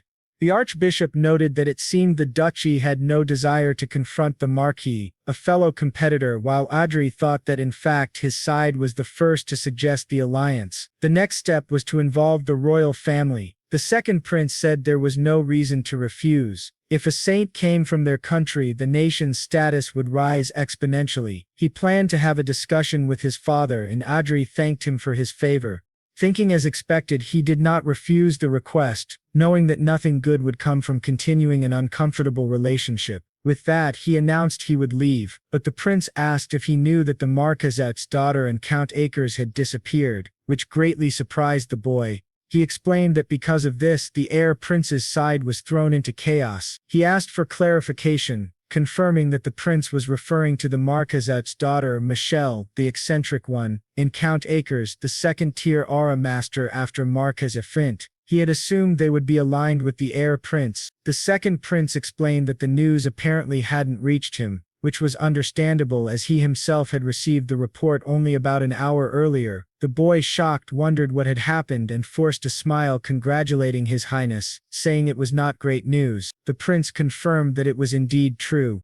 While thinking it was terrible timing right before the saint competition, the boy didn't understand the full significance. He immediately went to the first prince to ask what had happened.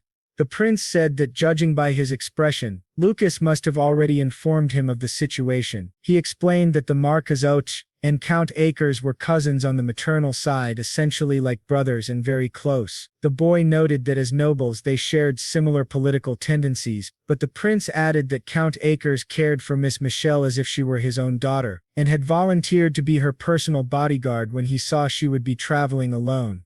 The boy wondered why a second-tier aura master would need a guard. He then asked if the problem had occurred during their journey after reaching the destination. The prince confirmed. The issue was that their destination was a tense area bordering the Brigon Empire, where war could break out at any moment. The boy wondered why anyone would travel to such a dangerous place and who had instigated the reckless plan. The prince admitted he didn't know, but Michelle was a huge fan of Archduke Lucas. She had impulsively planned the trip after discovering the destination was in the Prios Republic, which surprised the boy even more. He realized that it was essentially his fault. He had inadvertently set off the chain of events.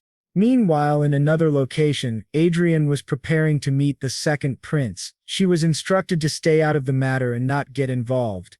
She sat sadly, eating, and kept hoping that Sir Adrien would return soon. The prince explained that he had first requested the extradition of the two individuals through diplomatic channels, and had secretly mobilized special forces along with the National Intelligence Service. Adrien considered that the ideal scenario would be for the matter to resolve itself, but the likelihood was low and diplomatic problems might be inevitable. He was willing to risk such losses for the sake of the two individuals as he could not directly intervene. Adrien told the prince that he would personally go. The prince asked, "What do you mean?" Adrien explained that he was probably the best candidate to rescue them. He would move secretly, concealing his identity, and requested precautions to ensure his identity remained hidden. The prince was visibly surprised. The boy thought he should not look at him like that, knowing it was all his fault. The heir prince said he would send the last known locations of the missing individuals and narrow down the areas where they could be, leaving the rest to Adrien. Adrien confirmed, noting that it would essentially be an involuntary illegal migration. Suddenly the scene shifted to the two of them running from an attack. The assault came dangerously close to Michelle, but her uncle intervened and saved her. As he approached her, the verdict for her death was already decided. Michelle apologized to her uncle, but he instructed her to look at the small perimeter on the left side of the siege. Once he gave the signal, she was to run in that direction without looking back. He explained that if she ran approximately 300 meters, she would be able to use her Hokochation ability. She asked what about him, but he assured her she could escape without him. Though he was gravely injured, he thought it might truly be the end. To his shock, the vanguard's head was destroyed right in front of him. Looking back, he asked what they were doing there. Meanwhile, in the air fortress of Icarus, using invisible magic, the boy reflected that, thinking carefully, he had provided. Logically speaking, it made sense that they had arrived at the Republic of Prius in such a state. She was truly reckless. Dursa then said it had been discovered, and he asked, "What do you mean it's already been discovered?" She confirmed that it was true. When he said that, perhaps things would resolve more easily than he expected, they activated teleportation and were suddenly above the two of them, observing the chaos below. Adrien noticed that the vanguard units of the Republic and other forces were engaging, yet simultaneously helping them escape. The force assisting them was the Revolutionary Armada of the Republic of Prius. He then asked what Adrien intended to do. Adrien replied that they would join the fight. Both of them moved swiftly. Adrien activated a fire jetta, incinerating several vanguards, and then, wielding his sword, finished off a few more with precise strikes. After landing, they faced Michelle and her uncle, explaining that they had come to escort them and asking them to return. They activated restoration, healing her uncle. Michelle stared at him, trying to recognize him, but Adrien knew her vision was sharp and instructed her to stay quiet.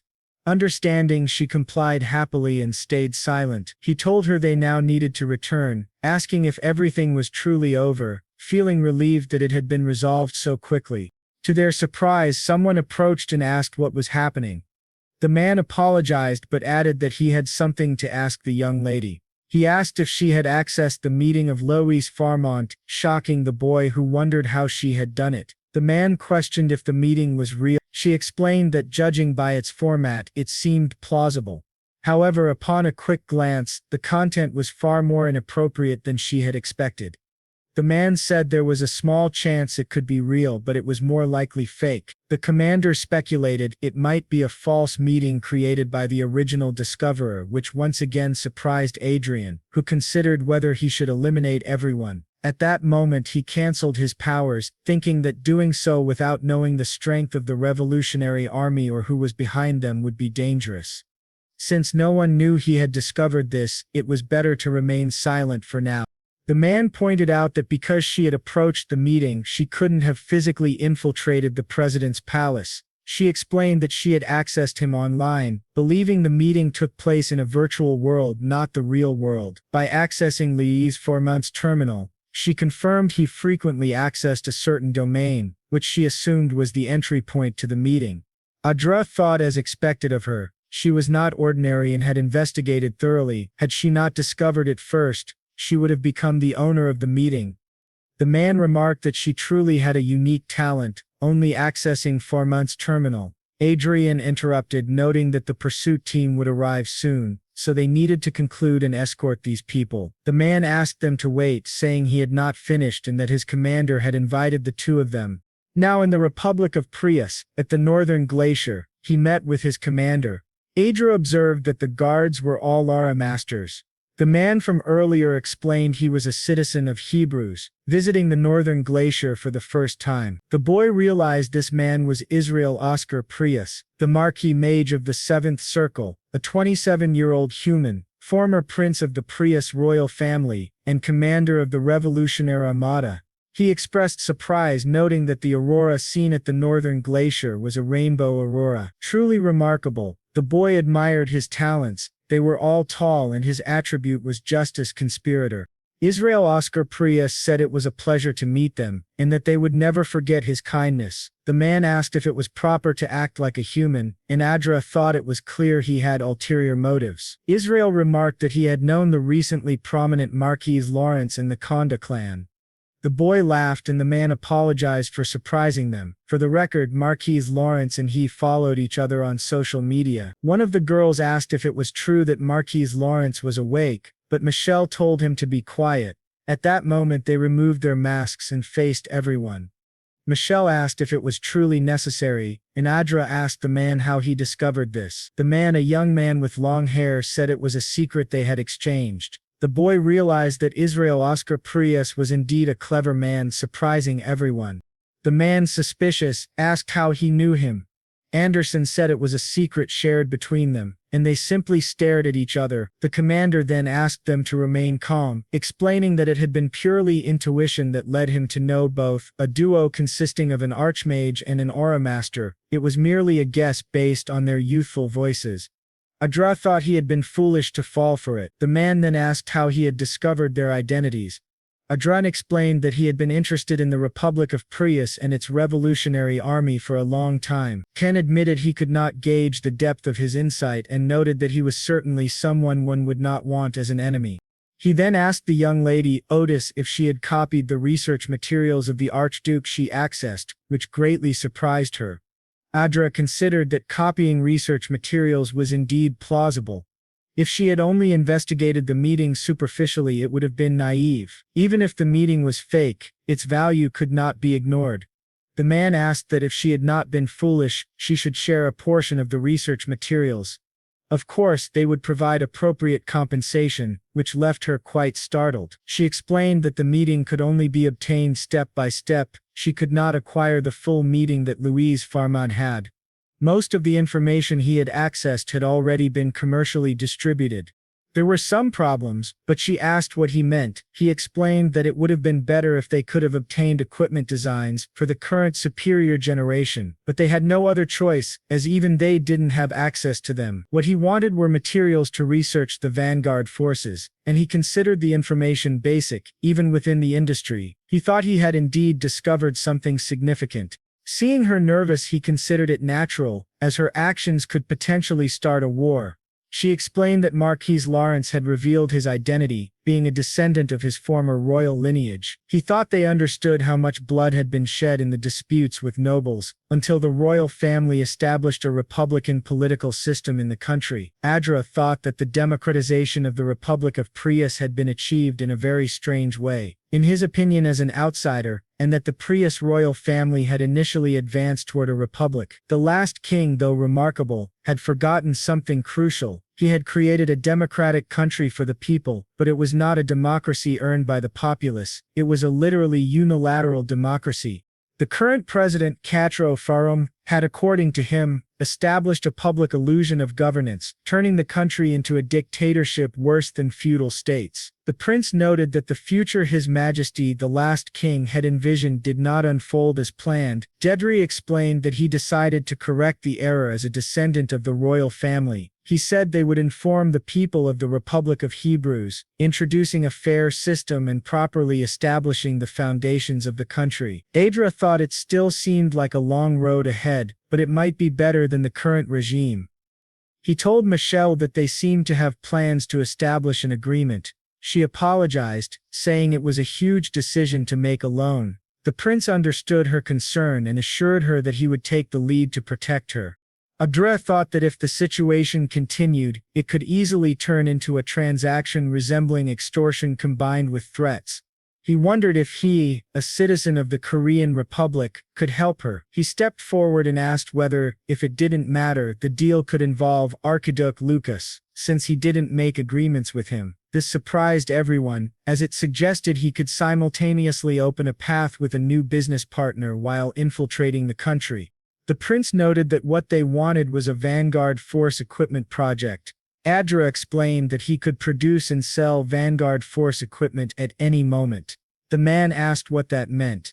Adria confirmed he already had a design for Force equipment, shocking everyone. The prince smiled, remarking that he was truly a man beyond common sense. Adria thanked him for his favorable evaluation. The man asked about its performance, which further shocked the two. Adria assured him it would not fall behind the equipment provided by his kingdom. The man acknowledged that the Vanguard Force equipment of the Kingdom of Herat was of exceptional quality. Adria revealed it was just a communication device for the Force and asked him to wait. He demonstrated the design and the man remarked that it was unique. Performance might matter, but appearance was also important. He confirmed that the quality was excellent but questioned why Adria would reveal secrets to help them. To everyone's surprise, Adrian said it was because he liked them, which shocked many. The prince laughed, admitting he never imagined it would attract the Marquis's interest, an unexpected gain. Adrian said they only needed to pay a fair price. Michelle's uncle asked if it was safe to transact technology under royal approval, which was extremely favorable. Adrian noted that it would be resolved if everyone kept their mouths shut, surprising Velo. He explained that having exchanged secrets, everyone must behave, and the identities of those treated as rebels by the government. The young lady of Consolidating who handled the treasure would remain safe even if suddenly attacked by the Brigand Empire. Their illegal dealings were intertwined in a massive secret. Michelle was very happy, realizing they were now in a relationship built on sharing secrets. Adrien confirmed this, and she promised to keep her secret well guarded. Adrien thought that honestly it didn't matter. Even if discovered, he could fabricate a story later. He then asked if they were ready to discuss the transaction further. At the palace of the first prince, he noted he hadn't seen them in a long time. He had heard they returned from the Republic of Prius, the place where the user of destiny appeared, a region where war could erupt at any moment. It was one of the most dangerous areas due to rebel activity. They had gone there alone, without any vanguard, showing great responsibility. At a moment when the world was tense and the battle for the throne was heating up, the uncle and his niece visited the dangerous area and returned safely after an attack, thanks to the Marquis Adrien. Nervously, they apologized for the trouble. The prince told them they must behave in the future. An elder then asked the crown prince a question. If Marquis Lawrence and Clen were not on the second prince's side, what could they be doing there? Everyone realized this man was completely foolish. The prince explained that they were in fact on his side. Michelle told her uncle, calling him an idiot, that it meant they were pretending to be on the second prince's side to create a scandal. He should have realized this the moment they were rescued. The question remained whether it was really so. Tugdara thought this man was utterly. He's crazy. He can only be this stupid because the only thing he thinks about is swinging a sword. But he looks at Michelle and she winks at him, clearly excited. Archer said he thought it would be better to kill her now. However, Detri stood up and said they would leave. Her uncle asked Marquis Laris and Countess Klein not to act rashly and to stay for some tea with them, but the butler interrupted, calling out to His Highness, saying it seemed he hadn't seen the news. The Brigand Empire had declared war on the Republic of Prius. In the era of magic, on November 10, 2019, the Brigand Empire officially declared the start of the war. Meanwhile, the people of the Republic of Prius strongly criticized the Brigand Empire for initiating it. They appealed to the public and neighboring countries for legitimacy over the meeting led by Archduke Louis Farmont. Conflicts regarding Archduke Lucas's meeting were intensifying. The prince asked how he thought the war would progress. Adrien said the odds of victory were 6-4. The prince naturally assumed 6 would be for the Brigand Empire and 4 for Prius. Adrien explained that because of the Brigand Empire's evasive maneuvers, Prius faced difficulties having to cross the ocean and enter enemy territory. The prince noted that Prius's defensive position would give them an advantage in the end. Adrien agreed, but added that if the enemy was the Brigand Empire, Prius would face a tough fight. Even the King of Hade couldn't intervene in this war for now. They could only wait for the conflict to unfold without further fatalities. As a bonus, this situation provided an opportunity for the Revolutionary Army, which had battlefield experience, to take advantage of the chaos and potentially remove the current corrupt regime. Michelle just stared at Adrien, who asked if she understood his point. Her uncle asked if he had made this decision knowing all these factors. Adrien thought the old man was interpreting everything incorrectly, and didn't care that he might be misunderstood, wondering how he could say such a thing in front of the first prince. The prince asked what he meant by that. Adrien then interrupted to explain that they had used the power of the Republic of Prius's revolutionary army during the rescue of the two, which surprised the prince. Adrien added that they would need some local intelligence networks, which he happened to have connections with. The prince asked what kind of connection that was. Adrien explained that their leader and he followed each other on social media. The prince said that was truly interesting. The young man explained that because of this, they needed to spend some money, though he was surprised at their high level of capability.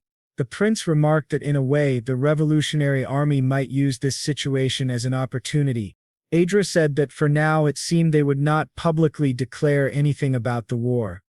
Laurenio agreed silently and said the meeting was concluded. Count Akers and Lady Haute were instructed to remain silent regarding Marquis Lawrence and Countess Clay, as they were the most valuable cards for the future battle for the throne. They acknowledged this. The prince added that, especially with the deacons, he hoped no one would be found in the palace or the information would certainly be exposed. Adrien thought it was a suitable precaution. Michelle asked if she should stay as well, and the prince said he would feel relieved if she did. She agreed, saying she could stay without problem. She added that by staying she might see Marquis Lawrence and Countess Clay more frequently, winking at him again. However, next to him someone was burning with rage. The war between the Brigand Empire and the Republic of Prius quickly escalated.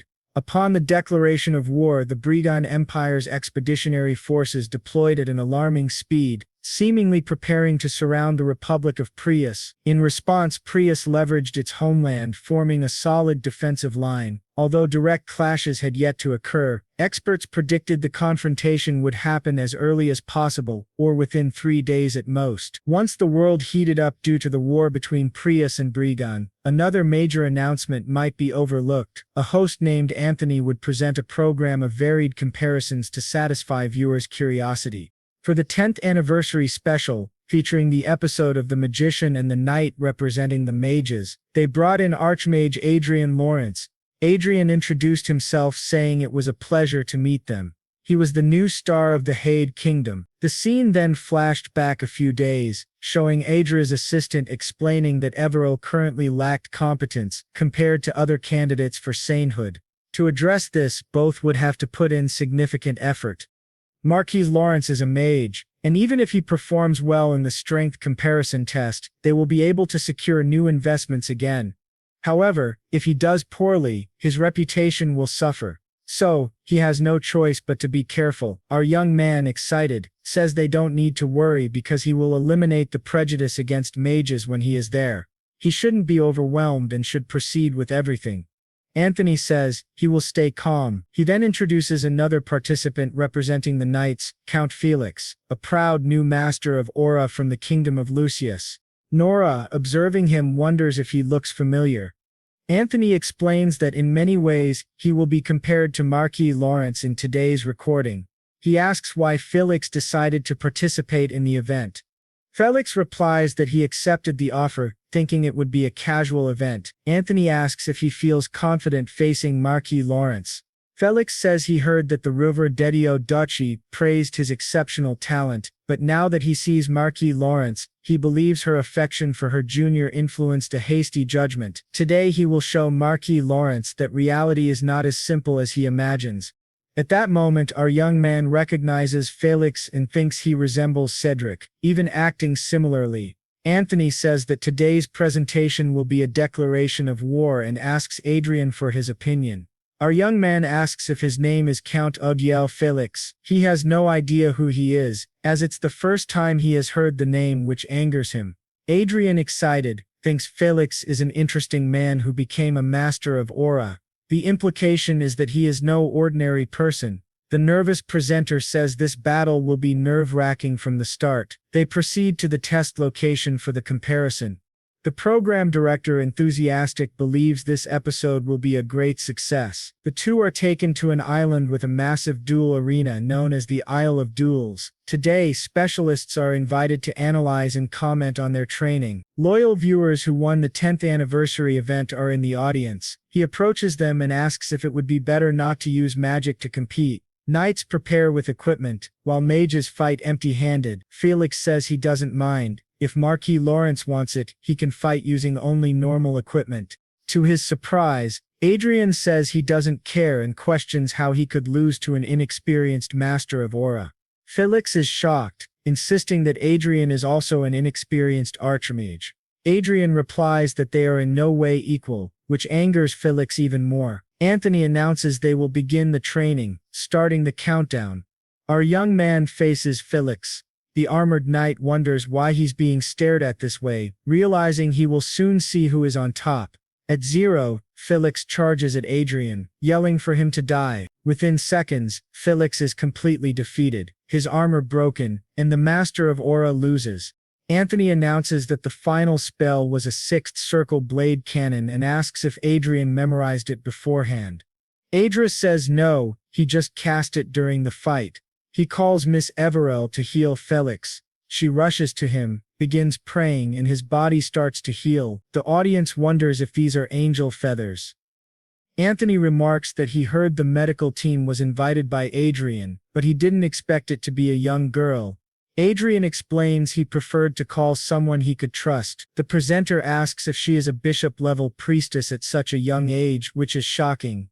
Adrien clarifies that she was only baptized and hasn't joined the church, so her name appears only as a vassal of his house. Anthony is amazed because divine magic and the angel feather effect are typically seen only at the level of a bishop or the highest healer priest. Adrien explains she learned divine magic from Archbishop Fred of the Kingdom of Hay, and the angel feather effect stems from her remarkable nature. He confirms it is indeed her nature. Miss Everell is planning to participate in the sainthood contest, which surprises everyone. Our young man thinks her participation is perfect. Her delicate voice and appearance perfectly embody the image of a saint he envisioned. She steps before the camera and says, "It's a pleasure to meet you. My name is Everell Real Barnett, and I am in charge of magical support today. I will do my best. Please don't hurt each other too much," making a cute face which surprises everyone.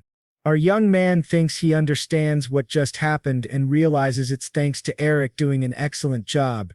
After appearing on TV, Everell walks home, escorted by 2 guards. People watching wonder if she's the girl from TV with the Lord. It seems she could become a saint, but she thinks it's too much responsibility. For now, she is following Adrien's orders and striving to become a saint. She wonders if she can truly achieve this.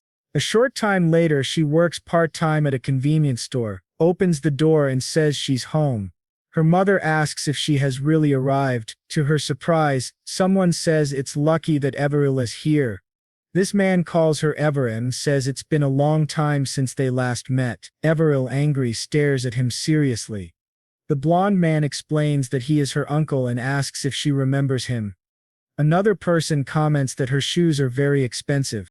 They are real elven shoes. He heard that they are made by elves and cost more than 5 million per pair. The girl sitting there says that not only her shoes but also her dress and her phone are all very expensive items. They ask if it's because she is a candidate for sainthood and it seems the Lord likes her very much. The girl then asks, "Why are your relatives suddenly visiting us? They used to always act like strangers." Her uncle stands, holding a folder, and approaches her asking if her life has been difficult. He explains that he is there to reunite the family and propose a business plan. He shows her the plan and says it could be very profitable. Since it's a family business of the Everell family with a candidate for sainthood involved, it's unlikely for the plan to fail. Her security team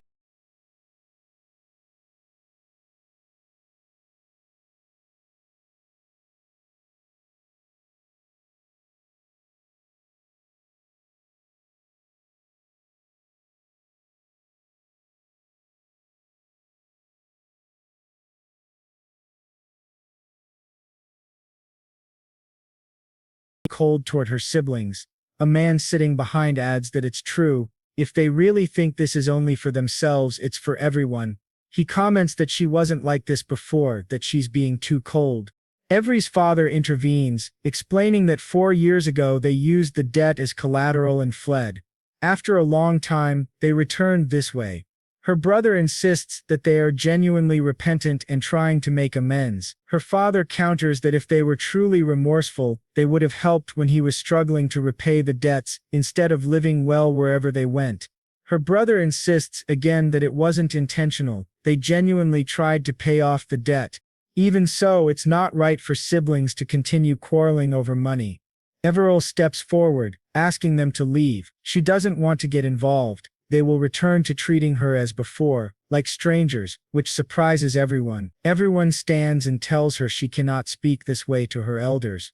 They are still her parents' siblings, who gave her life, and she should at least help them.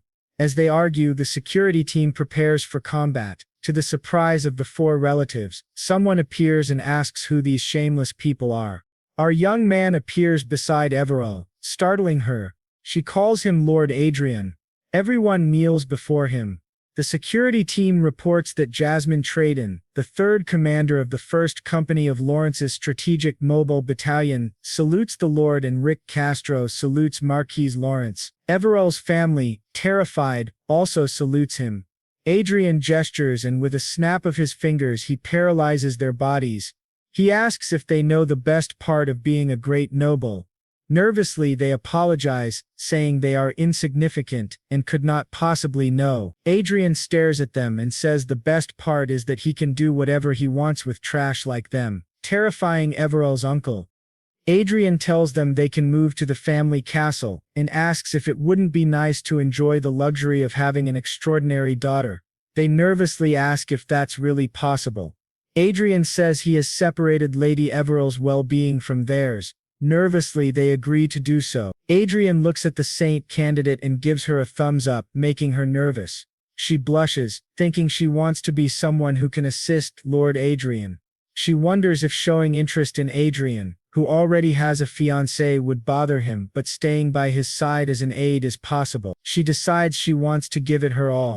The scene shifts to the Briegan Empire in the Duchy of Francis. Someone watches the broadcast of the Mage versus Knight battle, seeing Everell as a saint. Duke Francis, one of the 4 greatest dukes of the Briegan Empire, finds this irritating. He thinks that if it continues it will interfere with his plans to make Everell a saint. He calls his assistant Gregory, and from the shadows the assistant appears. The Duke orders him to take action.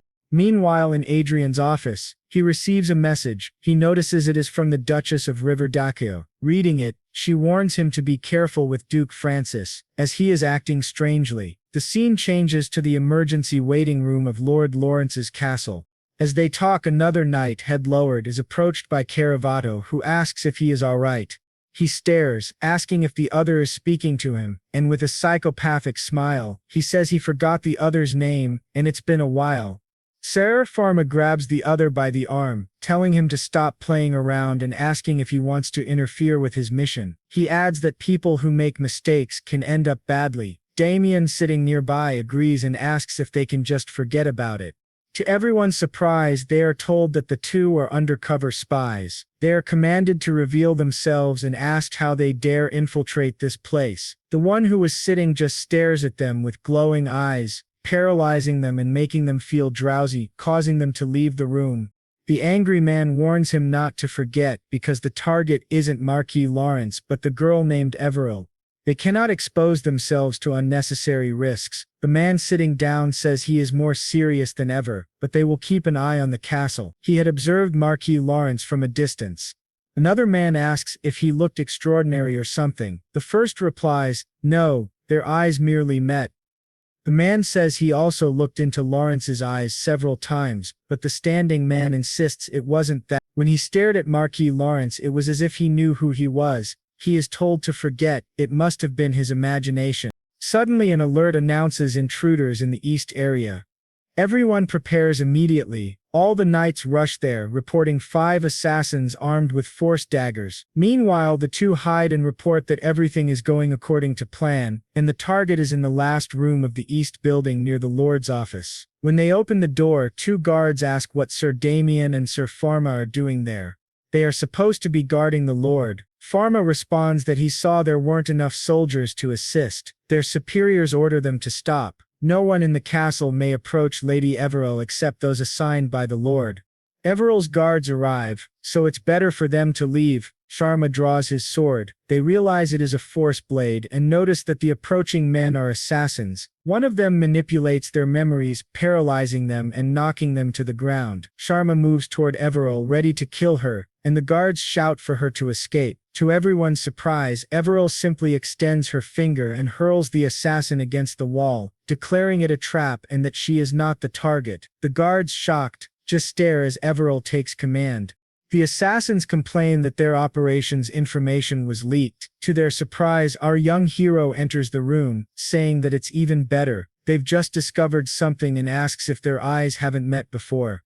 He greets Gregory Haydn and Augustinox. He comments that he didn't know an organization that only exists in fairy tales actually exists in the real world. He asks if they aren't the Blue Moon, which shocks the two. Knox says they have no choice but to follow Plan B. Gregory agrees. The two then transform into their true forms. He notes that no enemy who has seen their real appearances has survived. They intend to turn this place into hell. Our hero remarks that it's quite exciting and asks Archie for her thoughts. She says they have 5th Ruano syndrome. It's explained that the Blue Moon is a legendary organization surrounded by mysterious and bloody rumors. They established the foundations of the Brigon Empire alongside the royal family and were forced to work in the shadows of the dragon. People question if they are real and where they are located. The Lasu organization are demon followers, created before the era of magic in 2019. Everyone knows of the Blue Moon, but no one truly understands it. Its mystery and fame make it like witches on Earth, often depicted as villains in Hondel fairy tales. Adrian initially thought it was fictional, but it seems he was wrong. He faces Gregory Haydn, 39, a master of aura, with August Knox below him, a spiritual Ziri of mental class. Adrian realizes that the Duchy of Francis may be unknowingly using them, but they likely are using the duchy as a temporary hideout. Even as a facade, having 2 special members of the Blue Moon close to the Duchy of Francis is fascinating. Knox asks if Adrian really knows their whereabouts, but Gregory tells him to shut up. Adrian wonders how this works, and how they call their support. He thinks they may be more naive than he expected. Adrian concludes that they are not exactly his partners, but he understands them very well. Gregory then says someone will have to die here, while Adrian asks if he is truly capable of this. Knox activates his butterfly magic, sending a massive swarm toward them. Adrian and Archie stare at the butterflies. Knox asks if it's their first time encountering a spirit and prepares to toy with them. Before he finishes, Adrian unleashes his power and Gregory jumps to save Knox. This surprises both Knox and Gregory as Adrian acts decisively without hesitation. They question if it was a forced attack. Adrian explains that the world is vast, with many talented people. They cannot assume they are the only special ones. Gregory asks if it was a forced attack, and if Adrian is a magical swordsman. Adrian thinks he merely released an aura burst using a war sword function. Gregory expresses confidence that he can fight hand-to-hand against a master of aura even as a mage. Adrien is confident. He asks if they think that's all there is. With a flick of his fingers, a rope appears, breaking through the ceiling and attacking Nox. He says he is also a beast tamer. Nox, injured in the leg, can only curse, asking how this is possible. A massive malevolent spirit emerges, aiming to attack both of them. Our young hero realizes this is a mental attack, spiritual sobriety, mind control, but he is unaffected by it. He asks what the spirit is doing, and the figure behind him only feels slightly sleepy, surprising both of them. Archia, irritated, says she's getting hungry and asks if she should just finish them off. Adrien tells her to wait a little. Nox, furious, tries to use his main ability again, but nothing happens. He wonders what Nox is doing. Observers comment that it can't be. Even Duke Francis, a great master, would fall under this power. Our hero thinks that the abilities of the Destiny user in Chronicle Online have transferred to reality. For those whose debuff defense is nearly at maximum, such attacks are useless. He asks what Nox thinks he can do against him and if his combat skill is 0. What if mental attacks don't work? Gregory realizes that this person sees everything and knows too much. He cannot identify him even though he is right in front of him. Marquis Adrian Lawrence, a genius mage who became an archmage at 20 and the last disciple of Duke Riverde, considered the greatest master of all time, stands before him. But Gregory realizes that this is not all. The person in front of him is a complete monster beyond all expectations. Adrien draws his sword, still staring at them, thinking that it would be a waste to kill and discard them outright. He performs some tricks which work better than he expected. Observing their fear while walking toward them, they scream for him not to come close. To their surprise, our young hero uses magic to heal Nox. He declares that he has no intention of fighting them or the Blue Moon. What he wants is to meet their leader. He asks if he can pass a message to him. Gregory, trembling, agrees. Adrien apologizes for having killed others and asks if they were connected to Duke Francis. They confirm that they were. After communicating briefly, Adrien tells them to leave. They apologize for their rudeness and disappear, fleeing from the monstrous young hero. Adrien watches and remarks that it was truly incredible. Archie says it was very fun, but they notice that turning Everil into a saint will be very difficult. Time passes. On November 25, 2019, a proclamation is sent from the Holy Land to the entire world, selecting 15 female saint candidates and 11 male saint candidates. The competition to select the 2 leaders who will guide the church is set to begin. It is scheduled to last about a month, with all events shared transparently via online broadcasts. From his office, Everil asks Adrien's opinion. Our hero thinks that while waiting for a response from the Blue Moon, the real saint competition has finally begun. In the Holy Land of Everil, a ball is underway with many nobles. To their surprise, someone approaches. They ask who he is. Considering the level of influence his position guarantees, he is very young, yet possesses remarkable abilities. He is someone none of them should underestimate. The arrival of the superiors is announced, and everyone bows to them. A pope addresses the attendees, expressing gratitude and welcoming everyone to the opening ceremony of the competition. 15 female and 11 male saint candidates have been selected. The competition will last approximately a month, with all events broadcast online. The first round focuses on tactics centered on subduing monsters. Each group must consist of 5 members: 2 swordsmen, 2 aura users, and 2 third circle or lower mages. All non-divine candidate powers will be sealed. The Pope wishes everyone a successful and enjoyable first day of the competition. Adrien and the others bow to the holiness, the saints, and the divine king. The Pope welcomes Marquis Lawrence. Our hero realizes that the 3 leaders of the Holy Land of Everil represent the pinnacle of all believers. Everil's focus must be on the current saint, Sharon Sylvester, a 66-year-old human saint. She notes that Marquis Lawrence is very young. If he were slightly younger, she would have been tempted. Our hero thinks that saints maintain their youthful appearance through the goddess's blessing. In reality, although she appears young, she is a grandmother who married around 40 years ago and has grandchildren. It was a success. At that moment he notices a group of people and realizes it is Duke Francis, staring at him angrily. Our young hero says, "It's good to see you, Your Grace. I am Marquis Adrian Lawrence of the Kingdom of Hay. I heard about the gift you sent, and it was very generous. I also heard about the major accident in your territory." Duke Francis thinks that those two scoundrels announced their resignation and fled, avoiding pursuit after causing a massive disturbance, claiming they wanted to give advice. Considering the history between them, he realizes he should not make Marquis Lawrence his enemy, as that man is a complete monster and impossible to fight.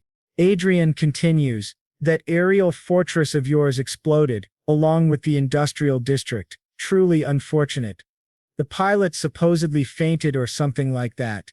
He then stops and looks to the side, noting that standing next to Duke Francis must be Miss Evelyn Francis. He politely asks her to go easy on his saint candidate.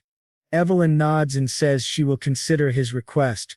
Our young hero thinks Evelyn is truly her father's daughter. Her attitude is frustrating. He asks Duke Francis if he heard that he decided to meet with Gregory in August again. This surprises the old Duke. Adrien continues, "They no longer speak, so it no longer concerns you," leaving Duke Francis boiling with anger. Adrien walks away, remarking that he seems displeased, so he won't provoke him further. Everil, nervous, asks about Duke Francis from the Brigand Empire.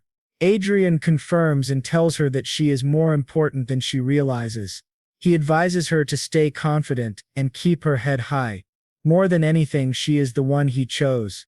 Ahead, someone approaches, and Adrien realizes he has found Kay Rivera. She asks him to call her older sister Olivia, and she will call him little brother Adrien from now on. She introduces herself as Jude Stir, expressing her support for Marquis Lawrence and the great goddess Sepia. Our hero thinks that her talent is extraordinary divine power and wonders if her ability is a supreme saintly skill. It is truly impressive.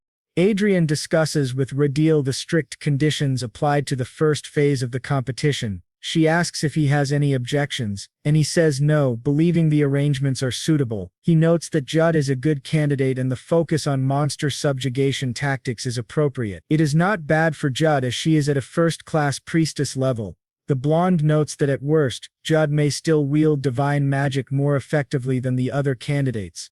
The real problem lies with the team assigned to Judd.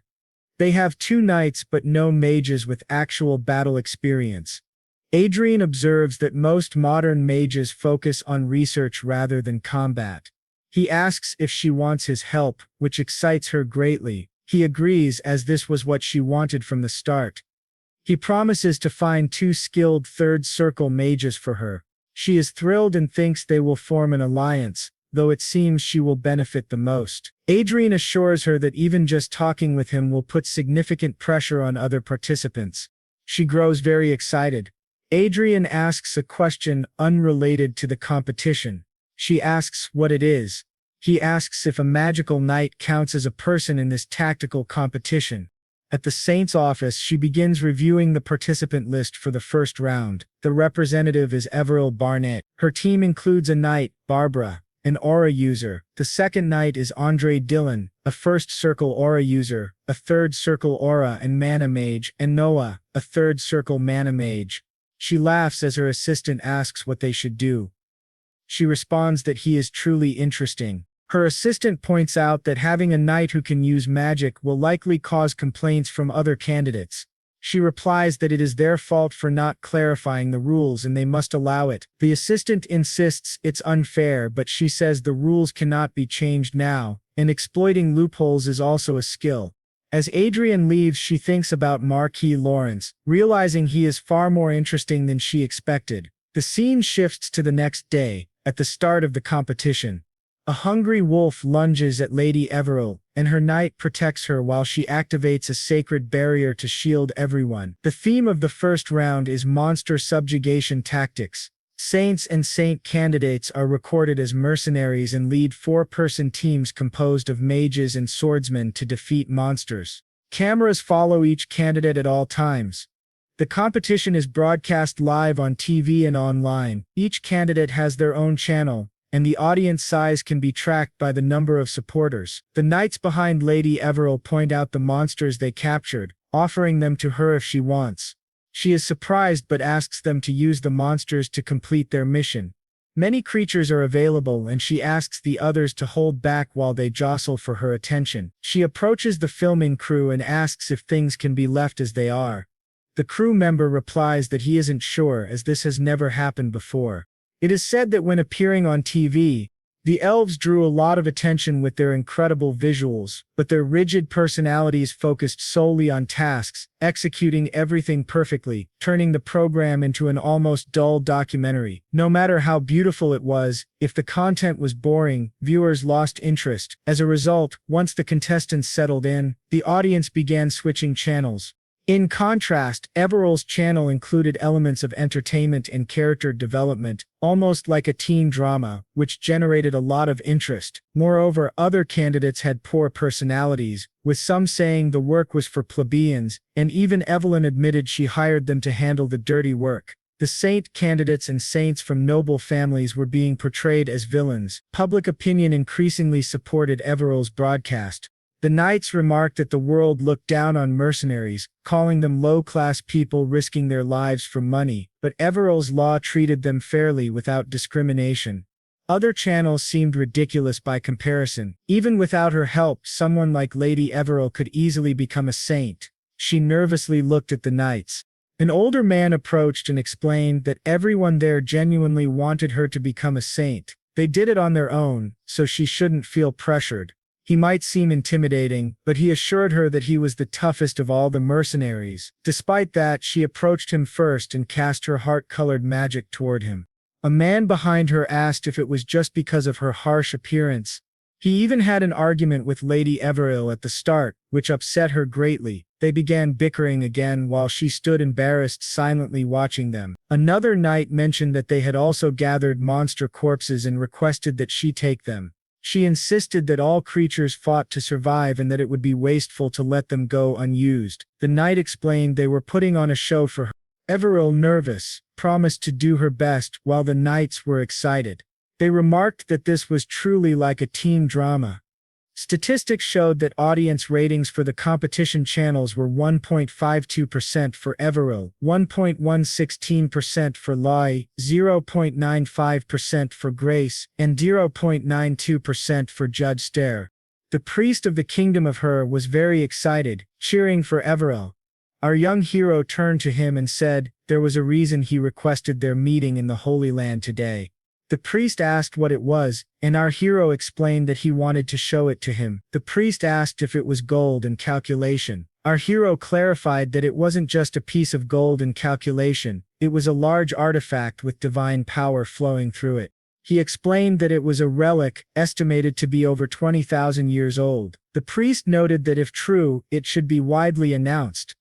Adrian considered that expected.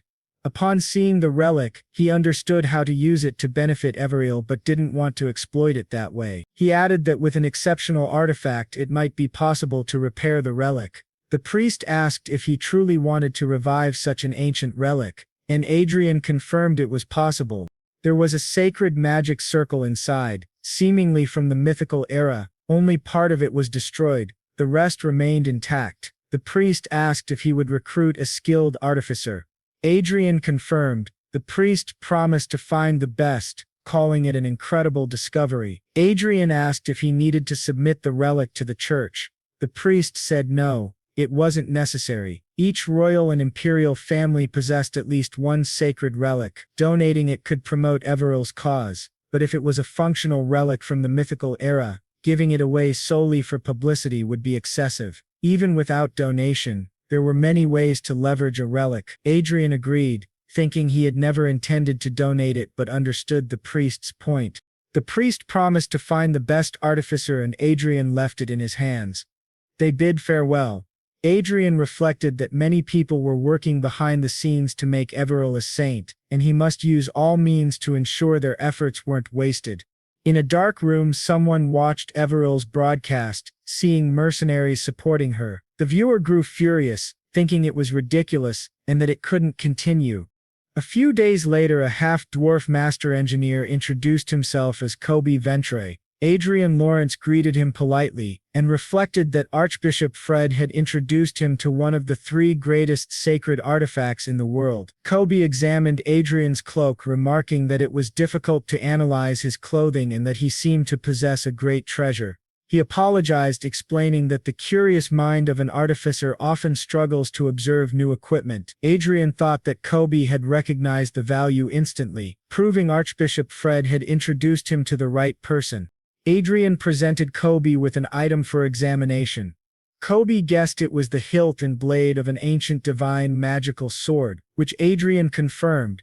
He expressed a desire to use it. Kobe said it was certainly possible. He had seen similar items deep within the church. Compared to those, this artifact was almost in its original state, which excited Adrian. Adrian asked if mithril could be used for the blade, as gold and calculation were hard to obtain. Kobe said it wasn't necessary. Adrian asked why. The half-dwarf explained that it was already a finished product.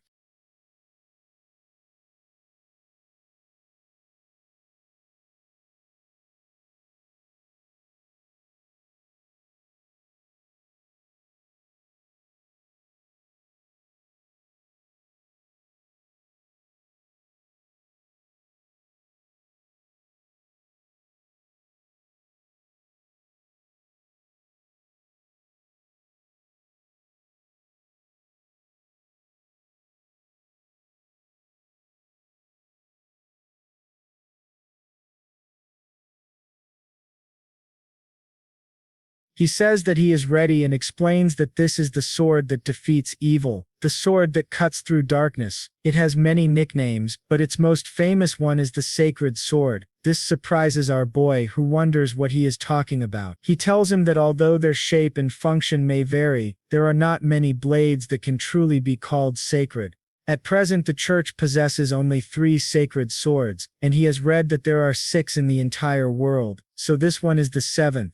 Our boy then says that what he means is that it doesn't actually need a physical blade. If he is correct, a blade of divine light will be created from the divine bloodstone. Adrian remarks that it sounds like a magic sword, but Mio replies that this is on a completely different level from something so pretentious. According to what he has read, this type of sacred blade is comparable to an aura blade and is far more powerful against demons. This surprises our boy even more. He is told that in addition, it is a very versatile item that can convert all kinds of energy into a blade. It does not matter if the energy is magic, aura, divine power, or even elemental force. They then wonder how such a valuable item could have been in the possession of a country viscount. Dean says that if he had not had the opportunity to read about sacred relics thanks to the former saint, even he would not have known what it was. There is a high probability that not even the viscount's 3 subordinates knew its purpose, which explains why people thought it was just a broken sword. Wadri asks how much it would be worth if it were functioning. Manhwa says that, at the very least, enough to buy a large city, and that it is difficult to even put a price on it. This shocks our boy, who thinks he has truly won the lottery. He then asks if it can be repaired. Manhwa replies that he will first need a divine bloodstone and new tools. Adrian transfers money to him, but he asks if that is not too much. The lady says he should think of it as payment for his effort, and if he can repair the sword, he will pay him double. Manhwa agrees, saying it is only fair considering the item's value, and asks for a week to do his best to repair it as an engineer's honor. After Quadri leaves, Manhwa smiles to himself, thinking that if he can obtain a mana blade on the same level as a sacred blade, he could become a magic knight or perhaps even adapt it into a magic spear. That would be incredible.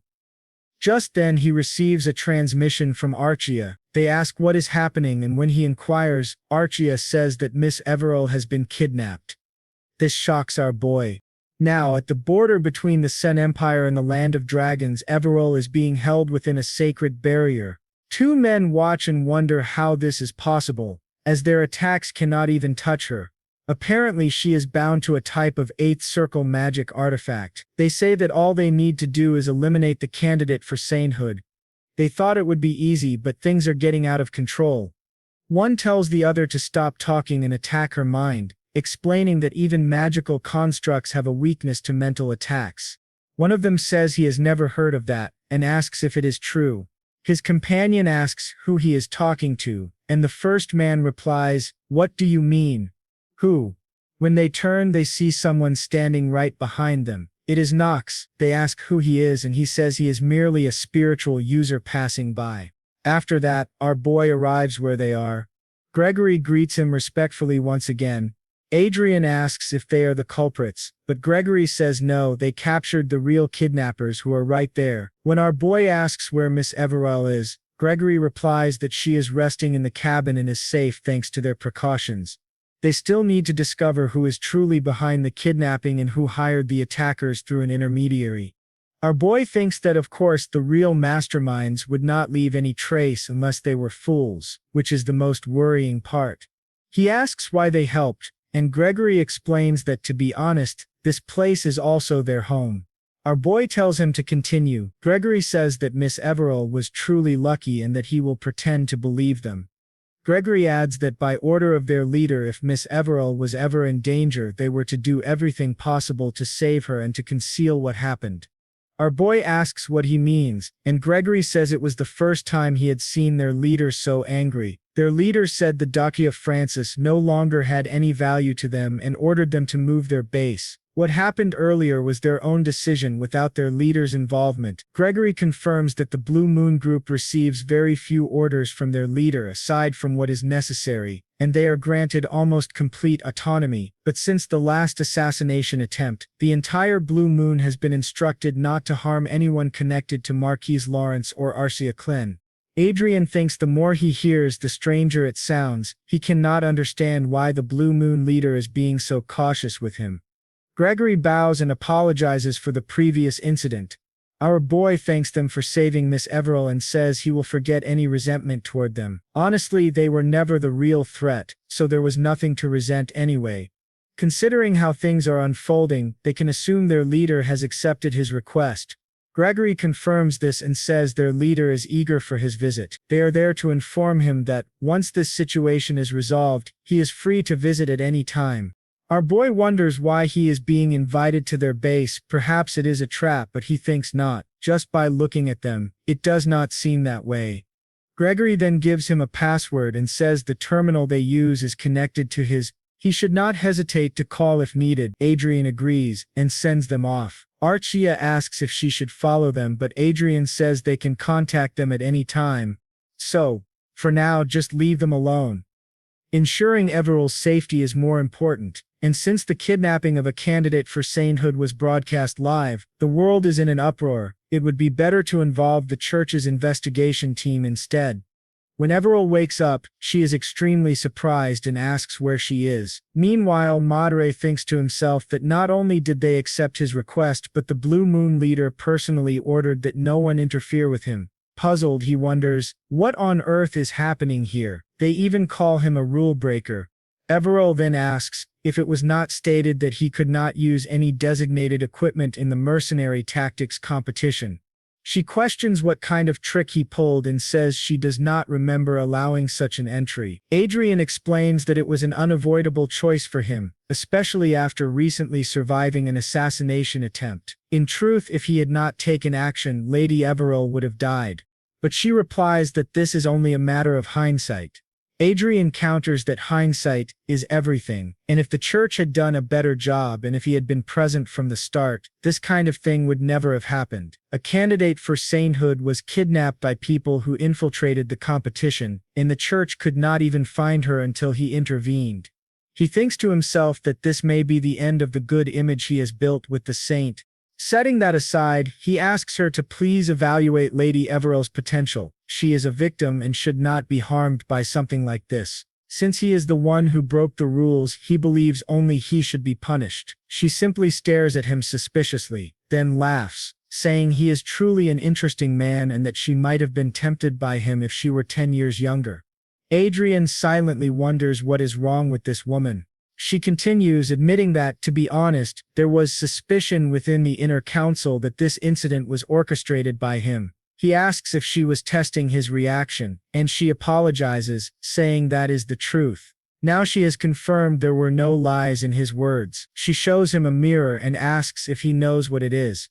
Later, the saint summons all the candidates. They wonder why they have been called. She thanks them for coming and explains that the reason she gathered all the sponsors and the saint candidates is to discover the truth about the recent kidnapping. This is the mirror of truth, a sacred object that reflects reality. Contrary to some claims about the incident, the mirror confirmed that it was not the work of Lady Everil Barnett or Marquis Adrian Lawrence. Therefore, she asks everyone to come forward, one by one, and prove their innocence before the mirror of truth.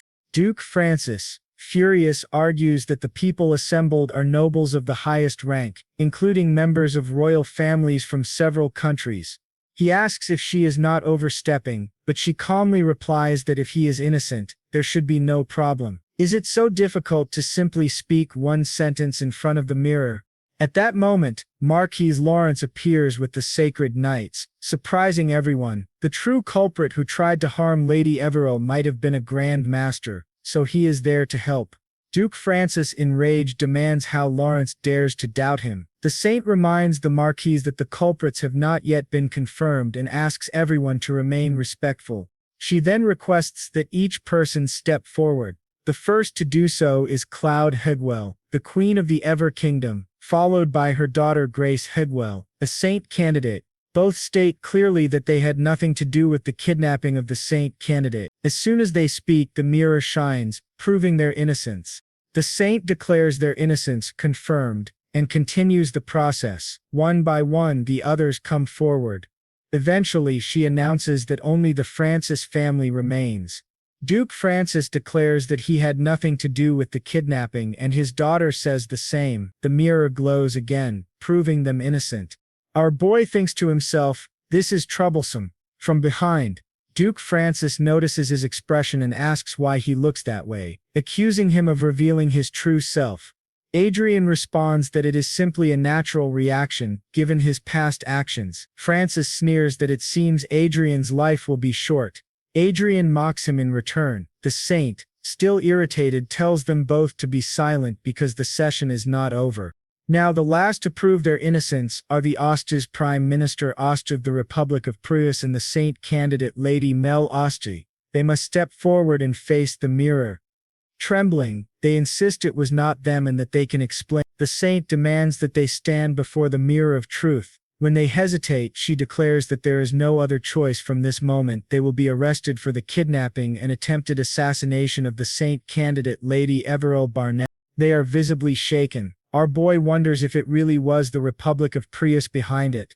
From behind, Francis comments that they are fools for attempting something like this during the saint competition. Either way, it is an unexpected gain.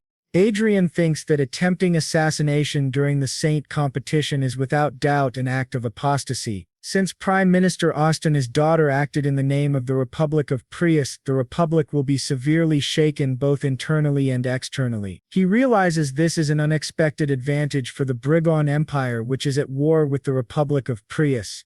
Thus the case of Everil's kidnapping, which had puzzled the church leadership, including the saint, and people watching the competition worldwide, concludes in a surprisingly anticlimactic way. Yet despite the bland ending, this incident shifts the course of the first round of the saint selection in an unforeseen direction. The competition changed a bit. Among the remaining candidates, the top 5 are now considered the strongest. The granddaughter of the Elven Queen, Grace Heed. Next, the one with the true nature of a saint, Everil. The girl with whom they made an alliance, the daughter of Duke Francis, Evelyn, and from the powerful eastern continent of Triton, the princess of the Roberto Kingdom, Xia Lin. Our hero reflects that after the humiliating elimination of the candidate from the Republic of Prius, they began actively supporting Princess Xia Lin. What was originally a 4-way contest has now become a contest of 5. He thinks it is only a matter of time before the Republic of Prius collapses, whether due to the Revolutionary Army or the Brigand Empire. When that happens, Xia Lin will fall like a kite with a broken string. Nothing to worry about. He then calls Arsax to join him. After the kidnapping incident, public awareness of Everil and her popularity have risen even higher. He officially launched the strength enhancement equipment he developed, the Fenger 1. There were no problems in his territory, and the magic tower was running smoothly. He no longer had to worry about Everil. At last he could relax for the first time in a long while and enjoy each day to the fullest. It was during this period of calm that he met the leader of the Blue Moon, Jero de Varson. Our young man wonders what relax even means, since he barely remembers the feeling. Adrien, wearing a polite but fake smile, comments that the refreshment is excellent. The Blue Moon leader replies that it is indeed, explaining he prepared it with double the care since someone as important as Adrien was visiting. While the saint quietly eats her cake without a care, both Adrien and Archie think the situation feels very strange. This man, Baron Jar Varson, is an aura expert, 49 years old, from the Sen Empire and lord of the Vathan barony. His current disguise, Adrien observes that he is clearly a remarkable man, possessing 4 high-level talents: administrative skill, learning ability, political influence, and command. Yet he wonders why Varson's status reads as favorable and ally. It seems the information on the display does not fully apply to him. George Jar Varson orders the 2 attendants to wait outside, surprising both of them. He adds that he does not need protection, so they should not even think of eavesdropping, and tells them to leave immediately. After their initial shock, they obey and depart. Once they are alone, Adrien says that no one is listening now and demands to know who Varson really is.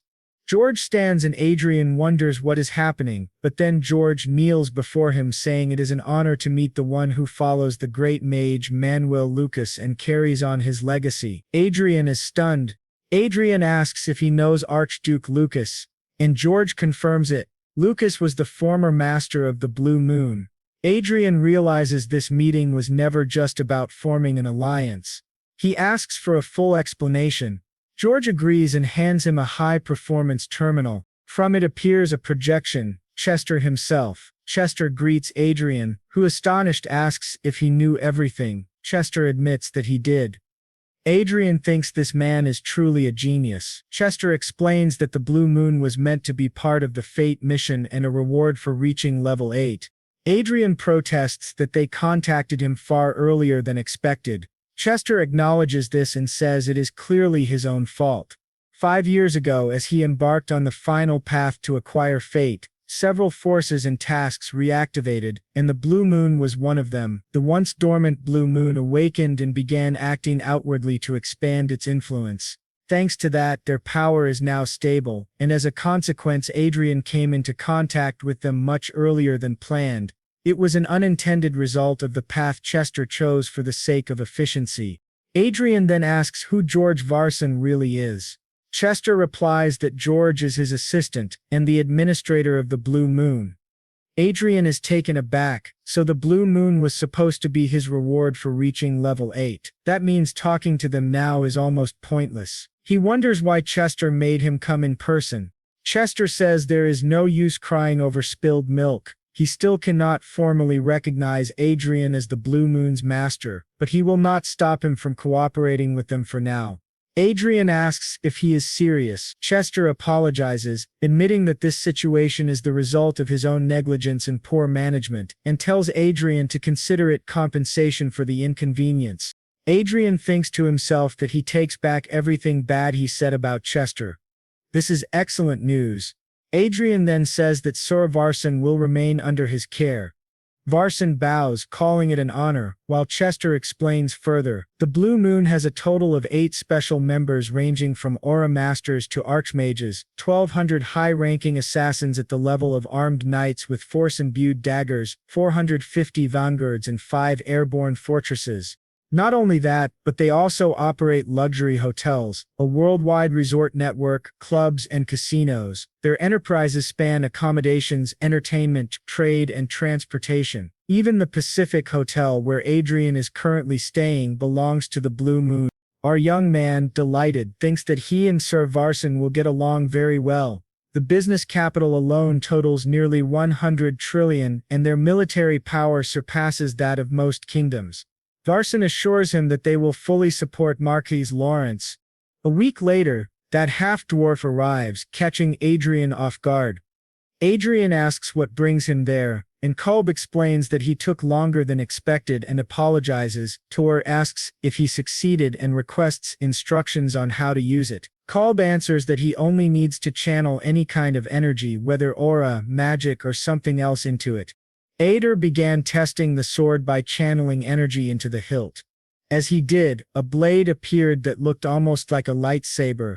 They asked if it was inspired by Star Wars, and Kobe told him to swing it. When he tested it, the blade cut through things effortlessly. He thought, yes, this is incredible, until he realized it had even cut his own body. Kobe began panicking, shouted that he was bleeding.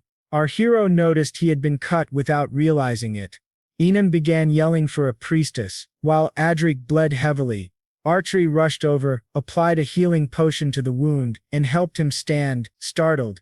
Adder heard Archery remark that he clearly needed much more training. Kobe approached, concerned, and asked if he was all right. Adrian replied that of course he would not die so easily, though he thought to himself that this was the second most dangerous incident of his life, after the assassination attempt on Rondell and Anna. He looked at the sword and a notification appeared asking him to choose a name for it. He asked Kobe if the sword already had a name, but Kobe said no because Adrian should name it himself.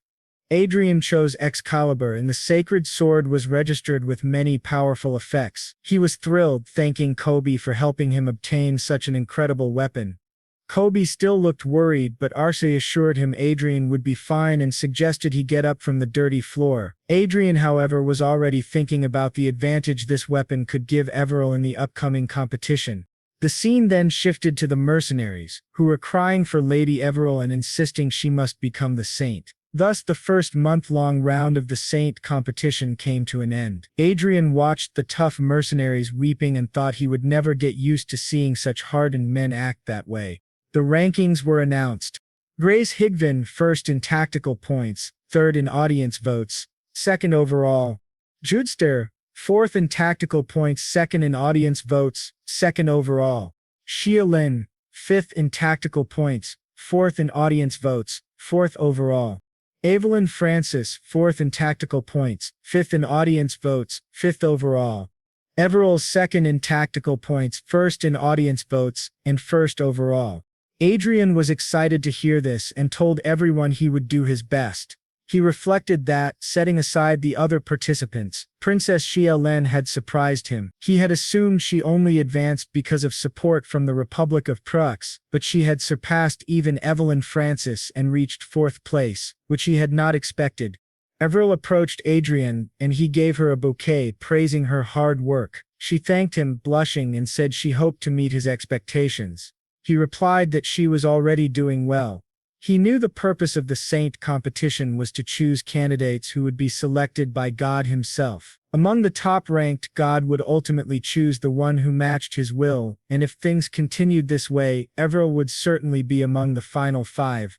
At that moment, someone greeted Adrian respectfully and announced that Princess Xia Lin wished to meet him. Surprising him, he wondered why the princess wanted to see him.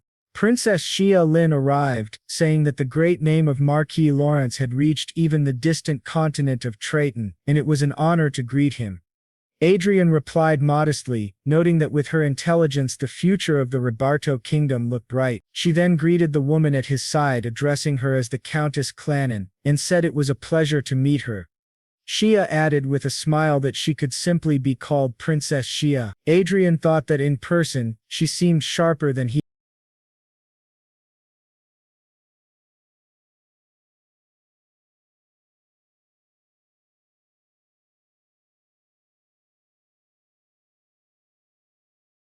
requested the meeting. That sponsor was Leo Garcia Vallon, the president of the State Council of the Republic of Prus.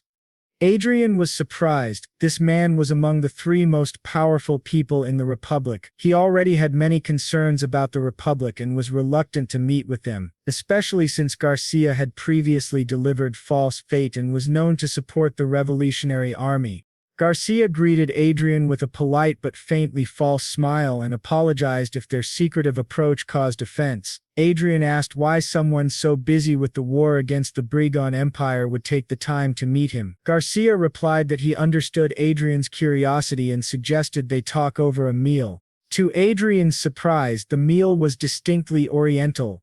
Garcia assured him there was plenty of time. Adrian happily sampled the dishes: steamed rice, fish stew, vegetables wrapped in leaves, pickled greens aged to perfection, and the main dish, a rich veal stew. Princess Shia's attire resembled the ancient Gore dynasty, and the food strongly reminded him of Korean cuisine, a taste of home he had not experienced in a long time. It was truly delicious. Noticing the silence at the table, he looked at the two guests and grew slightly nervous when Princess Shia chuckled softly. He apologized, explaining that it was simply his first time eating food from the Ribato kingdom, and it perfectly suited his palate. Garcia replied that he was pleased to hear that as the host, then got straight to the point. To be honest, Garcia said, something truly serious is happening in our republic. Adrien assumed he meant the war with the Brigand Empire, but Garcia shook his head. No, it is worse than that. We face an internal crisis. For some time now we have been disturbed by the activity. They call themselves the Revolutionary Army. Our hero wondered if the real problem for the Republic was this revolutionary group and not the war with another country. Garcia explained that, surprisingly, this anti-government faction had even produced its own vanguard equipment. However, they discovered that the equipment bore a striking resemblance to the new Fencer 1.0 core currently being produced by Lawrence's Magic Tower. Adrien immediately understood. That means their power equipment was copied, he said. Garcia apologized, adding that governments around the world could have done this knowingly or unknowingly. Adrien had already expected something like this. He thought they probably couldn't fully analyze the core anyway and were just pretending ignorance. Garcia said he was sorry and admitted he might not even know how closely their equipment resembled the Magic Towers, but he insisted they could not possess the exact same items. Garcia clarified that he had not requested this meeting out of suspicion toward His Excellency. He emphasized that there was not enough evidence to claim that Marquis Lawrence's technology had been stolen. Adrien realized Garcia's true aim. He wanted Adrien to accuse the organization known as the Revolutionary Army of stealing his technology. Garcia confirmed it. The Republic was indeed at war with the Brigand Empire, but this immoral group was destabilizing the Republic from within. Adrien thought, so he needs a scandal to destroy the people's trust in the Revolutionary Army. Adrien asked what Garcia hoped to gain. Garcia said he was willing to pay a price that would not disappoint. The Republic would purchase 1,000 units of power equipment from the Lawrence Magic Tower at 10% above the regular sale price. Adrien acknowledged that it was a tempting offer. He turned to Princess Xia Lin and asked what she thought. She hesitated, speechless, while Adrien, confident, pressed her again, wondering if it was right to harm the Revolutionary Army merely to benefit the Republic's politicians. The princess looked nervous and finally said she did not think it was something he should interfere with. Garcia was surprised, but Xia continued, explaining that as a representative of her nation she must take the side of the Republic of Pros without expressing her personal opinions.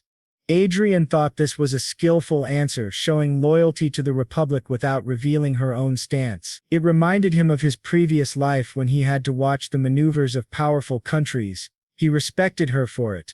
Garcia insisted that Adrien didn't need to think too hard. If he simply nodded in agreement, he would gain more than 50 trillion in profit, and obviously he would accept. Obviously, Adrien replied, startling Garcia. As I said, I need to think carefully. I will refuse your offer. Garcia demanded an explanation. Adrien silently prepared a spell, wondering if Garcia might attack if crossed. He then calmly explained, we are on the continent of Desperation. The Brigand Empire and the Republic of Pras are at war, but the continents of Dian and Territorial are far apart, divided by the sea. Why would I take action that could cause the Brigand Empire's defeat? I share a continent with them. I have no reason to solve the Republic's internal problems when doing so would disadvantage Brigand. Garcia was shocked by the clear geopolitical reasoning. Adrien continued, besides, the Marquis must put his own interests first. Supporting the wrong side could lead to enormous losses. Shouldn't the Republic's government resolve its own internal issues? If the public prefers to listen to the rebels, there must be a reason. I'm sure you can resolve it easily if you truly try. Garcia's face darkened. Furious, he stood and left. Adrien thought the man was rather rude. With the intruder gone, he invited the others to enjoy their meal in peace and finally savored the food. The next day, a man shouted a warning. Marquis Lawrence, you must consider the consequences. Look at what Your Excellency posted. It was a picture of Adrian, Archia, Princess Shia, and Chief Garcia at their secret meeting. Someone exclaimed that such sensitive information should not be shared during wartime. In response, the Republic of Prusse declared economic sanctions. Ignoring the situation, the Marquis risked repeating a serious mistake.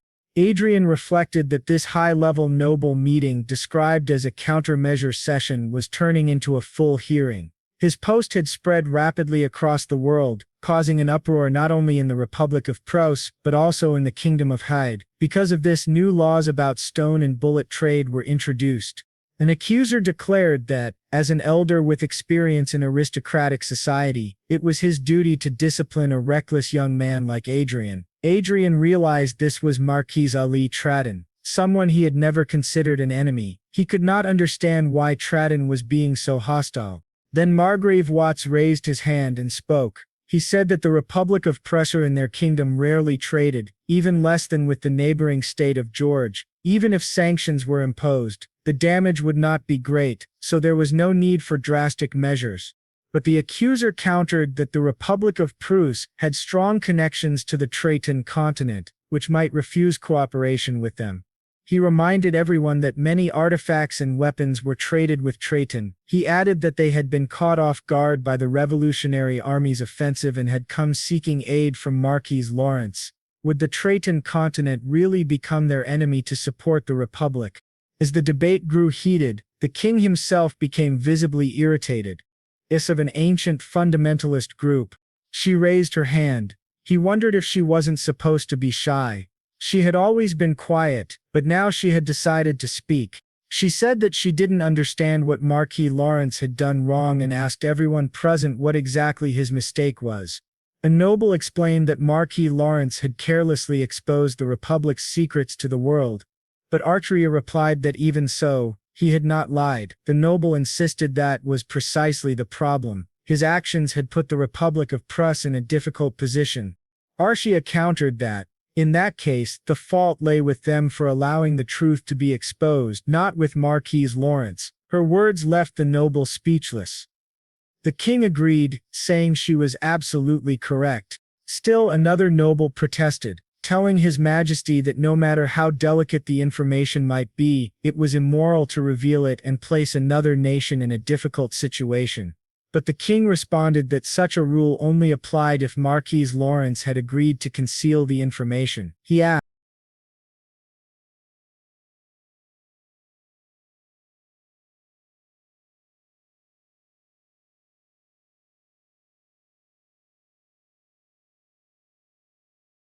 Archia was right, just as Marquis Watts had stated. Yes, Marquis Lawrence's post had placed the Republic in a tight spot, but it was the Republic's own actions that led to this situation. In his opinion, imposing sanctions was excessive.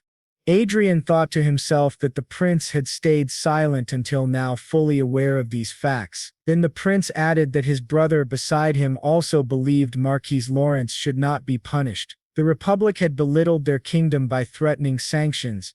Confront the Republic directly with their allies and should begin by issuing a statement criticizing the Republic's choice. Adrien was impressed. Who would have imagined that Archia, usually so quiet, would speak so boldly? He felt proud of her. Then beside him, a young woman raised her voice to ask a question. She was the king's fourth child, the first princess, and third in line to the throne, Princess Diana. She asked Adrien what made him so calm about the possibility of punishment. Adrien replied that he had prepared in advance. When she asked how, he explained that since they had been discussing such an interesting topic, he had recorded it. He played the recording for them, shocking everyone present. The second prince laughed so hard that he almost fell from his chair. Someone pointed out that this was why Adrien had posted a message with the hashtag claiming Briegrim was afraid. If the clip were released, Briegrim would have no choice but to take a stance, as any nation that valued its image would be forced to respond. Adrien confirmed that was exactly why he had chosen to side with the Briegrim Empire and mentioned the continent of Dian. The nobles murmured that Chief Garcia had been foolish not to realize he was being recorded, especially when dealing with an archmage.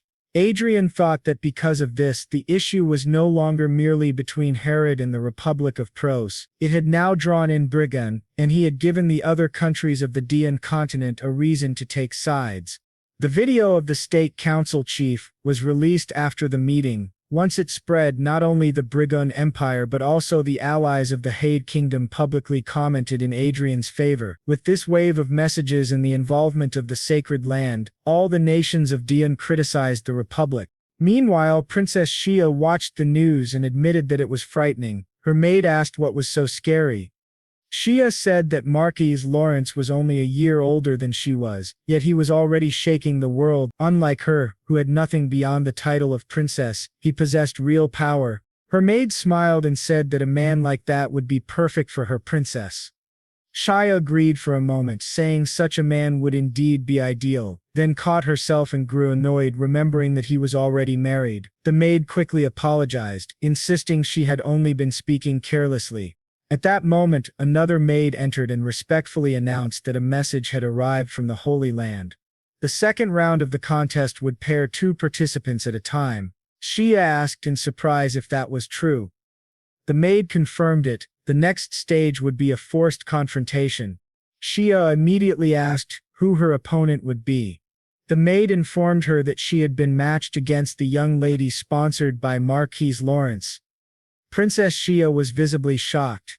Soon afterward, they were led to a studio where crews were setting up structures and positioning cameras. This would be the site of the second round of the competition. Unlike the first round, which had lasted more than a month, the second would take place on an outdoor stage on the Holy Mountain. Each candidate for sainthood would have only 2 hours to display her abilities in front of the cameras. In short, it was time for them to demonstrate their talents.